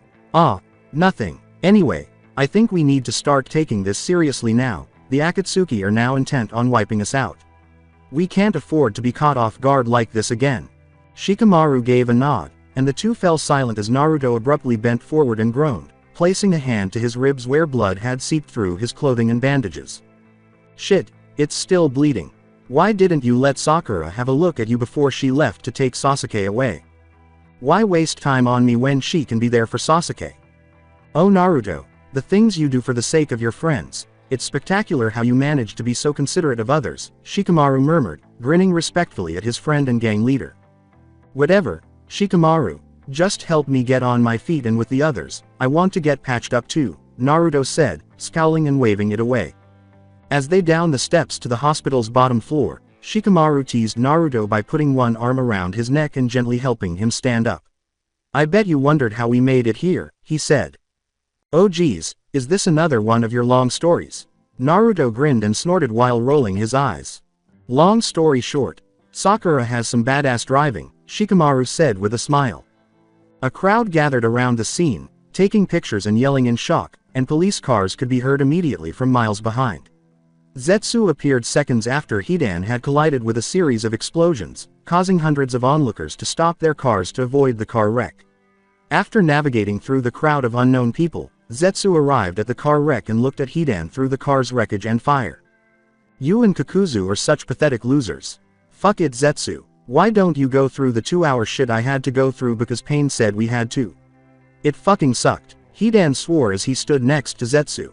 A hand sprang out from the driver's side open window and fumbled with the door lock, tumbling out as he gasped from the smoke and various cuts and bruises tainted his face and arms. A few miles down Avenue 25, Zetsu picked up Kakuzu along the route. He stood somberly next to Zetsu, bruised and ripped, and he said grimly, those kids were better than we thought. Hidan sighed and said, yeah, see, even Kakuzu agrees with me. That fucking kid with the pineapple shit-shaped hair, what kind of a shitty driver is he?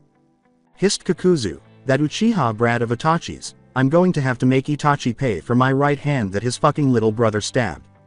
Zetsu gazed in confusion at the two. Whoa, so you two were totally wiped out by a bunch of wannabe gangsters. Shut up Zetsu, snarled Hidan and Kakuzu together. With his hands at his sides in a shrugging position, Zetsu tsked and shook his head. Tisk, as expected, Pain didn't expect you to really be able to kill them all in one shot. Besides, this was just to test and see if those guys can be capable of themselves and worth worrying over. Seems to me that Pain is right, we should. Well, since we failed our mission, how did Itachi do with his? Did he kill the leader brat? Kakuzu asked, crossing his arms and frowning. He sighed, I still need to check in with him soon. It took me some time to try and catch up with you two shitheads, dry slowly next time. Hidan said, fuck it, we can't. If we drive slowly, we'd lose the bitches. So you just suck it up and deal with how we do things. Zetsu shook his head and rolled his eyes. Say what you want Hidan, no one fucking cares.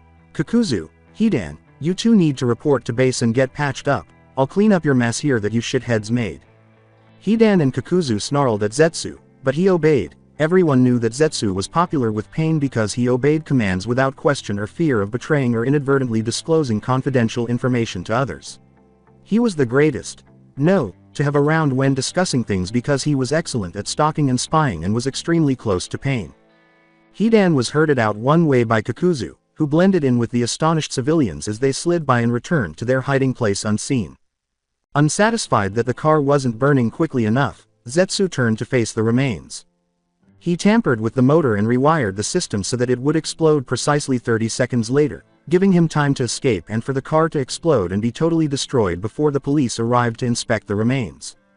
Zetsu quickly left the streets and waited a little distance above a hill's crest to witness the car blow up and vanish in a cloud of flaming pillars, wiping off any trace of the Akatsuki's presence in the city. Zetsu turned and drove off in search of another team member he suspected would need a lot of explanation.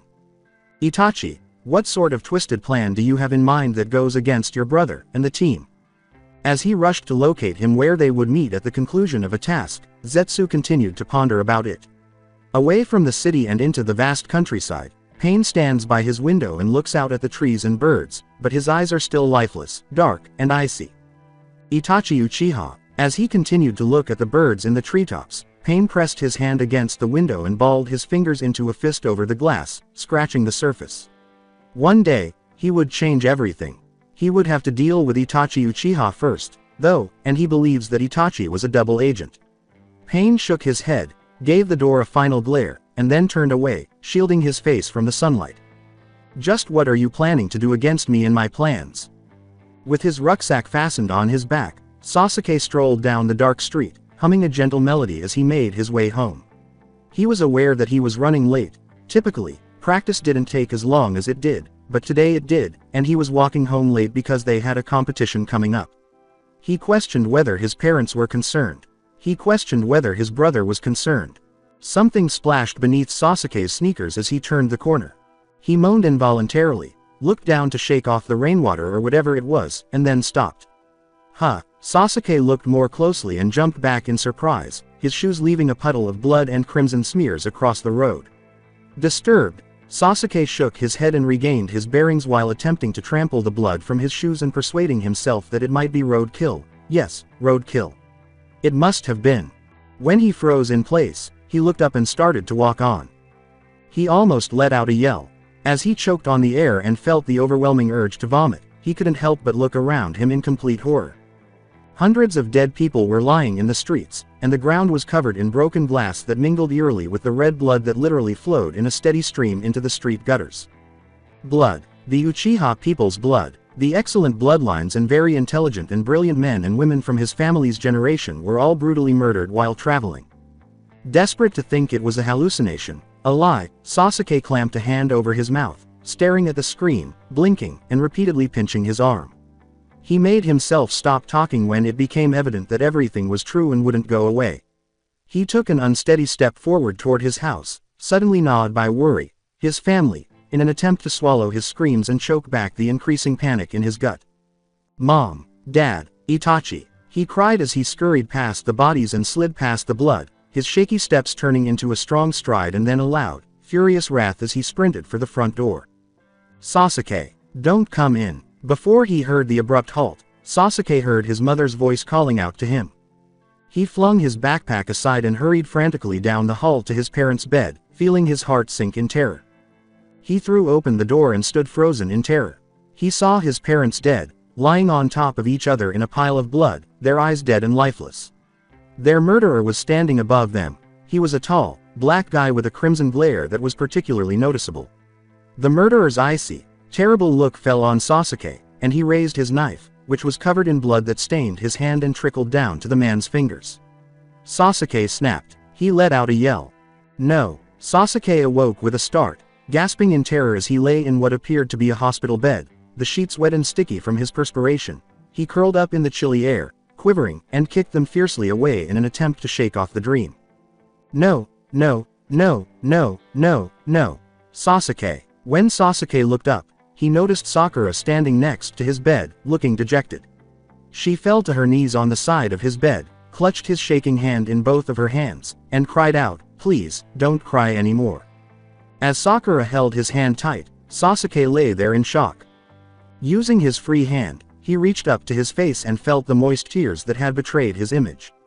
He now appeared to be a complete crybaby. Sakura rested her hand on her face and closed her eyes and pleaded, "Please Sasuke, I know I can't do much.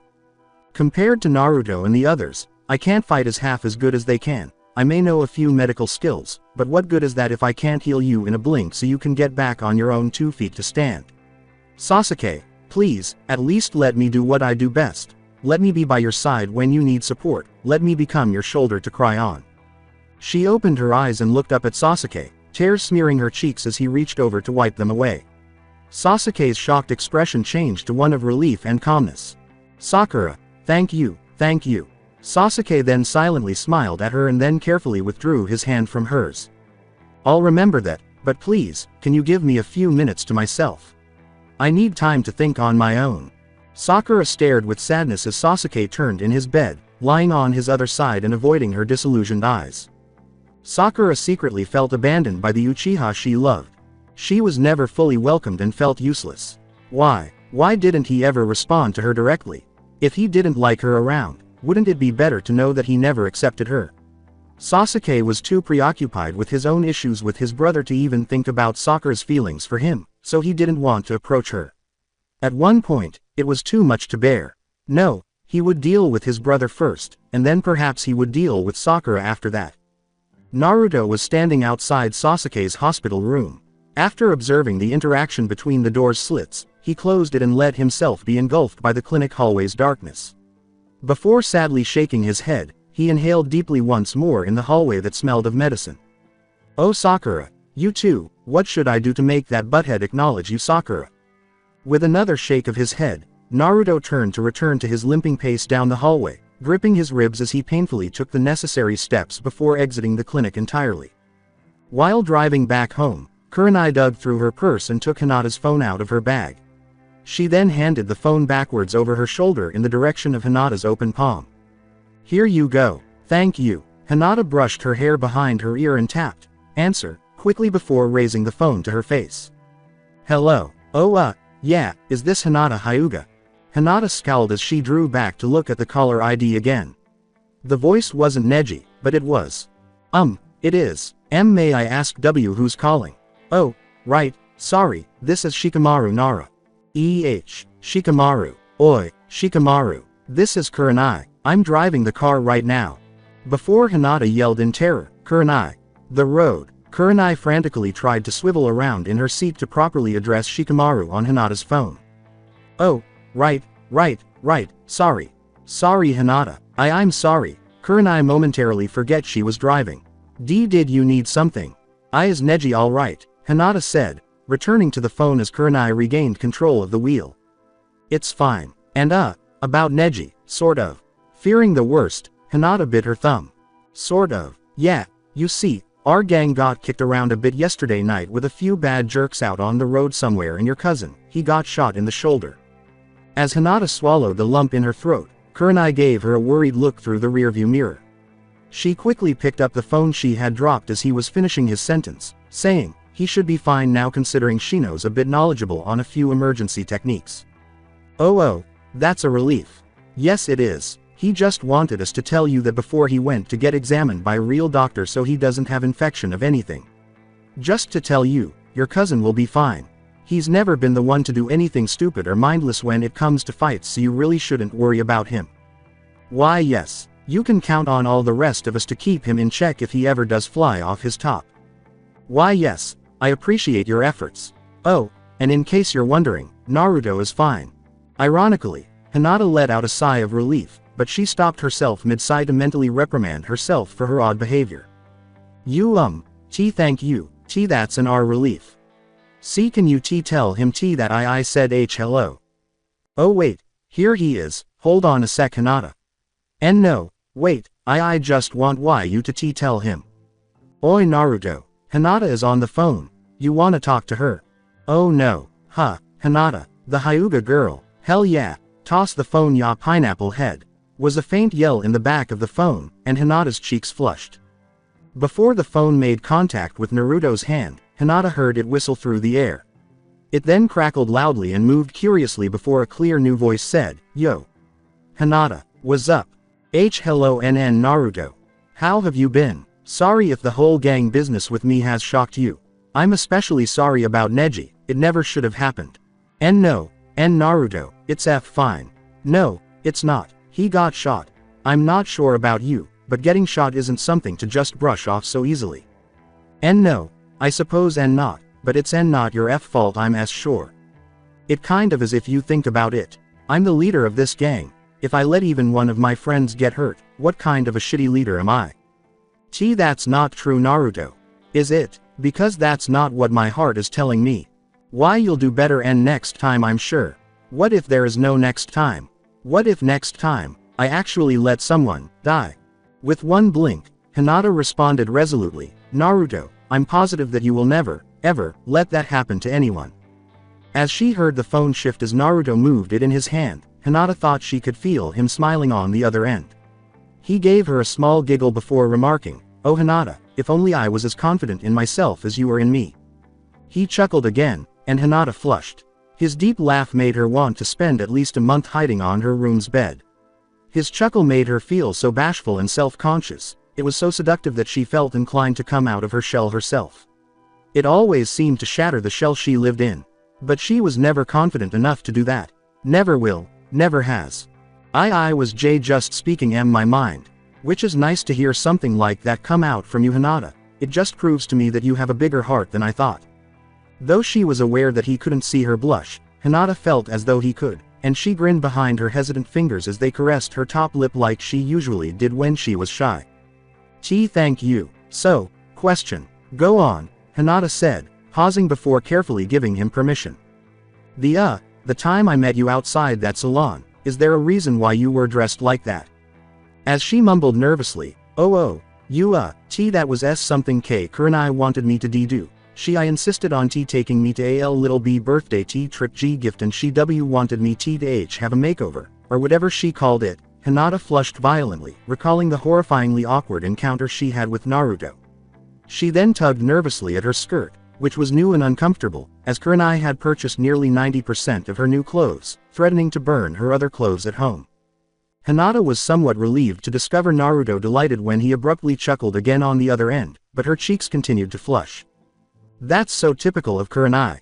Always wanting other girls to look their best, she's all about fashion, so there's no way you can escape from her clutches.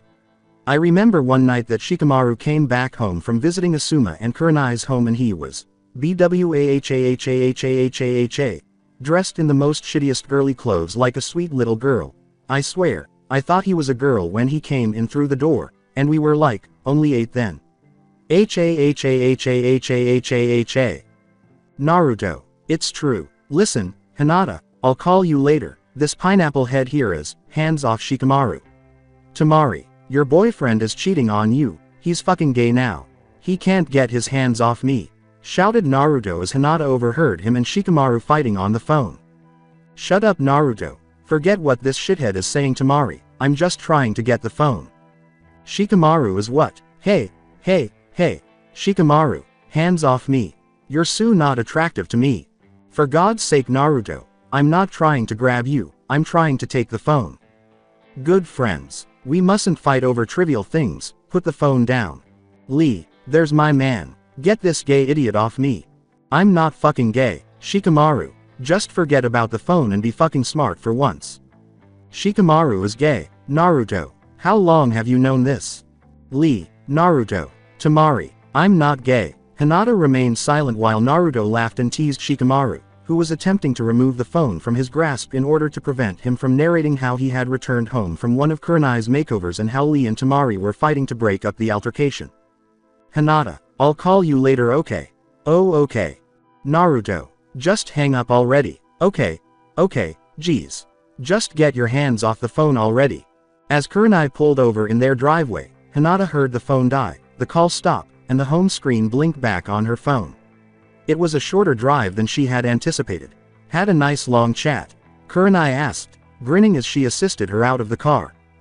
Hinata smiled modestly at Kurenai and said, no, more like I gave a short pep talk to a friend while listening to some average teasing. Well, can I go out yet? Hanabi glared anxiously at her agent, crossing her arms.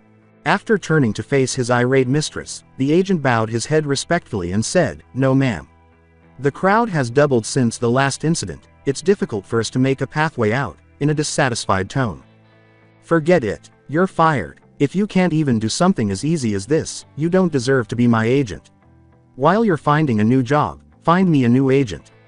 Hissing between clenched teeth, the agent pursed his lips in a fury before bowing to her and said, it has been a pleasure working for you, ma'am.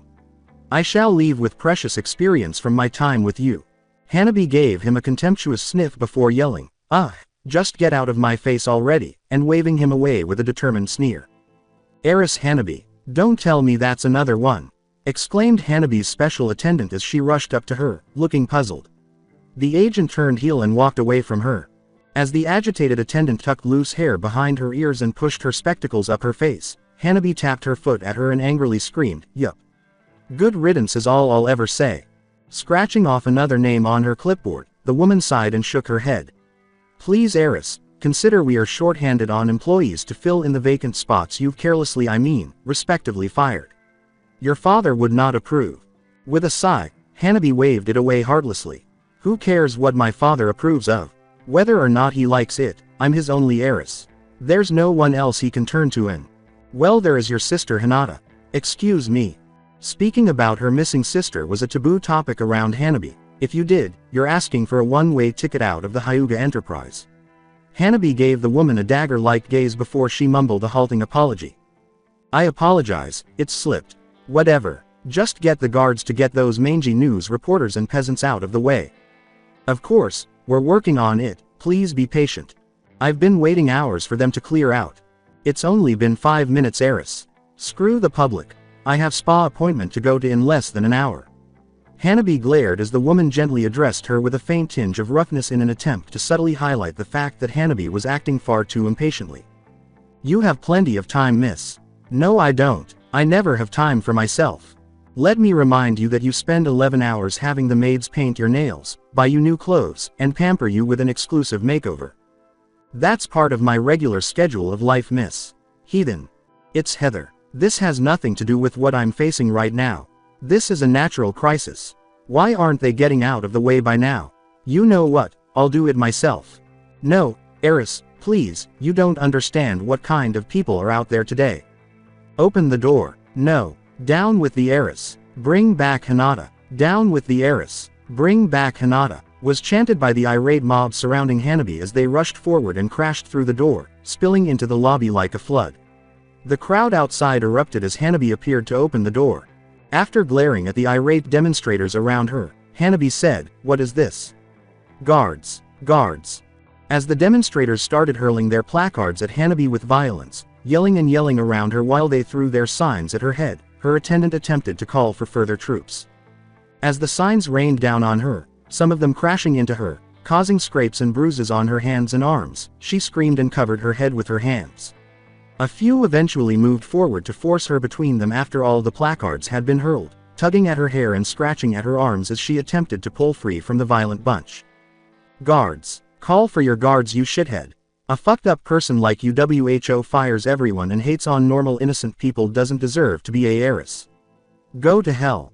Guards. Get in there. Save the heiress. Stay back. We're making history here. We're going to fix the Hyuga system and put compassionate presidents over ill-minded jerks. This one is gonna go down." Guards. When the police finally arrived, they did so in a well-organized manner, pushing between the irate demonstrators as they surrounded Hanabi in a protective circle, their shields thrusting forward. The demonstrators struggled against the police and banged futilely at their shields. Some of them grabbed aggressive protesters and took them to jail. "Are you all right, miss?" a policeman asked Hanabi as she stood in the safety of the cops, stunned. "Shut up." Hanabi ungratefully ignored the policeman, who scowled. She fixed her clothes and smoothed her hair, wiped the blood from her wounds, and then delicately touched the lip bruise before snarling. "They'll all pay for this. Heathen, take me home." Hanabi yelled at her attendant as she pushed past the police with a fury. "Miss," Heather moaned, "it's Heather, you little." As she watched the enraged heiress stoically walk away, trying to hide her tears from the staff. She growled angrily between her teeth. Outrage at the Hyuga enterprise caught Hinata's attention when she was idly browsing the internet in an attempt to locate another synonym for a word she intended to use in her work. Unable to resist, Hinata clicked on the article and read it. Furious fired employees stormed the front doors of the Hyuga enterprise, demanding a change in the future heiress. Where is Hinata Hyuga? Outraged by the carelessness with which heiress Hanabi has been firing off her employees left and right, angered fired employees turned into an angry mob and called for heiress Hanabi to shape up, or switch out the heiresses. They want heiress Hinata back in line. She was surrounded and signs were thrown at her in a very violent manner as they started to shamefully harass her by shouting curses and insults at her face. The police took 5 minutes to reach her before things got worse. Hanabi Hyuga is fine, but she was shocked. She left the scene fuming and embarrassed, and some people were crying as she ran out. Many of the protesters who were extremely violent against the Hyuga heiress were immediately arrested and were waiting for an investigation and/or trial. The question on everyone's mind is whether or not he will change his mind and go out looking for his missing daughter. Hiyashi Hyuga, the current president of Hyuga Industries, will briefly address this madness in due time after ensuring that his daughter is alright and in good hands. Or will he disregard the protests of his daughter's fired employees and, like his younger daughter, carry out his plans to make the tyrant of a daughter, Hanabi, his heir? You were reading flash news at Konoha City, our reports for your knowledge, so stay tuned for more about the Hyuga scandal, as we give you more about the Hanabi heiress. As Hinata flipped through the photos of her sister Hanabi being viciously harassed, she scowled at the pictures of her younger sister flinching from the signs and the threatening hands that were reaching out to her. She had scratches and bruises on her hands and arms and looked like she was screaming. Unfortunately, a furious protester recorded the entire event on live video, and because she was so moved by the hardships her sister was going through, she cared to click on it. Despite the poor quality of the footage, the boom in her headphones made it clear how loud and irate the protesters were. They began by encircling Hanabi. As the demonstrators screamed, "Down with the heiress! Bring back Hinata! Down with the heiress! Bring back Hinata!" Her sister spun around in the center, glaring at them. Before it broke down further, Hinata saw her sister scream for the guards. Signs were thrown, and as the protesters ran out of signs, her sister continued to scream for assistance. The demonstrators then started pushing her around and scratching at her arms while hurling threats, insults, and curses at Hanabi, who continued to scream for security. Even though the movie was just 3 minutes long, Hinata only watched half of it before clicking out the window and letting out a dejected sigh while shaking her head. Why won't they forget about me? Why can't I just disappear from existence? Feeling utterly deflated by the whole Hyuga issue, Hinata grimly logged off of her computer and went to bed early, even though it was only 2 in the afternoon. And with the protesters on the rage, they mobbed the heiress Hanabi and Hiyashi said as he switched on the news, the plasma screen across the room blinking to life as it vomited out a scathing report on the Hyuga event hours earlier. He was continuously turning through the news networks, showing his daughter everything in a disapproving manner. The rage at the Hyuga's front door. Furious fired employees. Heiress Hanabi was harassed. What have the Hyuga have been doing? Where is Hinata Hyuga? Hiyashi reached the final channel and shut it off entirely, then turned to scowl at his daughter in disappointment. I'm not pleased. Hey, those employees deserved it.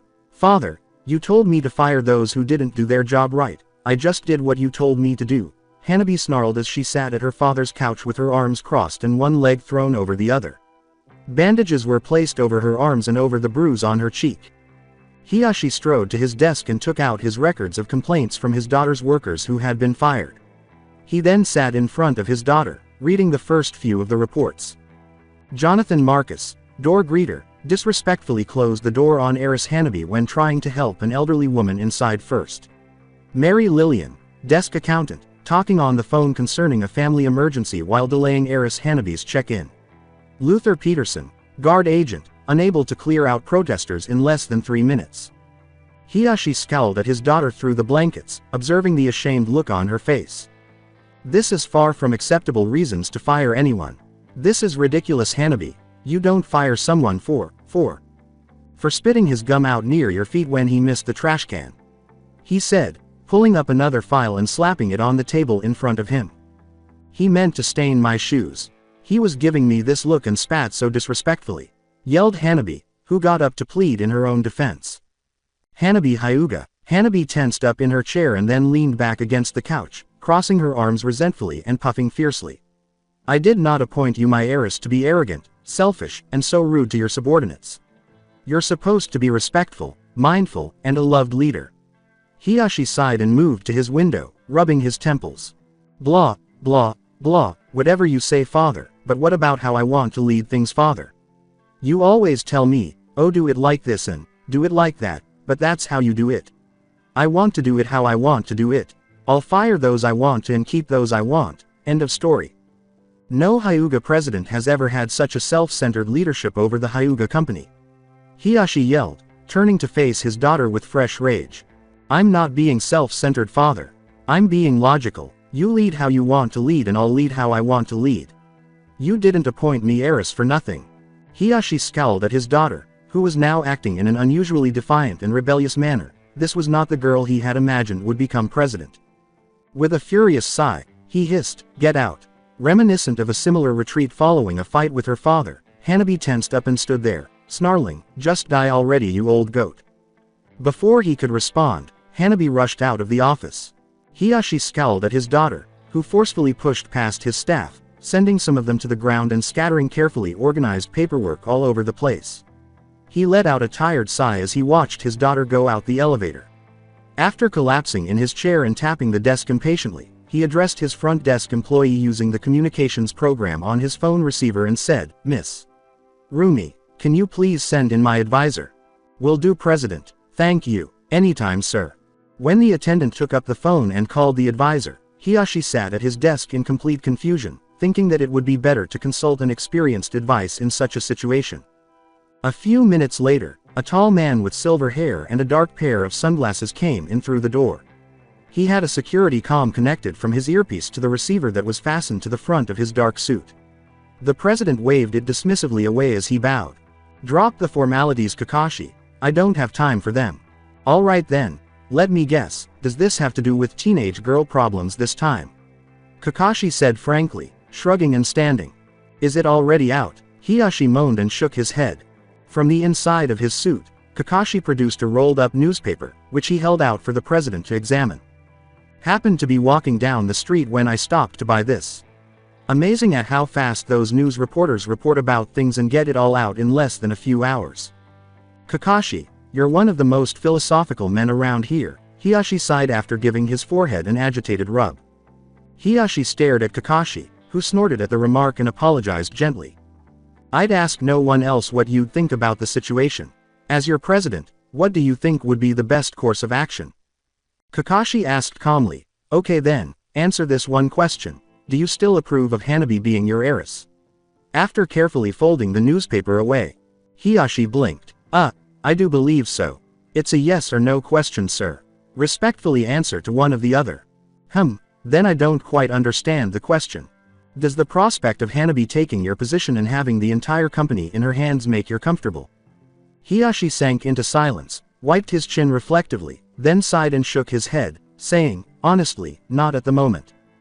"Good answer. No. This means that Hanabi might not be acceptable as a leader at the current time being. Unless she changes heart towards the employees of the entire company, she has no chance of being the leader she potentially can become." The agent curtly said, "So my best course of action that I would highly suggest to you and seek a plan B, a clever plan in my opinion." Hiyashi nodded, recognizing logic in Kakashi's statement. He leaned forward across his desk and whispered to Hiyashi, "If you really want Hanabi to be the perfect heiress, we teach her the hard way." Hiyashi arched his eyebrows at the man. "And what is that exactly?" "Jealously. Works all the time." "Excuse me, it's sheer genius. First, you're going to have to go public about this, strip Hanabi of her heiress title." "I can't do that. She's my daughter and my only heir." "Only heir? Yes, there was Hinata, but she's clearly not capable of being heiress," says Hiyashi, scowling as he recalls his eldest daughter, who was a complete failure and a shame. "Perfect, we'll use her in this then." "Excuse me, now I'm lost, what are you trying to say?" "Yes, Hinata, so after you take Hanabi's heiress title away, declare to her and the whole world that Hinata is your new heiress." "You're out of your mind," said Hiyashi, shaking his head in distress at the ridiculous scheme Kakashi was attempting to describe. "Just listen, okay, so after appointing Hinata heiress, Hanabi obviously will be outraged and confused as to why she was replaced by someone lesser than her and obviously upholding no talents whatsoever as to being a potential leader of the company. If it goes well, Hanabi will be more inclined to either A, learn from Hinata as to being a better leader, or B, driven by competition, eventually learn lessons as to being a better person morally and socially in order to challenge Hinata's position with a renewed change of heart. Then perhaps, she'd be able to understand what you wanted her to be and be able to take this seriously." As he continued, in the end, If it succeeds, simply make Hanabi your heiress again and Hinata can probably go back to her old life or whatever you want her to do. However, if worse comes to worse, you should probably be prepared to accept Hinata as your permanent heiress. Hiyashi nodded slowly, understanding the idea Kakashi was conveying to him. Hiyashi tensed up as he contemplated the two possibilities. If Hanabi did not produce the desired effects, all hope that Hanabi would develop into a suitable leader would go, and he would have to resort to Hinata. Ultimately, if it all failed, he might have to choose Hinata. It was almost impossible to teach his oldest daughter the logics and functions of business work, but it was better to have a beloved leader as president than a despised, cursed one who could not give a damn about her fired employees. However, he had no intention of allowing it to fail at all. Fine, let's go with this plan of yours. Do remember Kakashi, this plan falls on your shoulders, anything that goes wrong is your responsibility. Of course, President, so I suppose the first step to this would be finding my daughter. Indeed, have any idea on how to do that? I have a few sources I could turn to. Alright then, do what you will, but I expect some progress by the end of this week. Have I ever disappointed you? You get my point. I'll be sure to give you an update now and then. Good, you may leave now. Before heading out, Hiyashi watched Kakashi bow once more. He started giving commands to his junior agents, who immediately responded. The desk attendant waved at him and grinned back. With a tiny sense of relief from his current predicament, Hiyashi returned to his papers to consider whether this would create a new problem. He wasn't going to think about it at the moment, regardless of what it would bring up. As Hinata rolled onto her side blearily and attempted to blink away the sleep in her eyes, she heard the door slam. Rubbing her eyes, she yawned and stood up, then crawled out of bed to answer the unattended door.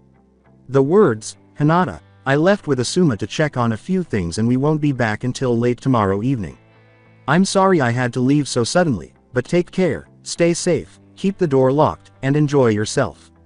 Love, Kurenai," were written in bright pink letters and pasted to the refrigerator as she crossed the kitchen. Hinata yawned as she tried to smooth her wild hair and glanced back to the door where the knocking had stopped before bleakly saying, "Hello." There was nobody. She scowled. She went outdoors to take a look. Nobody was there. With a sigh, she returned inside and secured the door. Probably just some kids. Hiking back up the stairs to her room, Hinata stretched and yawned before opening her bedroom door when she almost screamed at what she saw. After falling through the window into her room, Naruto leapt to his feet and charged at her, placing one hand on her shoulder and the other over her yelling lips. "Shish, geez, Hinata. It's me, Naruto. Don't scream on me, girl. You gonna wake up the whole neighborhood. I thought why you were a burglar or a murderer, or something," Hinata said, calming down and flung herself back onto the side of her bed with a sigh of relief. Naruto snorted as the chilly window current entered her chamber, his orange jacket billowing open at his sides. "Yeah, I don't blame you for thinking that. I am a gangster, which is sort of bundled up in the same category as bad guys, with burglars, thieves, and murderers." Hinata nodded while observing Naruto as he returned his focus to her window and began to close it again. So, you why the W window? Oh, because nobody was answering the door fast enough and it was really cold outside. I took an easier way in, sorry if I barged in or whatever, I didn't want to spend 3 minutes on hacking the lock on your door like I did last time. So rude of me to do the same thing twice. He grinned at her, which made her laugh. Whether you broke and entered via the front door or the second-story window, it was the same thing. Hinata didn't mind because he wasn't a stranger. After a long struggle, Naruto sighed and dusted off his hands before closing the window and drawing the blinds. Phew, finally, that damn window gets shut. It usually gets jammed. Does it now? You should get that replaced. I don't want to really ask Kurenai for that. This is her house and even if I wanted to use my own money to pay for it, I really can't afford to. Hinata, have you been crying lately? Naruto muttered as he abruptly leaned closer at her and peered intently into her sparkling blue eyes. Excuse me, your eyes are kind of red. Oh, that's nothing. Just my eyes are itchy, Hinata tried to explain, averting her gaze and massaging her eyes. After scowling, Naruto sat down next to her on the bed and held the folded newspaper in front of her while removing something from his jacket.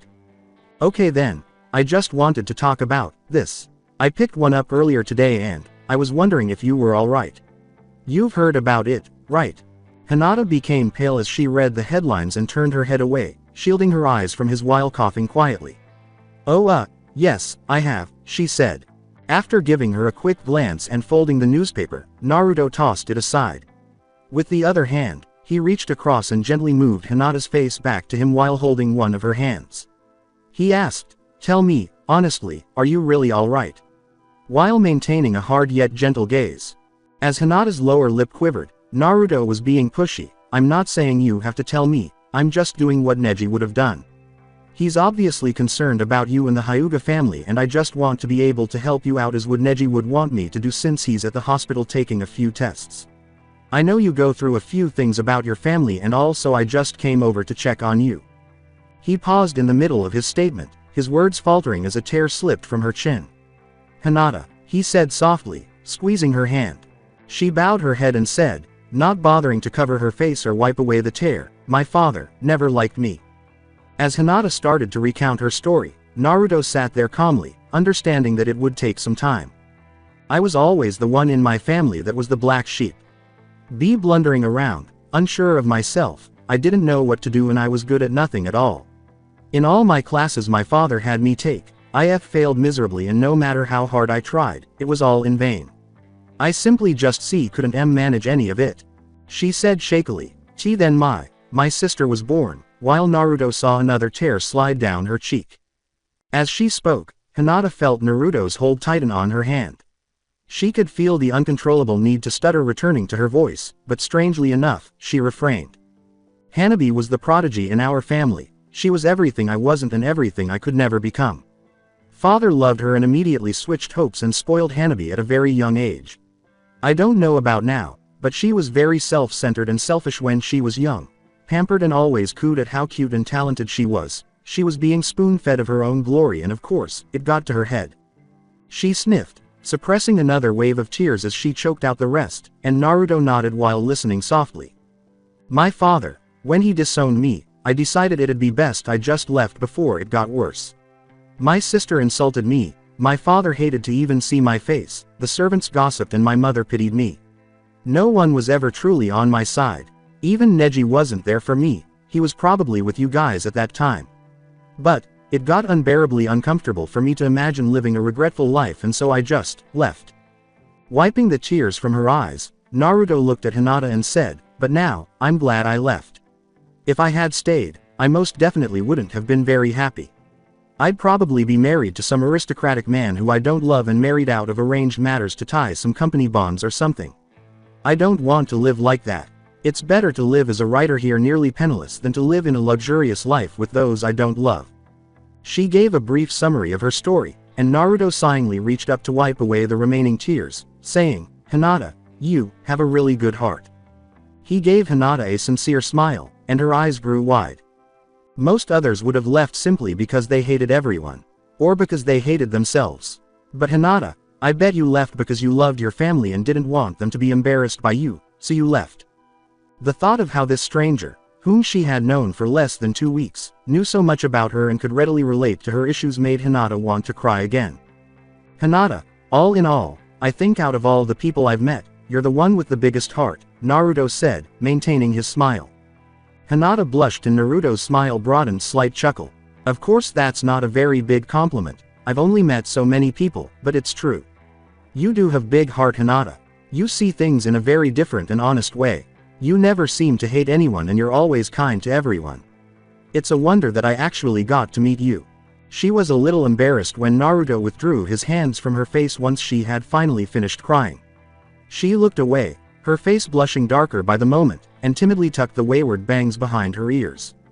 Thank you." After Naruto's laughter caused Hinata to turn to face the object of his laughter, he reached behind her and took out from under her blankets the fox doll he had given her for her birthday a few days prior. He smiled and fiddled with the doll's ears. "I see that you love the gift I gave you." As Hinata watched Naruto stroke the fox's soft orange fur and give her stuffed animal a charming smile, she flushed. "Foxes? I think they're cool." Hinata gave a slight start. "Why, you do?" "Yeah, foxes are smart and cunning, though they may not be as strong as other animals or as scary or talented, they have the brains. They're quick hunters, lethal stalkers, quiet prowlers, and reliable spies if you think about it. Kind of like a thief. Though there are a few qualities about foxes I resent, but then again, overall, I like foxes.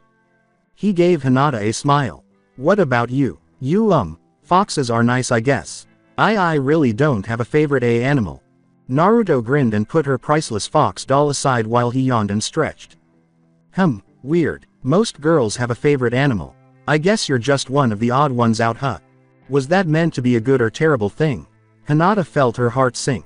In addition, Naruto grinned at her and said, I like strange girls. Hinata wanted to punch herself after her heart skipped a beat once more. She was suddenly becoming more attracted to Naruto than usual. So Hinata, I know you're busy and all, but how about joining me and my friends on a little gang night tomorrow? It's something we do every time and I'm inviting just about everyone I know. There's gonna be a lot of us there and I want you to get to know everyone better. He smiled at her while he said, I don't know about you, but someone always happens to bring some killer cinnamon rolls. He leaned his elbows on his knees and rested his cheek on his folded hands. Oh okay, I guess I'll come, was the final detail he added to convince Hinata to attend. Neji had told him that she adored cinnamon rolls, and he could see it clearly on her face as she drew a short breath, her eyes widening slightly. Great, I'll come to pick you up tomorrow. Oh, and by the way, you don't mind playing a few games, right? He said, standing there smiling at her and clapping joyfully. Games? Hinata inquired warily. You know, like one of the games we'll be playing as Mafia.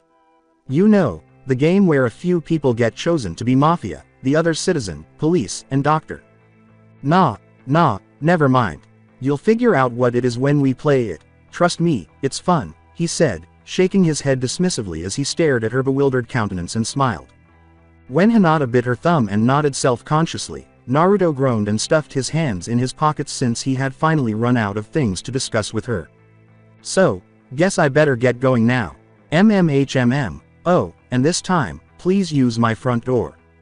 Hinata's remark amused Naruto, who nodded and said, will do. Hinata, wouldn't want to jump off from the second floor to concrete ground. I'd rather have both my legs functioning and not reopen my wound. Hinata got up to lead Naruto up to the front of her house and down the steps. How is your wound? She said hesitantly, reaching out to grab Naruto's sleeve. After giving her a perplexed look, Naruto realized she was talking about his wound and said, yeah, I'll live. Nothing I can't stand through. She nodded, and he grinned at her. At least it won't leave too much of a scar. At least that's what I was told. It'd be nice if it didn't. I think that way too. Well, Hinata, have a good night's rest, keep this door locked, your windows locked and stay safe, will ya? Wouldn't want creeps like me crawling through windows and hacking through your front door, he said, smiling and giving her a wink. He laughed and gave Hinata a hearty back rub while joking, just teasing with you, no one is going to do that, not as long as they know I'm around. Hinata flushed. He started to walk away and Hinata laughed nervously back. She waved her goodbye, and he waved as well. Tomorrow, remember that, I'll be here around 2 in the afternoon. He yelled at her before she shut the door. She nodded as she watched Naruto mount his motorcycle, cover his blonde hair with his helmet, and then speed out in a burst of yellow. Feeling joyful and ecstatic, she grinned to herself before shutting the front door and heading back upstairs to her room with a bounce in her step. Naruto joined his buddies at the table, however he arrived late to the bar. Sorry guys, came a little late. Better late than never, right? Growled Sasuke as he looked up from the table. What a drag, why are we back here in this dump? Shikamaru mumbled, sighing and shaking his head at Sasuke before slumping into his lover. Tamari chuckled and smirked, pushing her partner away from her shoulder with a finger across his nose. What, you a pussy and can't handle a few more drinks? She asked. Maybe I am, crybaby, whatever. When you mean deluxe special, do you mean like 10 pounds worth of barbecue or 20? Choji queried Jiraiya, who had come over to specially care to them. Thank God he was sober this time while he was closely analyzing the menu. As Shino sat peacefully watching a couple of fireflies dance languidly around the lamp overhead, constantly cringing as one occasionally went too close before darting away safely, Jiraiya had to explain the more intricate intricacies to a very demanding Choji. Neji, who had returned from his testing without showing any signs of serious injury, shook his head and drank a typical cup of water when Kiba demanded his drink already. Everyone accepted Neji's belief that consuming alcohol immediately after being shot wasn't a smart idea. As Naruto spoke to the group in a serious tone, Lee was moaning in the corner about why he was not allowed to drink a drop of alcohol. "Alright boys, you know what tonight is." Naruto smiled, and the boys turned to stare at him intently. "We went through shit in the past week. Good work everyone for staying alive. Though I know I did a shitty job of keeping you guys together and up and alive on your own 2 feet, I say we did some hell of a good job out there keeping ourselves and each other alive." "Amen brother," Hyuga whooped from the side. As Naruto joyfully screamed, "So tonight, I wanna celebrate by our normally and it's been a long time since we've done this, our little night fun of, who's the pussy now?" Shino pulled him back to his seat by yanking on his ear and shaking his head at him. As the boys started placing their drink orders, Shikamaru buried his face in his girlfriend's shoulder while the others cheered. Lee was an exception to this new rule due to his propensity to be exceedingly aggressive when intoxicated, but even Sasuke was willing to partake, which was a first. Choji, Lee, and Neji were excluded from the game because they weren't heavy drinkers. The welcome surprise that arrived about the time of their first round was also enjoyable. "Hey now, you start a game without me around." When the woman approached them, Naruto turned and smiled while holding up his drink. "Hey, it's Granny Tsunade. Watch it fox boy, or I'm gonna give you more than a beating last time you called me that." Jiraiya waved as he peered out of the kitchen. "Yo, Tsunade, long time no see. Came for another round of poker?" "Not today thanks, I ain't got any money on me tonight." "Maybe next time, just get me my usual, I'm having a night out with these boys here, put it on their bill." "Will do." Shikamaru became agitated. Whoa, I'm the one paying, so why do I have to pay more?" "Because you're a gentleman and I'm a penniless woman, be respectful once in a while why don't ya?" said the woman who sat next to Naruto, grinning at the kid across the table. The males chuckled and carried on with their game, competing to see who could drink the most and stay sober the longest. As they got more and more inebriated, they made fun of each other and laughed at who was inebriated. Hyuga gestured to Naruto with an inebriated finger while laughing. "Hey, look at him guys. I think he's drunker than all of us put together." As he spoke with a less slurred tongue, Naruto grinned and looked at Kiba. "You talk like a grandpa when you're drunk, Kiba. You can barely point at me straight." As Kiba extended his hands in surrender, the lads yelled, "You got me." "You do have a point Zir. Guess I'm drunker than all of you biatches. Hey, wouldn't this be a great game if we had invited Sakura?" Naruto chuckled as he leaned back and gave Sasuke a gentle elbow bump, almost knocking his cup of alcohol over in the process. Taking a drink and snorting, Sasuke rolled his eyes and said, "Don't even go there, Naruto, I'd rather not think about her being drunk of all people." He cleared his lips. "Come on, you know you'd like to see Sakura drunk, it'd be hilarious to see her out of character." Unlike the rest, Neji rolled his eyes while maintaining his composure. "Why the hell is this a tradition? No worries, I'll invite Sakura next time and get her so drunk for you to mess with, all for you asshole," Naruto said, laughing and giving Sasuke a slap on the back of his head. Neji rolled his eyebrows as Shino drank silently from his cup, which everyone assumed was still sober given that Lee and Choji were gorging themselves on the barbecue. Shikamaru's girlfriend, who was having fun watching him gradually but steadily lose his temper, became overly affectionate with her, and played with her as though he were one of those stereotypically cheesy boyfriends you see in public playing with their girlfriends, tricked Shikamaru into drinking. Everyone could clearly see Temari having fun while Shikamaru played a game of thumb war in which the loser got to kiss the other for as long as they wished. The two were a hot topic of conversation since it was adorable to see them play like young children. Hey, you two are getting quite chummy in the back aren't ya?" Shikamaru sneered drunkenly at Kiba and withdrew his kiss on his girlfriend. He cheated to win. "Ha, at least I'm not the one who's single." The lads cheered as Kiba said, "Look who's talking. You're the one slobbering over your girl and you've embarrassed yourself tonight by letting her get you drunk to play with her. How pathetic can you get? Pathetic enough to please my girlfriend. The things guys do for girls. Please, I'd never date a girl. Bachelor's baby, all the way." Tsunade laughed as he gave a loud yell. "Oh please, that'll quickly change after you meet the right girl." Yeah, but until then, I'm staying Ingla. I wanna date Sakura." Sasuke put it out there so simply that everyone almost choked on their drinks. Naruto quietly sipped his drink while coughing through his burned throat and yelling, "Shit. Sasuke, you really mean that?" With a calm smile, Sasuke shrugged and said, Well, I like it when they're feisty. When Kiba yelled, "Woo, baby. Sasuke here has gone dangerous. You hear that, girls? Sasuke Uchiha, one of the sexiest men in town, really likes feisty chicks." He slapped the table and stumbled to his feet. With a sigh, Sasuke struck Kiba's swinging arm and complained, "Oh, sit down already, you drunk bastard." Leaning from his tabletop stool, Naruto grinned broadly and said, "Then you should ask her out soon, Sasuke." Suddenly lost in his drink, Sasuke shrugged and muttered, "Nah, can't yet. Gotta kill that son of a bitch first." Naruto gave Sasuke a sour look as he abruptly smacked the table, startling everyone into stopping what they were doing. He even prevented Shikamaru from making out with his girlfriend in the rear. "Sasuke, take a moment and stop acting like you're drunk, okay?" After observing that Naruto had abandoned the drunken behavior, Sasuke decided to follow suit.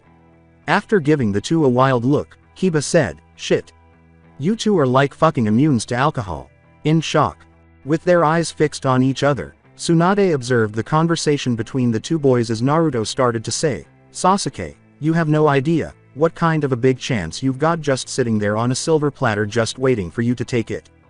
Naruto put his hand on his chest in order to emphasize his point. "I, Naruto Uzumaki, a hopeless orphan boy, was in love with her once. She was everything I visualized for a typical girlfriend, and I wanted to be the one to give her her first kiss, be the first one to spend the night over at her house, have all these special, first, moments with her. But I knew deep down, that in the long run against you, my love would fall short and remain unrequited." Sasuke was silent as Naruto went on, "Sakura has loved you for a really long time. Sure, it started as a childhood crush. She liked you because you were hot, smart, and came from a rich family. But over time, as she spent more time with you, and grew closer to you and me, she developed true, dedicated feelings for you, Sasuke. How many times must I sit down and talk the same shit to you over and over again, Sasuke?" As he pointed an accusing finger at him, Sasuke saw Naruto stare at him and say, "I'm not going to put up with this shit anymore. It's either you want her, or you don't. Answer that much, Sasuke, then I'll stay off your case." Sasuke remained mum, retaining Naruto's, "Unlike you, Naruto, I have a brother I need to kill and a girl I really like.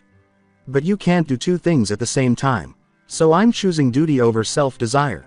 I'm going to kill my brother first, then I'll consider Sakura's affections." Furiously spat at Naruto, "What if it's too late by then? What if Sakura has moved on and no longer cares about you? She might find some other guy who will appreciate her and love her and spend her time happily with him. Someone like you. Hell no, I don't love her like that anymore. She's all yours for the taking if you just fucking accepted that." I know how agitated this makes you feel, Naruto, but when it comes to Sakura and me, it only involves us. Your voice in the situation holds no part in it at all. This concerns only us, not you. The excessively enthusiastic Kiba yelled, "Hey guys. Look at the time. It's time to go. Let's go, go, go, go." While Naruto narrowed his eyes at Sasuke, the gang began to stutter drunkenly to their feet as Neji grabbed the car keys from Shikamaru's hands and pushed Sasuke out, saying, "I'll drive.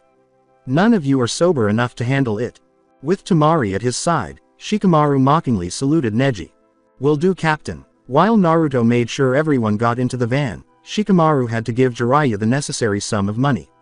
Temari and Shikamaru were distracted and started making out passionately in the corner, so he had to pull them inside. As he watched Sasuke board last, he tossed them into the backseats, where the boys had shuffled to make place. "I meant what I said, Sasuke. It's either now or never." Sasuke threw back, snorting, and jumped inside. "I could say the same for you and Hinata." As Naruto yelled, "This has nothing to do with me and Hinata." He became agitated, and Neji glanced at him warily in the rearview mirror. "You like Hinata, right? Sure. As a friend, why would I want to date her? Because she's cute, beautiful, smart, shy, sweet, oh, and you also mentioned something along the lines of attractive." Neji yelled at them from the front, "Hey, you drunk idiots. Stop shaking the van or I'll toss you in a river to drown." As Naruto and Sasuke got into a furious altercation, the other boys were either laughing, taunting, or joking at the two as they paused and scowled at each other. As Temari staggered off to take the half-drunk moron of a boyfriend to his room, Neji drove them all home. Neji and Sasuke went to bed early, while Choji and Lee settled in to play a video game and eat chips.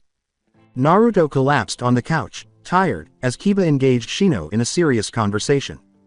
A field of lavender flowers briefly appeared on the screen as he turned to watch Choji and Lee play the game. Lavender, oh, they matched the hue of her favorite blazer and her eyes. He grinned as he remembered how he had promised to accompany her to their small party that they had planned for tomorrow, and the lovely lavender aroma that had permeated his clothes for at least 2 days.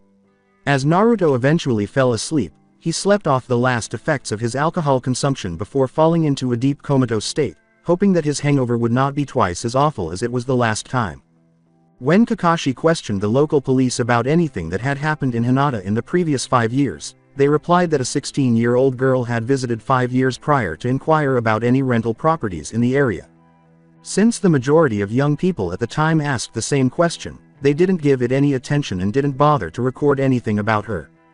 As he made the decision to start looking for the missing Hyuga by inquiring about rental properties in the neighborhood, Kakashi requested them to keep an eye out. Finding the right suburban area of the city was fortunate for him because it was a vast and culturally diverse area that would have made it hard to find a former aristocratic female writer.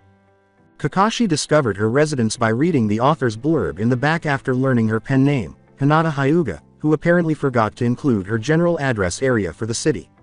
He had found her neighborhood right there. After thinking about asking a few people he knew, Kakashi made the decision to ask later. Before meeting the people he had known in his younger years, he would employ the resources he currently possessed. I will continue the story in next part. Till then, we weeb offline.